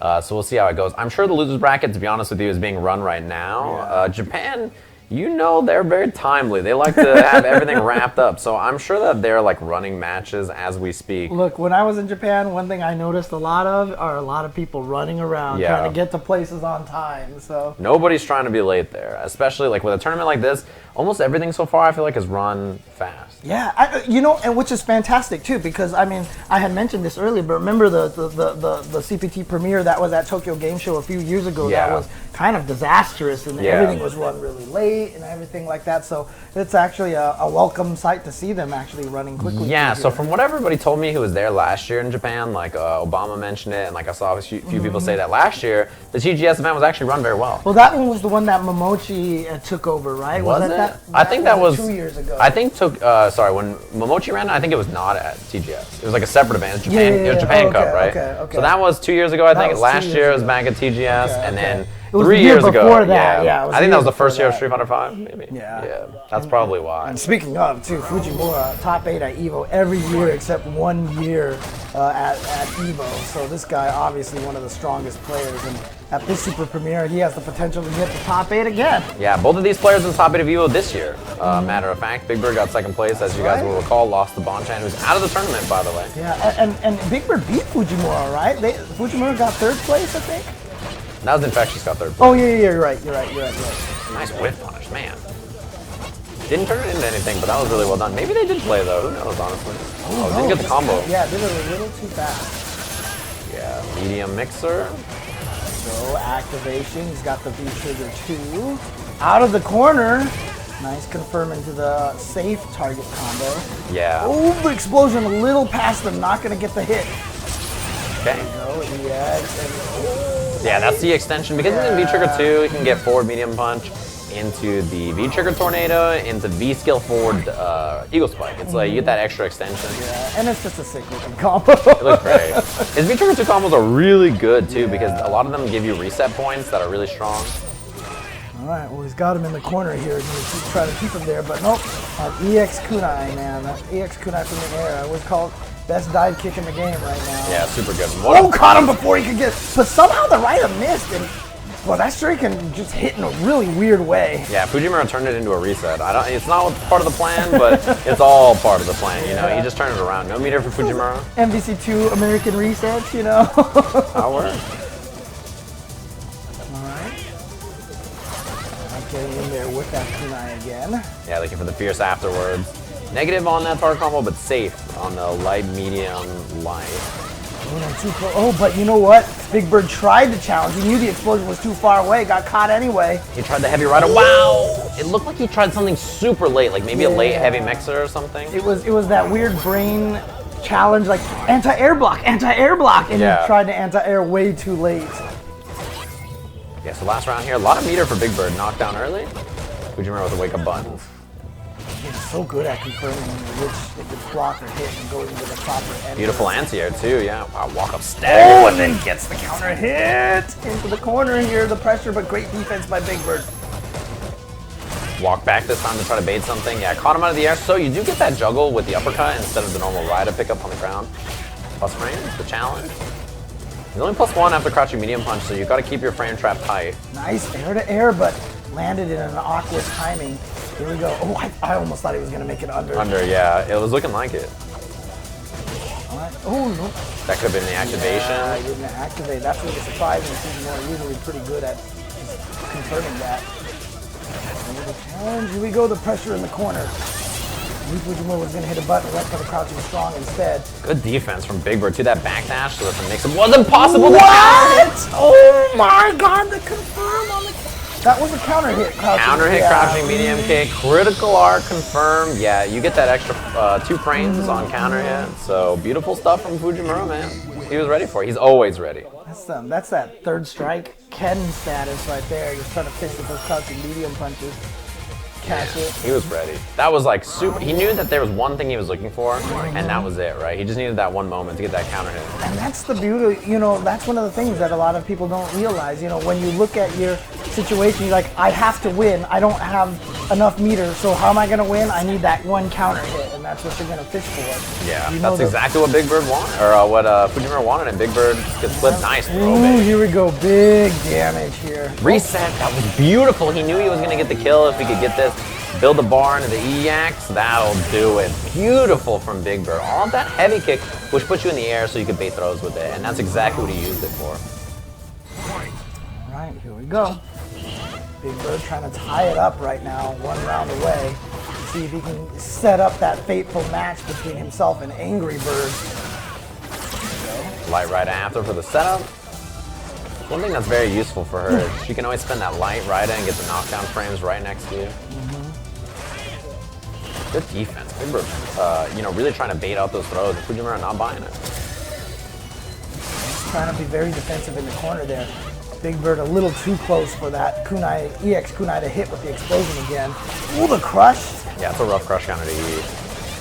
Yeah, look at this. Oh, he baited it out, but he wasn't trying to go for the, he was just going to back off and do the V-skill.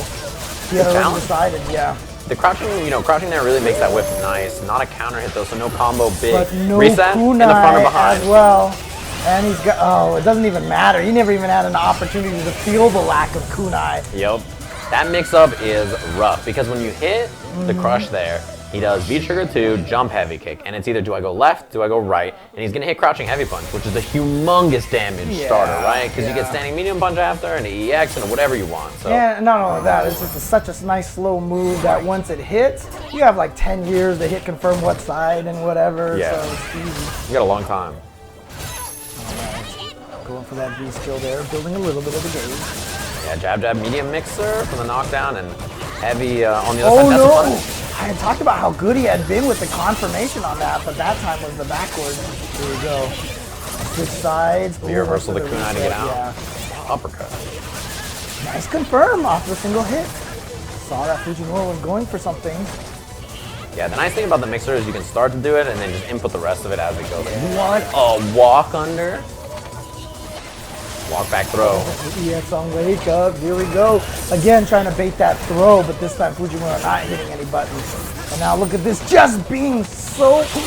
Get the juggle. Mix up here is rough.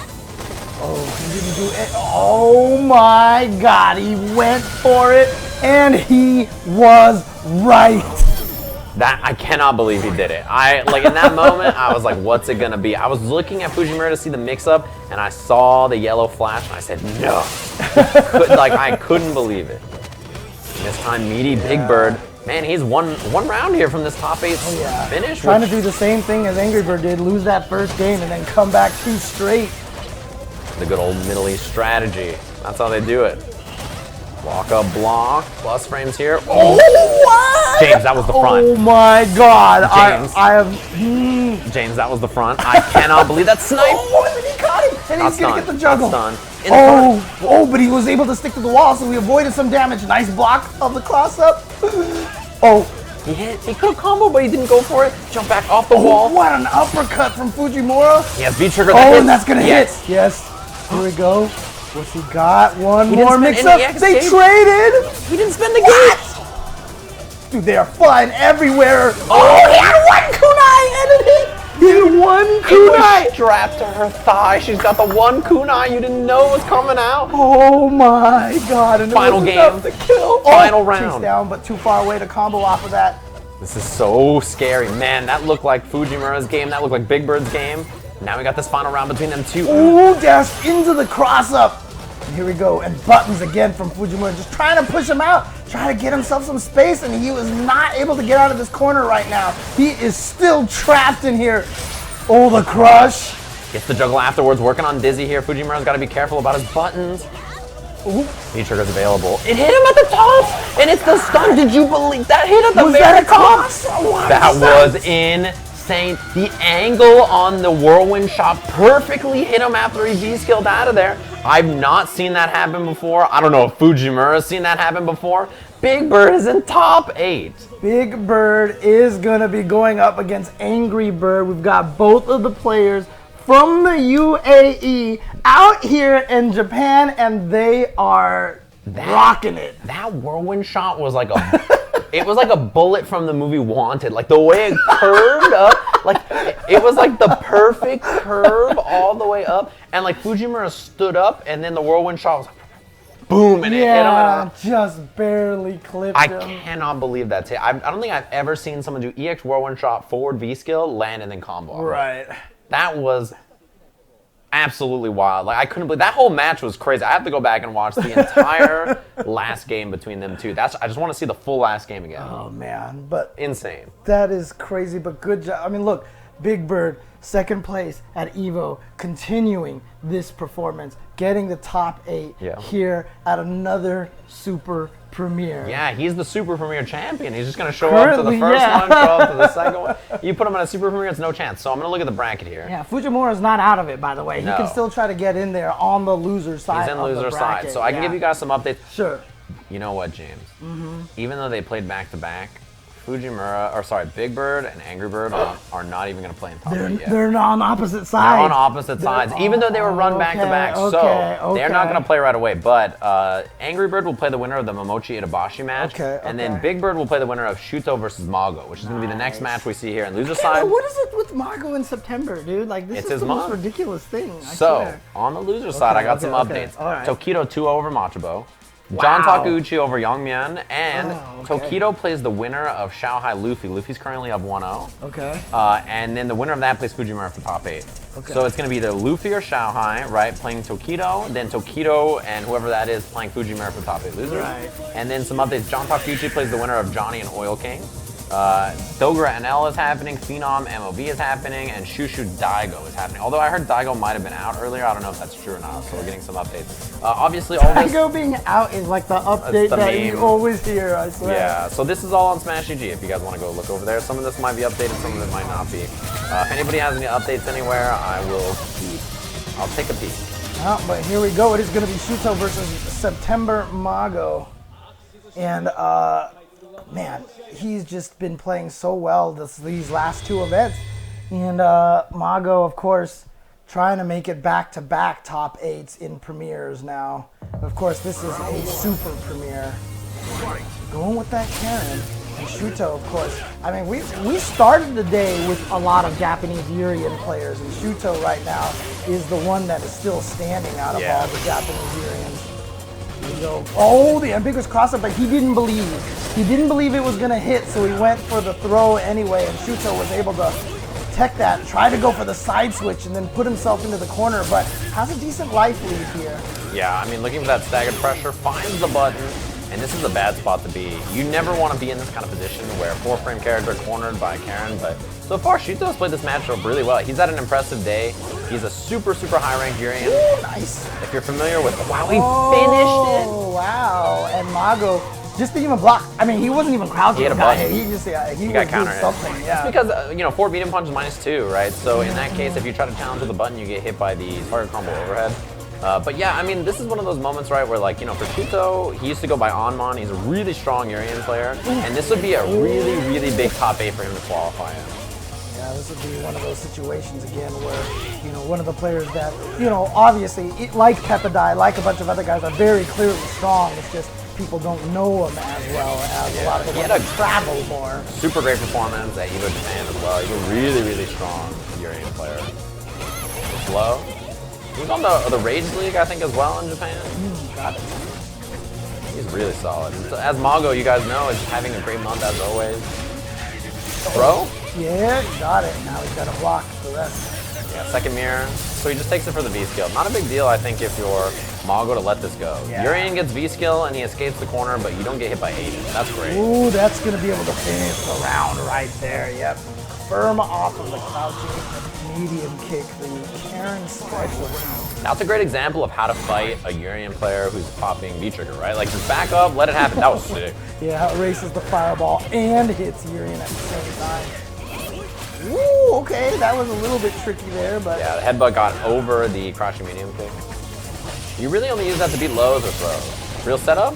This looks so fake. Man, Mago, I feel like I've never seen him do a real setup off of that, but raw record for the knockdown. Working on Dizzy. Slide, back throw, stun, that should probably do it, because he's Game going to on. build up the second bar. Doesn't even need it. Yeah, it was gonna be EX shoulder. Orochi gives you that big fat hit into like whatever you want after. You can sweep, you can do Rekka and a slide, you can do, you know, whatever you have all this time in the world. Like Karin, with 2 bars, Karin can make anything happen. Yeah, she gets the privilege of just having so much damage and choosing how to spend her meter. Yeah. Not a lot of characters get to do that. They usually either need the V trigger for the big damage, or they gotta spend giant swaths of EX just to get the damage. Speaking of damage, big crush counter. Oh, that's a stun right away. Yeah, he got hit by the light kick, so the extra little down medium punch after counter ending is bad news. But a Mix quick up? stun usually doesn't equal an instant death, but the one mix-up will add to that. Yeah, Urien has good mix-up options post-Dizzy, right? He's one of those characters that can put you in a bad spot right after. Not like a throw or no throw, but like a real left-right or whatever. Right. He's just got a lot of good air resets, so you can't even do the quick rise or back roll to try to change it up. Working on Dizzy here. Okay, I like that Mago didn't push too hard. If he did, he probably would have got hit. But wow, nice confirm.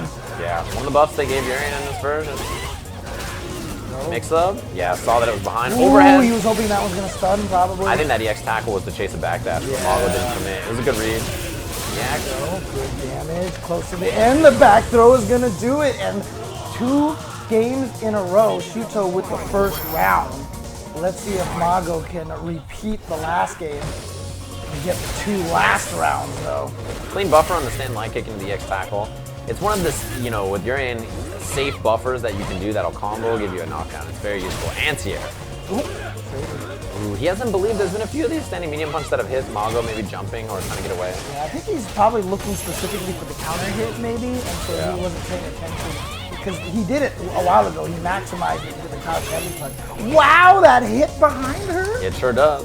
It's very good. Yeah, our anti-air in this version, crouching heavy punch is pretty reliable. Oh, there we go. Not It's dizzy, the hit, but- critical art. This is definitely gonna kill. That's the Karin corollary. Boom! 2-0 Mago in September fashion. Moves on easy peasy over Shuto Urien. Very well played. And that smile on his face. You know, we've been I'm missing. Mago-san. Nice to meet you. Yep, we've been missing some of those moments where they cut back to the players Yeah. after. That was the one we needed. That big Mago smile as he makes top 8 a super premiere event in Japan. The thing about him is I feel like people love him everywhere. Oh, yeah, Mago yeah, is just for a sure. lovable human, and it's very cool. I'll never forget, we were at SCR, we're sitting up on the stage. He's waiting to play a match, and I look over at him, and he looks at me, and he just goes, like that, and then he looks, and he goes, and puts his hands down and starts watching the match. I was like, this is the coolest guy on the planet. Dude, I will. For me, it's always just seeing Uncle Mago with Sako's daughter, you know, Adorable. and just how much he's just like in love with this, you know. He's just he strikes me as a very happy human. Yeah, You know, he yeah. seems like a cool guy. And he's in top 8 winner side. And you know, we were talking about the super premiere, right? You're gonna get a ton of points. Mago, I mean, September Mago, maybe that's all he needs. If he can win this event, he's just gonna get 1,000 points and he'll be in Capcom Cup pretty much. It's really just that easy. Yeah. He should only compete 1 month a year. I know, right? If he was actually smart, he would just like stay home. No, but see, he needs to build the V trigger like me and Jeremy were saying earlier Oh, during yeah. the course of the first few tournaments. I He see. loses and he builds the V gauge and then he Yeah. pops the V gauge. Ooh, I think a blind pick's happening on the stage. Oh, yeah, Blind yeah, pick, you're right, Itabashi's you're right, yeah. Ooh, blind pick. Well, both of these guys have a lot of characters, right? So Itabashi has Gief or Abigail or Right. whoever, right? And Momochi has a bunch of characters too. So interesting that we see the blind pick. I've seen him play Ken against Itabashi, Zangief before. Oh, yeah. I've seen him play Kolin, you know, I've seen him play like a few of his characters. So I'm curious to see who he plays here, but Yeah, but it's a blind pick right now. By the way, they ask both players for the blind pick. You actually don't need to do that. You just need to ask one. Then the other guy picks first, and then you know you come back, and then the first person. I like picks, double. yeah. I like the double version. You just of like it. having Yes. both people whispering Yes, it. Okay. it feels better to me to see Cap one on the stage run over and ask for the blind All pick. right, fair enough. Fair enough. So yeah, this is the shot we have from the feud. Man, it's filled up in there. Actually, there's a lot of Oh, people. yeah. Oh, yeah. Earlier in the morning, it was 10 a.m. in the morning. Everybody's like, "Where's the crowd?" And I'm like, "It's 10 a.m." Yeah, they're I playing. know, right? They're playing their pools like everybody else. Most tournaments are like this, right? In the morning, nobody's sitting down because everybody's playing their pools. And once you lose, or like once you're done with your pools, you come and sit down and you relax. So that's when the crowd starts to build up. All right. Well, here we go. We still don't know who these guys are gonna pick. Yeah. We can see the screen way off in the distance. Right. Urian versus Karin. It's not like that's the match we just saw. It's not gonna happen. Oh, man. All right, Colleen. Yeah. So let's see what Itabashi goes with. Is Itazan gonna be Itazan or Itagale? My guess is Abigail. Yep, you are correct. So there Yeah, we I had go. a feeling Abigail was going to be the one you picked. Yeah, I think Abigail was probably more of a solid decision. Yeah, I think this matchup is also fine too. Colleen is very solid in this version. She's a really, really, really good character. And I think Abigail, he got a bit worse, but he's still someone who can handle a lot of matchups. In particular, a matchup like this where Colleen is going to have to do a bit of approaching. The thing is, though, is that her Fierce is such a great counterpoke that even though, you know, you want to use those jabs, you want to use these like kind of far-ranging buttons for Abigail, the priority system is just going to get you dunked if you're not careful. The difference in damage output is huge. Nice. Momochi has started dash a lot, actually, in this match. Okay, trying to be very, very, and look at this, he's not stopping either. He's just continuing trying to be aggressive, using that V skill as the anti-air. Yeah, and I mean, when I was in Japan, I would go to Sky Studio, right? And while I was there, you know, Itabashi would show up every week. That's Momochi's spot to play, right? So these two would be there, and, you know, I'm sure they're always familiar with each other. They play a lot. This is one of those matches where it's really just going to be, we play each other all the time. How does this go down in tournament here? Top 8 qualifier match on winner's side. Our last top 8 qualifier match on winners, actually. I mean, the crazy thing about it is despite all that beginning right there of Itabashi getting all those hits, Momochi slowly poking away, catching up in life right now. He's trying to stay outside of the range, but he has not been able to get that forward dash yet. Itabashi has been ready for it every single time. Clean activation. Now the Fierce is bad news. Yeah, you can't eat a crush counter, but also Momochi can't be too antsy. Front throw, not as scary as the back throw. Big jump. Yeah, it's going to be able to combo off of that. It's one of the weaknesses Cross of up. Abigail. Yeah, there we go. And look at this. Already a huge dizzy. life lead.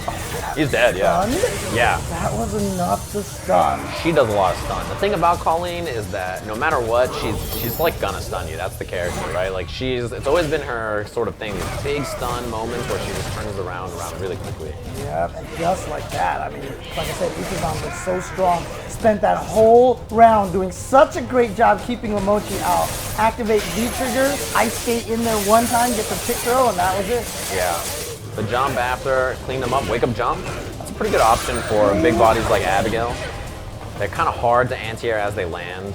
When they're going over your head, the jump arc's low, so you don't have a lot of time. There you go. All you've done now is just power up Momochi. He just needs one hit Beautiful. into the V-trigger activation. The wake up button. That could have been crouching medium kick meaty into the V-trigger. You notice there's a few whiffs from Abigail where Momochi doesn't challenge after. That's a punish. There you go. Yeah, he's gonna spend it. He's gonna try to. Is this gonna kill? Last hit. Dang. There breaks was. the glass. You forgot about the glass break. I thought he was living with a pig. Yeah, I know. Colleen has a lot of health. Alright, so Ikazan. Big jump. That is one of those moments that could end a round, right? Like, you have to watch the wake up jump or reversal jump from Abigail, but besides that, this is a really strong spot for you. Plus frames. Yeah, I mean, that's what I always said. Like, that's one of Abigail's biggest weaknesses. You can jump with a roundhouse or a fierce early, and you can clip him, and then you can combo off of that so easily.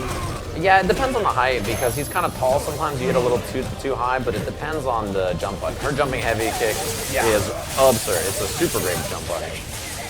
There we go. This is a little bit of health left. Tries to fake the throw, then gets the bait right there. But here we go, activation. Momochi might regret not seeing that he built the EX gauge right there. This could be the end. Yep, stun. Oh God! He's got VT2. But there's gonna be a lot of scaling. He's dead. Doesn't matter. Yeah. That was classic Abigail damage right there. That's the thing is like, okay, so the reason you run VT2 is that exact thing, right? The extensions you get after that give you so much extra damage, so much extra dizzy. And in that moment, Momochi, when he hit the counter hit medium kick and a light kick, he built the EX gauge for Hit Parabellum. That game should have been over. It was just a small error where he hit the light punch Parabellum instead. That'll do it. At least I'm pretty sure he had the meter. We can look again later. I'll probably check it out. But I saw the EX gauge when I looked down, and I was like, oh no. Well, Ikazan somehow managed to get out that one with a couple of high damage combos from Abigail, but that's what he does. Yeah, and that VICTRIX 2 extension is really powerful, right? Like, you think you're gonna live with just a little bit of life, and then that last little charge at the end for the dizzy. And the interesting part about it, you know, obviously his command throw range has got nerfed really badly, but it kind of makes you forget about that they exist because you don't see it as often anymore, you know? Yeah, it's still a scary option up close. There it is. B skill face down. Try to counter poke after or punish. He was ready with the Pierce. I mean, after that sending medium kick action, it worked out. Momochi with some V-trigger left. He's hanging out. Oh, nice! Gets the activation, and it's still going to get the reach on that as well. Yeah, and you have to respect the VT2, right? It just makes all these buttons way scarier. It's even scary in neutral. Like, raw VT2 could just hit you, and you could just suddenly be like, wait, what happened? Skate in. But there's that crush into the air throw. There it is, and that's enough. Yeah, cleaned up from Momochi there. Really well done. We saw him using that early jump heavy kick again in that round. I think that's an important tool to use in this matchup. It's good for stuffing like that jab from Abigail if you think he's going to try to anti or jab you. Good interrupt. There you go. Spend Got the it. counter hit. Oh yeah. He's going to go for all that shit right now. Get him down about 50% health. Yeah, you want to spend it early, get the dash up afterwards, flip them low, no confirm. Yeah, you spend it early like that because now you've got all this time to build it up again. Yeah, You great want whip. to get to the next round as badly as possible, but here it comes Momochi. 50-50. We saw the comeback that he had before. Oh, the parry! Because he doesn't care which side. Good choice. Yeah, he knew that that was what Momochi was skating up for. I like the call out. Although Momochi's like 3 good hits from taking. Oh, what a whip! No, yeah, that's it right there. Oh Living. no, not quite enough. This is bad. Oh boy, oh boy. All right, runs out of V-trigger 2. Maybe EX Hail here or something. One more hit in the critical arc. This is scary. Yeah, you cannot get hit by back heavy kick. Oh, activation. That was perfect. He used the freeze frame to see the anti-air timing. Yeah. Itabashi was ready for it. And the thing is, like, Momochi can hit confirm, heavy kick there, back heavy kick, and kill you. He can hit fierce in it. It's like a really scary spot. So Itabashi backed up and said, I want nothing to do with this. I was just surprised that after the V-trigger activation, Momochi wasn't just like mashing on a light kick or a light punch or something to try to come out as quickly as possible. Yeah, maybe he thought he could empty jump it. Counter. A lot of damage. Set up after 2. Yeah, goes for the frame kill into the throw. Backs off a little bit, Momochi trying not to push too hard. Found the time to dash in. When you see those guys whiff and you don't have time to whiff punch, a lot of times you just use that to forward dash. It's super good, yeah, because you just cover the distance instead of worrying about trying to whip punish and then getting like, you know, wish punished after where you're like, oh man. Happens against G a lot, I feel like too. Yeah. Critical arm. Right? There you go. Spends it every single time he has that opportunity. Yeah, you might as well because you get the dash up after. Huge damage on this. Oh, Well, it might have been calling out a parry. yeah, that's a good call. Oh, there you go. Yeah, I was going to use that whiff to get in. A little too far away to confirm off of that. Again, using the B skill just because in case he attacks, he can parry it as well. Itabashi hitting a lot of buttons, which I think is a little scary given that these heavy punches in VT2 can almost kill you now. Seats in. Critical art. Yes, spend it. There we go. And yep. Is this going to kill? Last little bit. Not enough. Oh my god, it's not. Oh, but he caught him. Early. Okay, so he did crouching medium kick, that's +1, and then just early jump heavy kick after, and Itabashi swung with that medium punch. Yeah, and caught him before he could recover. And there you go. We're tied 1-1. Itabashi now checking his notes.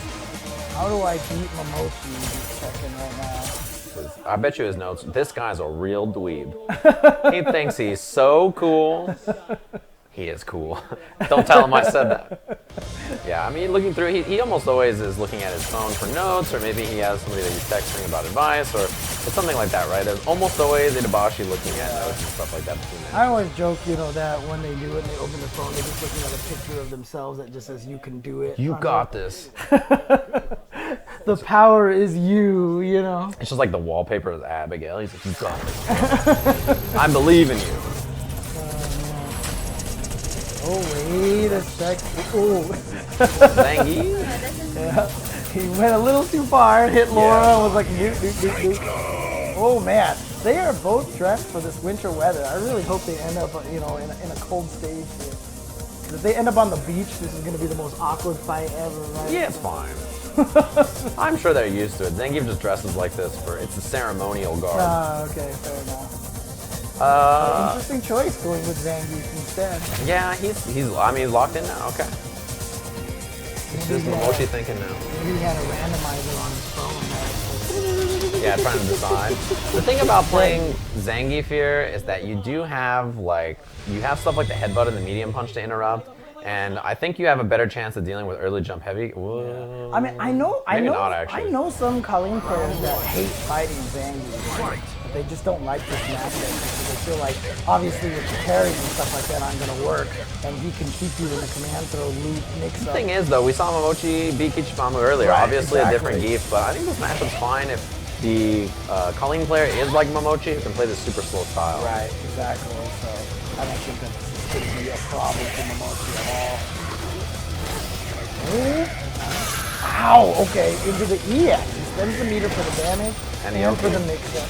Oh, jump back light kick. Wow. And Itabashi tried to punish with a reversal heavy kick, actually. I think that was a good call. Oh, Nice. Yep, using that armor there, but that was the light one, so no mix-up afterwards. Nice. Confirm. I can't believe that was. Yeah. Got that little spike at the end of it. All right, tick throw. V-trigger available for Itabashi as well. You gotta watch the activation points. Fierce. Yeah, looking for the flex. Trying to catch that continuity kick with standing fierce again. If you're Momochi, you just wait for like a fierce for a counter here, or like no Because the hit dangerous confirm. part is if he actually catches him with the flex, the actual flex is going to combo into the V-trigger, and then he could be dead. That's the real back. Oh for no! a reset. He went for the reset, and it's going to pay off. No, this is not going to Big damage. That was the classic. You dirty rat! That was the oldest trick in the book. The crouching medium kick moves you forward just a little bit, and that's all you need. You just need a little bit of range to reach with that light SPD. And the other thing too is because if you see that crouching medium kick, you're like, oh, it's an attack, I better block, but it just whips, and then it just catches you by surprise. With these walk down jabs, you see Momochi backdash to reset the space. Oh, this will be a punish. punish. Yeah, here we go, fierce one. Yeah, set up after. Oh, Wake up critical wow, wow. Oh no! How many SPDs has he done in his life? And he dropped that one. That's such a big one. Oh my God. If he loses this, he's going to be thinking about that one for a very long time. Yeah, in his notes somewhere, it's going to say do 1,000 SPDs without dropping it. That is brutal. That would have been a huge swing. Yeah. Itabashi almost on critical art though. Yeah, headbutt now. You cannot eat a headbutt, you can't eat an early jump medium kick. Those two are win conditions for Itabashi. Ooh. That was long distance here. Corners himself. V-skill's pretty scary now too. With that, watch out for the flex right now. Yep, he got it, but it was the wrong timing for it. And here we go. Gonna get the combo. A lot of damage. V-trigger's available, doesn't pop it. There it is, pops it finally, goes for the level 2. But he only needs a level 1 to combo into critical. Yeah, a jab kills now. Oh, but it's gone. Gone, he had to spend 2 level 2, so he's out. You still can't eat. Oh my God. Oh, he dashed and then jumped away. So punish. Yeah, here we go. Spend the second bar. Hands. Not enough to kill, but you know what? Just backdash, get out of there, get Run. out of there. Yeah, he can't chase you, Get there's out no of there, time. Get out of there. Yeah, he just tried to build some meter. Itabashi just whipped the command throw for that. I think And that. again, that one missed SPD. That one missed SPD. That was it. Oh my, oh. It could come back to fight. We got final game, final round between these two. Winners top 8 at a super premiere, and Itabashi Zangief missed one SPD. It's the one SPD he needed. Not like this. Not It like wasn't- this. The thing is, it's not like it was going to kill, but I mean, after that It would have point- been a big, huge life lead, and now look at this, the roundhouse, the boots to the face. This is looking rough. He tried. And this is horrible. Spend the second bar. And he's got a guess on wake up here. Backdash. Momochi playing super safe. Yeah, he's like, you know what, I don't need to deal with I don't need to put myself into a position of risk. Not at all. You're just chilling at this moment, right? You just wait. Let him activate. Walk it out. No buttons, nothing. He is just trying to make sure he doesn't back himself into the corner too badly. Oh, the timing on those heavy kicks. And there it is. Momochi is going to take it and Itazan. That feels so bad, And that even handshake. look, you see Momochi looking at him with the kind of smile on his face. He was kind of like, he knew he kind of got away with something. He kind of knew. Oh man, that is a heartbreaker for Itabashi. And SPD is all he needed. He got the jumping heavy punch. Brutal. That is such a rough drop. But the thing is, that just goes to show, even at the highest level, the best players in the game They miss punishes. They make mistakes. Oh It yeah, happens. oh yeah. It's the nerves, man. Yeah. It's like, I mean, it's famously known as the Wong factor. It's Yeah. like, here's my chance. It happens. Everybody And makes then mistakes. your brain you get this brain fart all of a sudden, and everything just goes bad, just goes Yeah. wrong. Well, on the topic of things going bad, I got some bad news, stream. We're going to take a 5-minute break. When we come back, we'll have some of the losers qualifiers match. Actually, the first one I see is Fujimura Tokido. So we're going to take a short break. Losers top 8 qualifier matches. See you guys in just a little bit.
Hey, what's up, everybody? Welcome back. The final 4 matches is going to be the losers' top 8 qualifiers.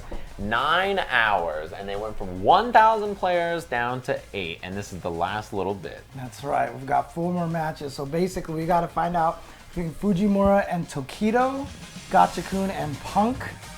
Actually, we've got more than just 4 matches, because after these 2 are over, we need to get down to... No, oh, this no, is you're it. right. You're Yeah. right. This is it. This is it. So Fujimura and Tokido, Gachikun versus Punk. Itabashi, oh God, how can you recover after that last After that match? drop, Yeah. missed SPD, he's going to be churning butter in his dreams after that one. And the last match is Shuto versus Liquid's John Takuchi. Yep. All right. Man, Fujimura and Tokido to determine who gets into the top 8 Crazy, of the yeah. Super Premiere. And it's a loser side match, so one of them is going home with 9th place. 2 players who have been eating up a lot of the CPT points this year so far. So the fact that they're not going to be in winner's side is actually great for the other players who need points. Yep. Whiplash.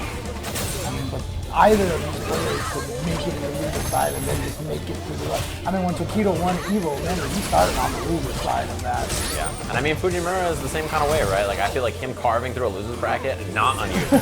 Yeah, not a problem for him. Very fun. And I feel like I saw these two play a very one-sided set, at CEO. I feel like I remember Fujimura beating him up. But I'm sure they played many times. Ooh, missed the jab. Yeah, but no reaction from... Oh, you got it. That was the round. Yeah, he just didn't confirm. He didn't believe he was already committed to the walk-up. Fujimura actually almost has V-trigger again. Yeah, he's got it now. Oh, and you know what? Guess what? Here it comes. Mix up, 50-50. Block. Not enough chip, and the combo was beautiful. So not only did he block the critical art, but he knew the combo after blocking the critical art. Shuriken comes back, fierce, kunai release, right. Beautiful. It's one of those situations where I felt like Tokido, if he really wanted that critical art to work, he had to have done it just a little later, like by a frame or two. Because a lot of times you do it so fast, you actually catch them before they touch a button. Yeah. Like, if he was expecting a meaty there from Fujimura, but in that case, Fujimura just waited. He was like maybe going to wait and then command dash or something. Who knows what the mix-up was going to be, or he respected the uppercut. Right? Slide? Yeah, even though that was counter hit, I think it hit a little too deep for Fujimura to be plus. He didn't want to risk it. Ooh, wow. Standing heavy kicks are so hard to actually punish when you see them whip. Kunai? This is 50-50. Oh, in the front! He went from the overhead. He turned left-right to a high-low. Oh, he caught him. Tokido was trying to sweep in to activate, but a beautiful jump from Fujimura and the kunai release. The classic. I feel like that, even when you don't hit him with the fake cross-up, it's a classic round ender. It just works. It goes under whatever button they want to do. It beats throws. It beats so many options. It's a really good round ender. And the damage you get after is fantastic. Yeah, there's just not that many characters that have the ability to jump, and while they're on their way up, they get to hit right below them instantaneously. Is there even a switch character? I just don't think so. I don't think so. Ever seen him use Or it? V-trigger? Yeah. Oh, V-trigger, yeah. Maybe, I mean, it could have been one or the other. I don't know. He on that online tournament, he played Bison against Gachikun. I don't know what the heck that was about, but... You know, I don't know. I thought maybe this might be one of those moments where you wanted to try another character, but I don't think I've ever really seen him play anything else in the tournament in this game. I felt like a lot of that kind of went downhill after that super that he went for. Yeah. It was rough. I mean, that was just a gamble. He was willing to bet the round on that. Right. It just didn't work out. And he ends up in March round with no resources to start out, you know. Missed anti-air, too. That is one thing about Tokido. I think under pressure sometimes he can miss anti-airs on clean jumps like that. Well, that was one of his biggest weaknesses in Street Fighter 4 days, and he really shored that up, and he's not had that much problem with that, but maybe just every once in a while it can fall back into it. It's tough to be ready for everything, and particularly this character, Ibuki. Even if you're ready for an early uppercut, if they are, you know, going for something nice. If they go for EX Kunai, it beats the uppercut a lot of times. So. You just hold forward on the controller to do the uppercut motion, and the kunai comes out so fast it just catches you before. Oh, what a punish! Kunai release? You are done. No, it just goes for the right. That's the thing is, a lot of characters struggle to punish that when Akuma's landing. Because you can swing into the air fireballs or you can mistime it. But with Ibuki there, I love the V-trigger because you don't even have to worry about your timing. You just let the Shuriken do all the hard work. Yep, hits him out of the air, no risk of you extending into the fireballs. Again, no anti-air from Tokido, and he just ate that jump roundhouse. Yeah, I mean, it's looking rough. I don't think we've seen any anti-airs out of him. This round, he's missed 2. He even did an anti-air jab earlier that worked, but it's not what you really want. Like that backdash, he put himself out of the shuriken range on his way back. Oh, mixed him up, saving the front. Backdash. Fujimura was taking the long walk. He strolled up and was looking for something. He was skipping along the beach, you know, just having a good old time. He was trying to make it all the way up there. I think maybe to look. He just thought Tokido wouldn't hit a button because of the life deficit or something. But I guess Tokido had the life boot, but thought maybe he wouldn't hit anything. Oh, okay, didn't get that confirmed right there. Yeah, he threaded the needle with standing medium kick buffer, EX red fireball. That's just a really good buffer. Like you can kind of rely on just walking around and swinging with it. Yep. You know that one was canceled into it too. It didn't hit. Oh, yeah, it's tough to answer that. Oh, was that? Oh, God. Almost. I love that EX fireball there. How did he combo off of that kunai? No, he was plus actually out of the kunai. Yeah, it was blocked. Dash under, beautiful uppercut. Man, look at this. All of a sudden, Fujimura sitting on the life lead. Gets the kill. EX. Knockdown, Tokido. The jab challenge. Here we go. The V trigger is active. It's scary time. But there's a big chunk of it is gone on that one with air fireball. You gotta watch the trade, yeah. Oh, we got him! I don't think he was expecting uppercut. the heavy one. Yeah, he didn't have enough. Fujimura does have gauge. Oh my god. The throw, but it wasn't even the true meaty throw. He waited half a second just in case of the wake up EX uppercut and then did the delayed throw. That little wait is important too, Red, because in that instance, like, it's scary. And, you know, as Fujimura, you don't want to gamble the whole thing on an uppercut there all the time. You know, Tokido just walked up to him and gave him a big old headbutt. And then down he went. Scared, man. Ooh. A lot of dizzy added up early and a lot of damage on Fujimura's side. Walking up, really repping that standing jab. That's one thing that Tokido Akuma is really good at. Lots of that. Oh, wow. But not in time. It's funny because both of these characters have that same kind of move. Towards medium kick and his towards heavy punch is very similar in function. Oh, out of there. Yep. Gets out of that corner and yeah, he's like, throw me. Please, just take the throw. Tokido really does not get baited on that a lot. He either hits his standing jab or he just blocks and that shaved away the life bar. Yeah, that initial gray health burning of the red fireball, I felt like made it just enough to kill. Yeah, he got smoked. And if you're close to the corner, you can combo off of it too, so it's really good. Oh, just waited too long for the heavy kick. We'll try to uppercut anti-air, and it got stuffed, actually. Fireball in neutral, try to get him to walk into that stand heavy punch. Oh, Very jab. Was able to block in time. That's the thing, Tokido's jab, he just really brings it out a lot. It's something that he really constantly checks with to make sure people don't just walk up into his face. See it right there. He just constantly hits it to check people. Oh, I think Fujimura thought he would be plus in that situation. Not going to happen. The side switch, V-trigger activated, gets the throw. Here we go. Pressure time in the corner. Out of there! Oh this is gonna hurt. My god! He Smoke. stopped the uppercut with the air fireballs. Got the confirm into uppercut super. But look at Fujimura sitting on that V-trigger. No, didn't spend it on block. Oh, the entire jab and he baited him! And there it is, Tokido eliminates Fujimura and oh man! The elation on his face is like, I did it, pumped up, feeling good. He's about to rip his shirt off and headbutt somebody. Man, he's feeling, he's got the towel around his head, oh, you know. Man, you saw the commercial? I did see the commercial. I could tell. That commercial is really something, I'll tell you what. You know, honestly, it's so crazy because he even reads all like he's the one doing all the talking in it, and so it's like, it's just crazy to me. His voiceover line where he's wagging his finger. It's just crazy to see these FGC guys doing these commercials. Yeah, it's really, really cool. Shout outs to Tokido though. Yeah. He's doing an awesome job out there. So Fujimura 9th place, Tokido in top 8, a loser side. Man, that's not even a top 8 match. Yeah, that was outside top 8. It's a 2 out of 3, right? Qualifier on loser side. Next match will be Gachikun Punk, the only U.S. player that's still living this deep in the bracket. Who sent Punk to losers? Do we know? I don't know. I know he beat Sako in the loser side. Who he lost to in winners, though? I could probably look, actually. Yeah, or probably look that he up. can look, or I can look, or somebody. Let me take a peek at Yolden bracket. No Smash.gg, everybody. You can find the brackets on there. So Punk was in losers bracket at the start of this. He beat Unsung and then Dogra back-to-back. So now he's up against Gachikun.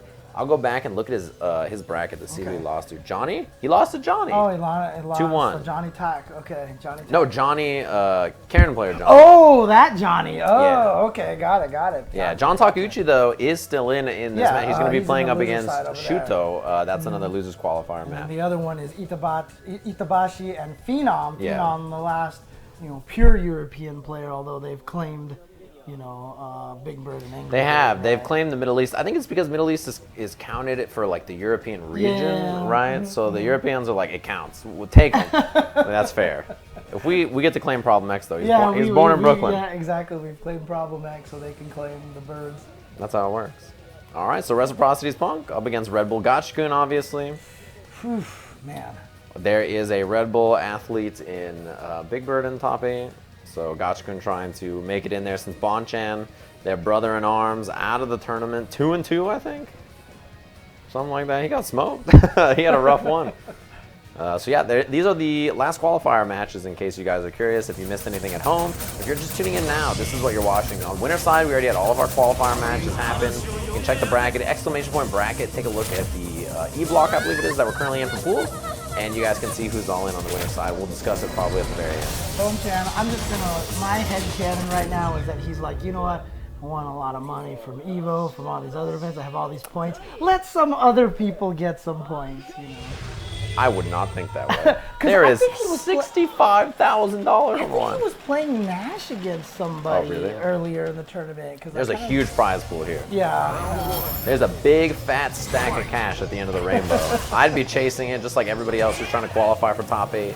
Gachikun Punk, these two have played a lot. I think traditionally this has been a matchup that Punk is really strong in. Against Gachikun in particular. I don't know about Rashid, but against Gachikun I feel like he's done pretty well normally. There was that one little exhibition, that Goodwill exhibition that Jeremy and I were at, and if he beat 3 Rashids in a row in the top 4 to win that tournament with 3 different characters. Yeah. And Gachikun was the only one that he played Karin against. Yeah, and I mean, that's the thing, right? Is like in this case, this is a pretty good matchup. He didn't use Karin at all. Probably played some Kolin and like some other, maybe Cammy or something. Played like Ken against one of them or some crazy thing. Like, it was something wild. Yeah. I mean, the thing is, right, about Punk is that this is the kind of character that you think give him some trouble because he can, get locked down. There can be plus frames and stuff. But actually, I think he's very, very good against the ground in this character, and also just in general of like surviving the storm and then really firing off after. Up the life. Slight life lead now. Happy skill. Activation, backs off. I like the chase down with the heavy kick though. Straight after. To the corner. What a Punk hit. I'm surprised. That's 0 on block. Nice jump out. There, no more V-trigger. Don't get hit. Punk kills you in one hit. Oh my god. Oh, you're dead. Why? Just like that 2-bar kill, the confidence in his execution, not to just go for the easy combo, spend the gauge, get the kill, Punk with round 1. It's wild because it's like at that point you just take the throw, you just low block, take the overhead, For a frame. He stood up for a frame and Punk said, thank you very much. Give him an inch and he takes a whole 9 miles. Looking for the crush, didn't find it on the roundhouse. A lot of long range standing heavy kick from Punk so far in this match. Yeah, there it is again. Nice anti-air. He walked up into the heavy range. And look at the meter. So Karin spent 2 bars to close out the last round, right? Yep. Look at her meter already. About to have critical art so quickly. And it could almost kill right now off of one crouching medium kick. Moves in, scoots in, overhead. What a block. Now one crouching medium kick. Oh wow, the sweep. Gets the side switch as well. Wake up jump. You cannot get hit here as Gachikun. Same thing as last round. Don't get in low. See, that's why he's, you know what? He knows. Oh! But the same thing again, EX. It's a mirror image flipped over from player 1 and player 2. Hit the exact same combo in the exact same way. Punk. And it's one of the hardest things because, it's easy for us to sit here and go like, just don't get hit by a card. The thing is, you gotta move. If you're just holding down back the whole entire time, the lack of movement makes you such a vulnerable target. So right. You stand up to walk just the slightest pixel distance, and that is the timing that Punk catches you with that crouching medium kick. It feels so bad too because it makes it feel like you can't move. Right. And if you can't move, like, the amount of options you have is so much more limited, right? As a player, like, you're just like, okay, what am I even supposed to do in this instance? Right. Like, if I can't move, I can't walk, I can't hit a button, or I get counter hit, your options just feel so, like, you just have nothing. It's like, what am I supposed to do? And obviously, with someone like Punk, who just so rarely ever doesn't get that confirm on the single hit, it's just that much scarier. Yeah, his success ratio is super high, and his execution is great. He really, like, if he hits you with low medium kick Tenko, he's gonna make it hurt every time. Yep. And like you said, he's gone for the, you know, the more difficult combo afterwards, even though he could have killed with the super both times. There it is, hit confirm again. Scared to touch buttons, scared to walk backwards. What are you supposed to do? Right. Gotta not be in that range, basically, but that's where Rashid wants to be as well. So here he's gonna have that opportunity. He's gonna get the knockdown. Big wake up, activation. Only time that Punk has done that. Ooh, hit a button. That time he didn't keep it tight. That's one thing about Punk I think people realize is sometimes you have to challenge there because he won't always keep it tight. He's gonna try to walk around and look for confirms and stuff, so you have to challenge it occasionally just to keep him honest. You saw that forward dash. You confirmed the standing heavy punch off of the forward dash. Trying to sneak in there. Much more buttons. Gachikun is not letting Punk walk around the same way he was before. That's just dangerous because now you start eating like far range buttons and stuff. But I mean, it's nice because obviously Rashid just has a great button. The Kachi light kick is a great button that is doing some work right now for Gachikun. Yes, there we go. Yeah, one of the better 4-frame buttons in the game. It doesn't lead to a lot from range, but it's a pretty consistent punish. Check. Oh, you didn't spend any meter on that one. Interesting. He's got a pretty good lead.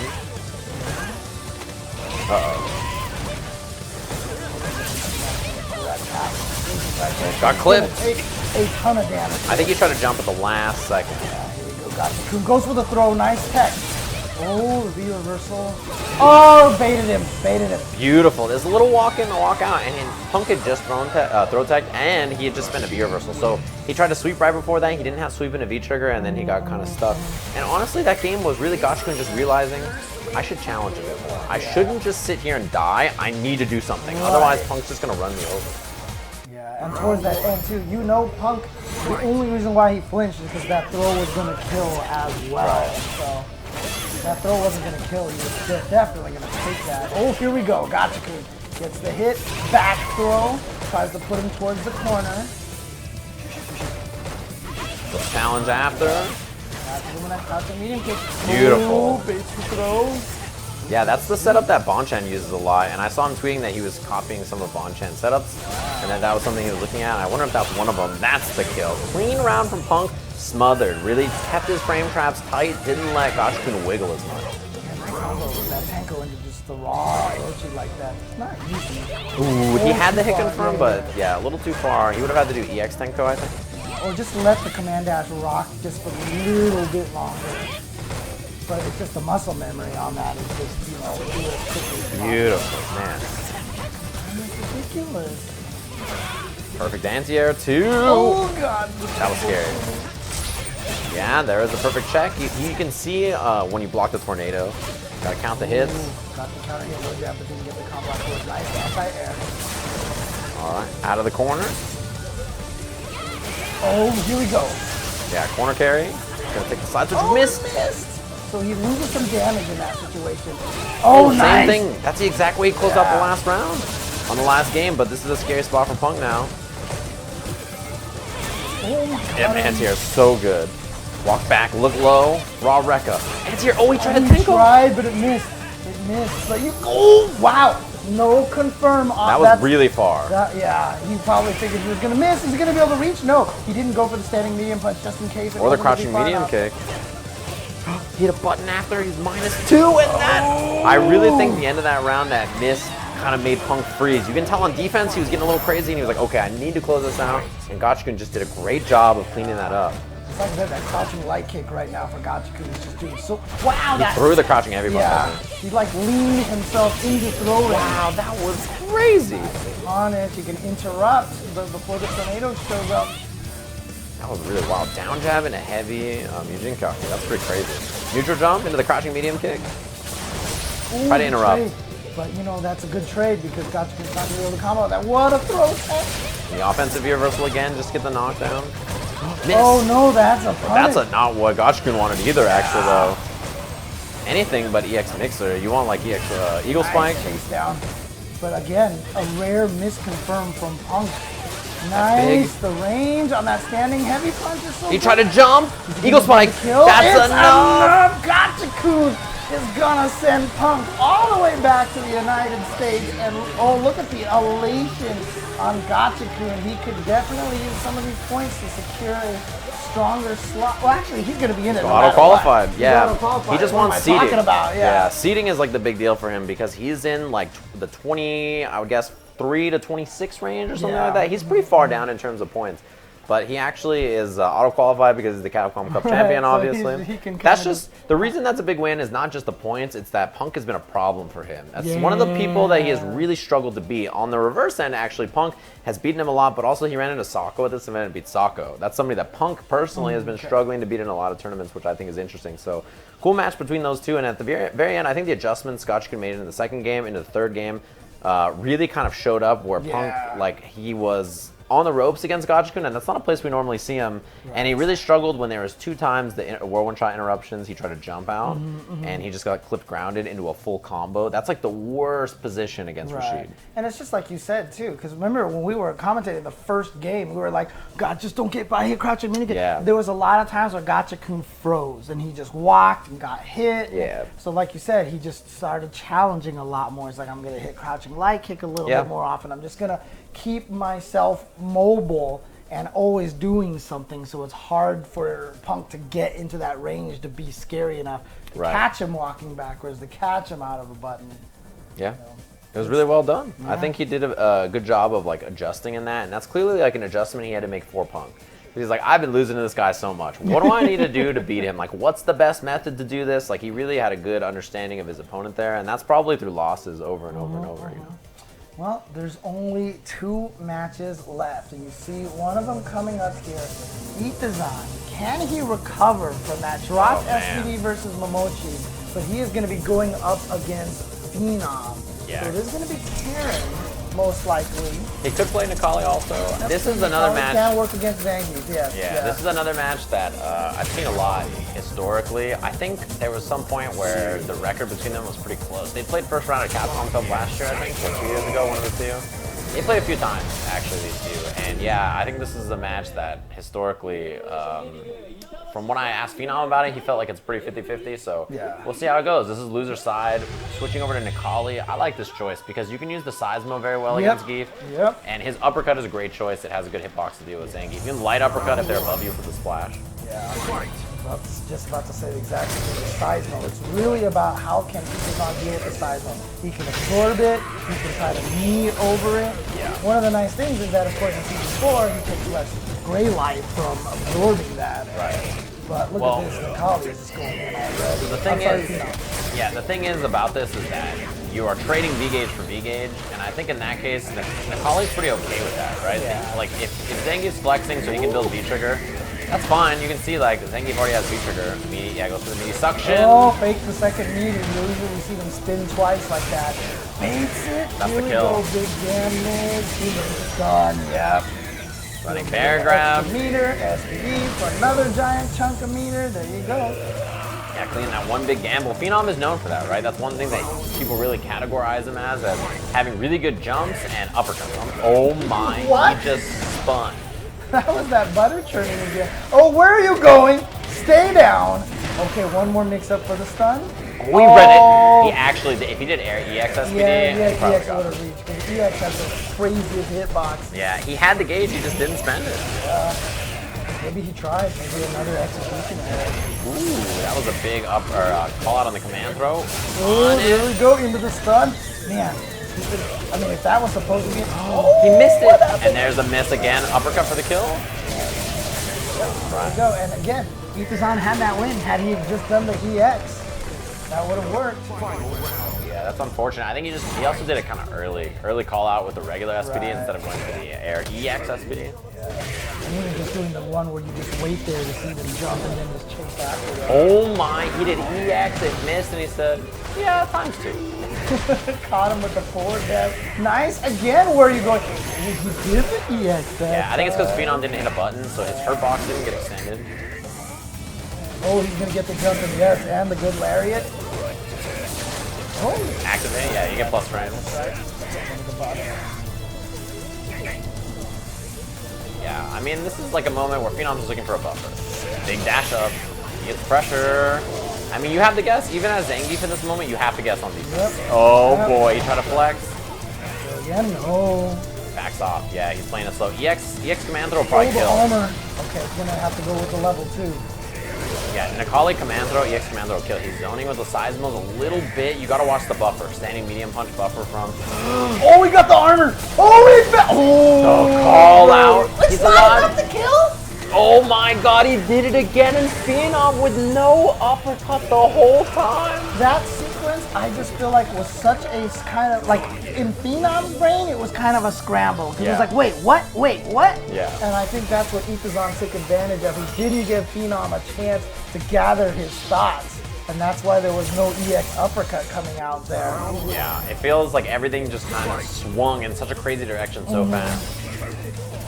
Okay, nice. Got the dash.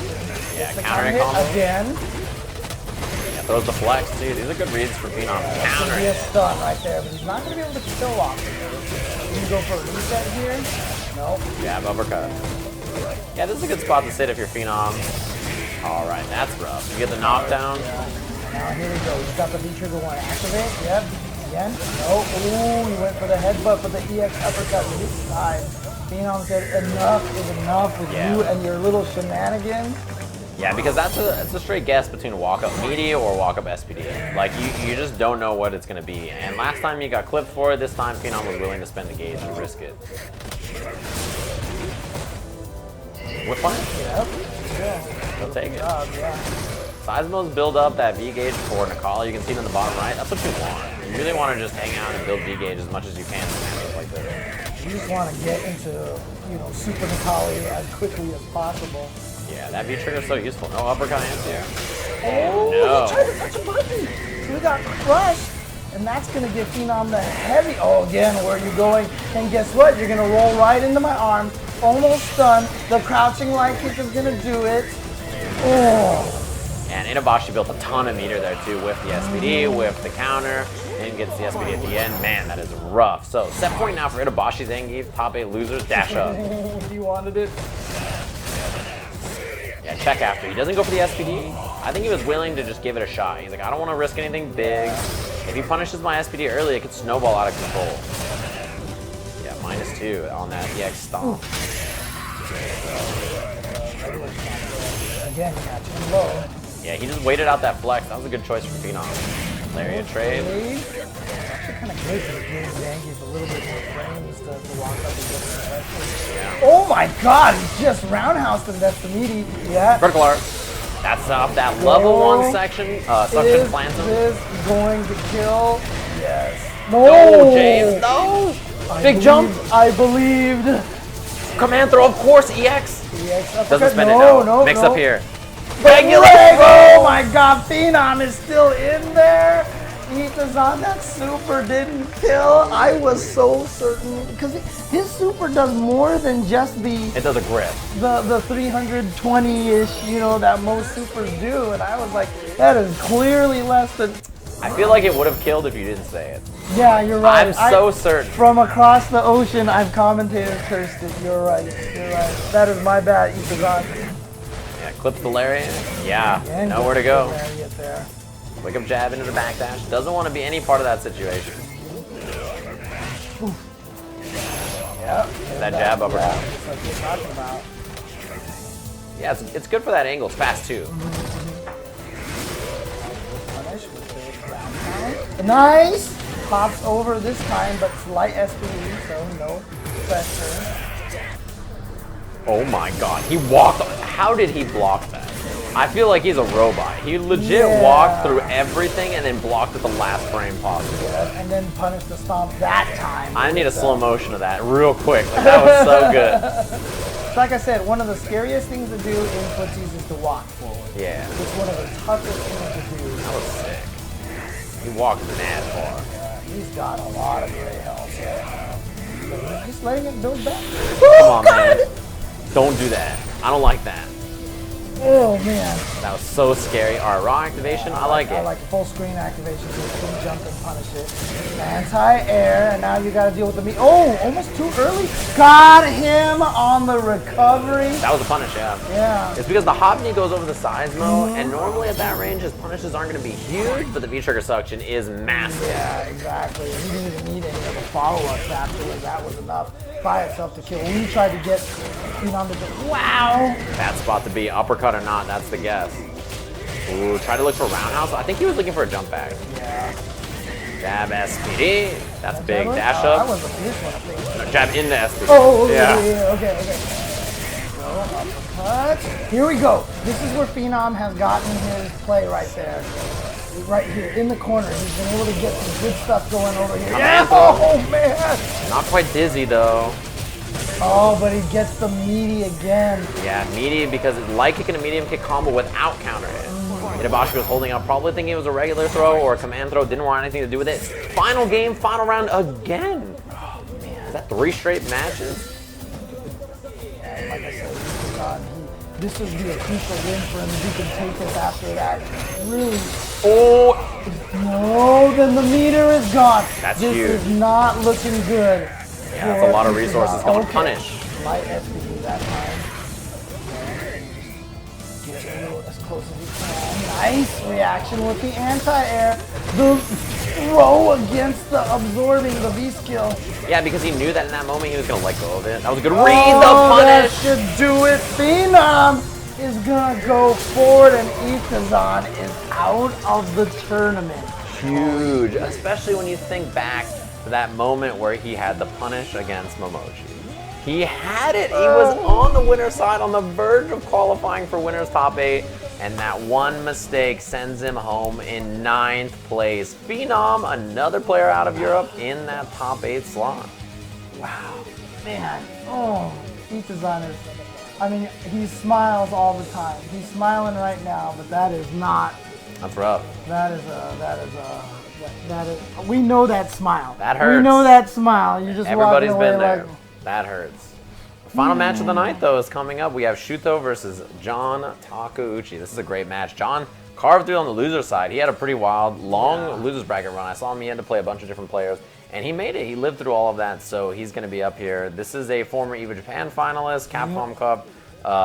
Hopeful this year. I think this is the best position he has looked in CPT points since he started traveling on the CPT. Certainly, I think since last year when he was on Liquid as well. So right now, he's in a good spot to qualify, actually, and I think, you know, making it into the top 8 of the Super Premier would make him feel very confident, probably, right? Because I think he's around, I would guess, maybe somewhere from the 12 to 17 range currently in terms of CPT points, probably lower than 12, actually. But yeah, I mean, one thing I do want to say is, again, shout outs to everybody at home who's been watching this, especially if you've joined us for the whole 9-hour ride. It's been a long time. Here. It is 2:40. Yeah, or 2:35 or it's something. been 8 hours and 45 minutes. Yes, so far, and we started setting up around 3 p.m. my time, so it's almost been a full 12 hours. We have been the English free stream this whole time. We are obviously back in LA watching the Japanese feed, so we've been keeping up tomorrow. If you guys want to know when the top 8 is going to go down, it's going to be starting at 10 p.m. Pacific time for those of you who are U.S. Watchers or English watchers. So it's going to be 10 p.m. Pacific, which is 1 a.m. Eastern. It's scheduled to run until 2 a.m. Pacific. That's the schedule for tomorrow. 19 hours from now, basically. That sounds right. Yeah, about 19 hours from now. So 10 p.m. Pacific tomorrow is when we're going to be kicking off the top 8. Here we go, Shuto with that Urian. We've been seeing him just getting through everybody one by one to make his way here. But Johnny Tack, Little Johnny Tag. the last one in the way. Yeah, I got to imagine, John, you know, this is a pretty good spot for him to try to make top 8. When I was in Japan, I saw these two playing at Akihabara Esports Square. So, you know, I'm familiar. They're both in that kind of environment a lot. They're grinding against a lot of top players. So, curious to see how this match goes. Obviously, also John's teammate, Nemo, another Urian player. it's interesting because even though they're teammates, that doesn't necessarily mean they're playing each other alive. Beautiful chase down on that move with the towards medium punch into the eagle spike. Beautiful jump. Wow, calls it out. Just dashes up.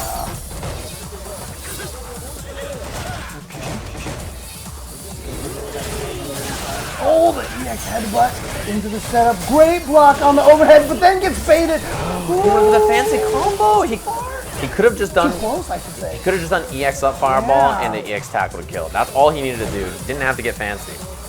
John, you have to watch out for roll kick activate here from Rashid. Oh, the jump! Oh, wow!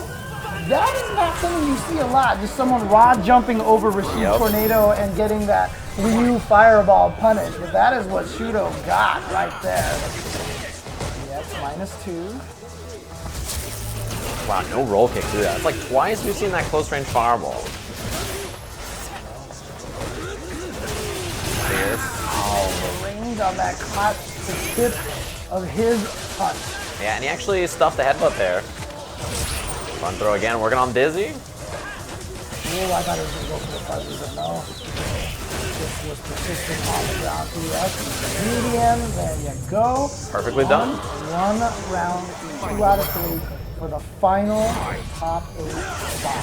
Yeah, and I feel like usually John impresses me with the way he fights this matchup. He does a good job of meeting with light buttons so that you can't wake up the X headbutt and stuff, and the pressure he does is really solid. I feel like he understands this matchup pretty well.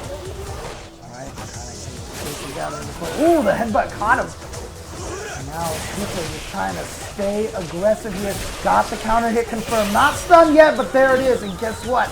He's standings, he's got 770 points. Pretty good spot. Working on stun. Wow, the wrist. If he mistimed that copy stun, he would have been stunned. Yeah, that would have been rough. Oh my god, just a regular headbutt on He's been waking up with it so much. I think to beat the throws from John Takuchi and hope that he can just wiggle out of whatever kind pressure. of like a delayed headbutt, basically. Not going through the reversal timing. Beautiful air to air, and the delay on it to bait off the V-skill roll. Yeah, really interesting. Double V reversal, so he's not gonna have mirror. He wins and one good buff for that. Punish. Oh no! Wow, punish on the eagle. Punish. Even just an EX chariot tackle would have taken it. Speaking of which, that kills now counter but he hit. got the counter hit. Got the counter hit. He's fine. Yeah, he gets tons of plus frames there. He's normally plus 4 off of that, but on counter hit plus 6, which means he gets that crouching medium punch. Man, trying to swipe away, but it really feels like Shudo is running the pace on this match. And John cannot figure out how to kind of slow things down and get comfortable. Anti-air again, rolls to the other side. And Shudo is just firing away. Nothing John has done has slowed him down so far. Back in there with that EX chariot tackle. The knee is a little too deep there. Now just dashing trying to get. Oh, but look at that jump in, the raw jump in, and he baits out the EX headbutt. Huge punish. That's the dizzy. That's the round. So John cleans it up. He's got to commit a lot of bar to this, but I think he's okay. You really need to put a stop sign on this pressure. Stop the bleeding, because so far, Shudo's just been running through him. Yeah, but Shudo still has the match point right now. Oh my god, the anti-air. Gonna start the round with a good, decent chunk of damage. Walk up throw. This pressure's really scary. Working on dizzy here, Not a EX counter tackle. hit, not a counter hit though. Again, the bravery of countering the EX moves. But like I said, you always have to be aware that they want to go for it. So John Takuchi is, and he's going to over-punish and counter it. And he shaved away that life with the great damage there. But still, man, his anti-airs have been really clean. Yeah. John's committed. He just tries the crouching medium punch every time. It's beautiful. Right through the tornado. He has the young man reaction from Takuchi. Oh, and a beautiful cancel on that as well. He was charged up. Punish. That's a punish, but again, but that's gonna do it. The crush, shake his hand, puts out the hand, gets the crush, and you can see how happy Shuto is to get into this top 8. He said that Takeuchi, would like to get those points. Yeah. To secure more. He's gonna get points for being in 9th place, Exactly. but it's just not as much. And Shuto is just, his eye is on that prize right now, because if he can get a few more spots up there and just collect a bunch of those points, he can put himself in a great position Yeah. for the Capcom Pro Tour. And the thing is, we're right at the end of the year, right? This is really the make or break it time, right? CPT is coming up soon. It's going to be right in the second weekend of December. I think it's around the 14th or 15th or something like that. So it's coming up soon. We're running out of time. There's not that many CPT events left. There's, I think, there's the regional finals, right? So all the regional finals are going to happen. There's a super premiere at NA finals. And I think there's only 2 more regular premiere events left. Right. I think. And one of the scariest things about this too is that this is the time when hearts get broken Yes. as well. You remember a few years ago, PR Balrog putting in so much work and he fell short. Yeah. GamerBee putting in a bunch of work and he fell short, and both of them largely like just mentally drained. It happens every year. Like every year, there's all these players on the cusp that they have to either rely on other people not playing well or try to squeeze in at the last second. It's always that mad dash for points. And if you're not already in a safe spot, this right now is that spot where you're like, I have to qualify, right? You only have like Canada Cup and I think one other CPT event that's a premiere left. The Japan finals. There's the NA finals. You mean the Asia Regional Final? Yeah, the Asia SEAM? Regional Finals. Yeah, so it's SEAM and then PR, First Attack, is the Latin America one, and then Canada Cup's a regular premiere. There's EGX, which is the final premiere, I think, for Europe, and then there's the North America Regional Final, which is a super premiere, and the NA Regional Final. Yeah, so still a lot of chances. I feel like there's few one chances. more CPT premiere I'm not thinking about that's not Canada Cup, but you can go on CapcomProTour.com/schedule and look it up. There's not that many. Canada Cup will be the last premiere event on the tour that's going to be going down for those of you guys who are curious. Go check out the schedule there. As we mentioned, it's been a long day. We got our top 8 all sorted out and everything like that. Exclamation point bracket if you want to take a peek at it in the chat. We've been here setting up and streaming for 12 hours now. 12 hours. We're locked and loaded. I'm tired. I'm sure you're tired. I'm sure Anthony's tired. Like I said, I hope everybody enjoyed this. I hope everybody, is glad to be able to watch the English restream here. Obviously, we would have all loved to have been in Japan. Definitely, but, yes. I'll settle for, playing with your dogs and stuff like that in your home and They're everything sweet like dogs. that. So, Yeah. they're amazing. So. I show them off on my stream sparingly because the amount of fur they get everywhere. It's like a tornado rolls through. But yeah, I hope you guys have enjoyed it. It's been fun so far to restream. Obviously, it's one of 3 super premieres that are happening for the year. The first one is EVO, second one's here, third one will be the North America Regional Finals, which is like the second weekend in November, so coming up soon. We got our top 8 locked and loaded. Really great top 8, and a cool chance for players who are not in the current top 5 or 6 to steal some CPT points from them. Yeah, I say steal because they've been stealing all year long, just taking everybody's CPT points. Yeah, but definitely Shuto right now, probably one of the big standouts right now. Because a lot of the other ones are kind of the known. Obviously, Shuto is a known player, but just doesn't get to travel as much. We don't get to see him at a lot of the other events. Great chance for him to... if he wins, he's qualified. Yeah, If somehow from loser's bracket he wins, he'll actually be almost top 10 on CPT. 1,000 points puts you almost top 10. And then here's the other thing too. Let's say he doesn't quite win. Let's say he gets the 4th place or something like that. Is that enough points now to inspire him to travel? That's a good question. To First Attack, to... You at least go to see him. Right, It's the Asia Regional Final, yeah. I mean, there's you got to imagine he's going to try, right? If he gets close, somebody's got to race, break. You got to go to his house and break the piggy bank. You got to it's time. It's how much money does everybody have? You're going to wash your clothes over there? Give me the quarters. You got to gather as much of the money you can get to try to make it to these last few events to qualify. That's the way it goes. Yep. So it's going to be a big tell for Shuto how the rest of his year is going to go at this point in time. If he can win this, he's done. He's in Capcom. But if he just gets like a 4th place, then it's time to travel and try to see if he can get into that Capcom Cup. Yeah, this is a tough tournament to win, man. I mean, he's in loser side, so it's already a long way to go, right? It's crazy. Yeah. But again, I think it's gonna be a wild top 8. As we said, it starts 10 p.m. Pacific tomorrow. 19 hours from now. 19 hours from now. And I think that's about it from us. We're just waiting on the Japanese stream to end. There's no more matches left. So I think we're going to wrap up here. Appreciate you guys all tuning in. We'll be live here again on the English stream tomorrow, same time. 10 p.m. if you guys want to take a peek. So thanks, everybody, for tuning in. I really appreciate it. The final thing is, if you want to see the top 8 again, exclamation point bracket in the chat right now. Take a peek. Yeah, you can find out which players are going to be there. But again, thank you guys, everybody, for tuning in. Hope you guys enjoyed it. Yeah, it's good. It was a good tournament. Nice 12-hour long or so stream that we did. I'm tired. I'm in here sweating. We're working. This is tough. I mean, it's 3 a.m. for us, so I mean that's like peak hours for me, right? You know, so it's just fine right now. Oh. I usually go to bed before this. It's because I A little bit before this. Yes, yeah, I go like to- maybe like 4 or 5 hours before this, right? I made it, James. I had enough coffee to let me survive. So thanks everybody for tuning in. I think they're heading out now, so it's probably our time to bid you adieu. Thanks everybody for tuning in and watching. As always, we'll be live tomorrow with the top 8, or I guess later today with the top 8. So see you guys then. Peace out, everybody.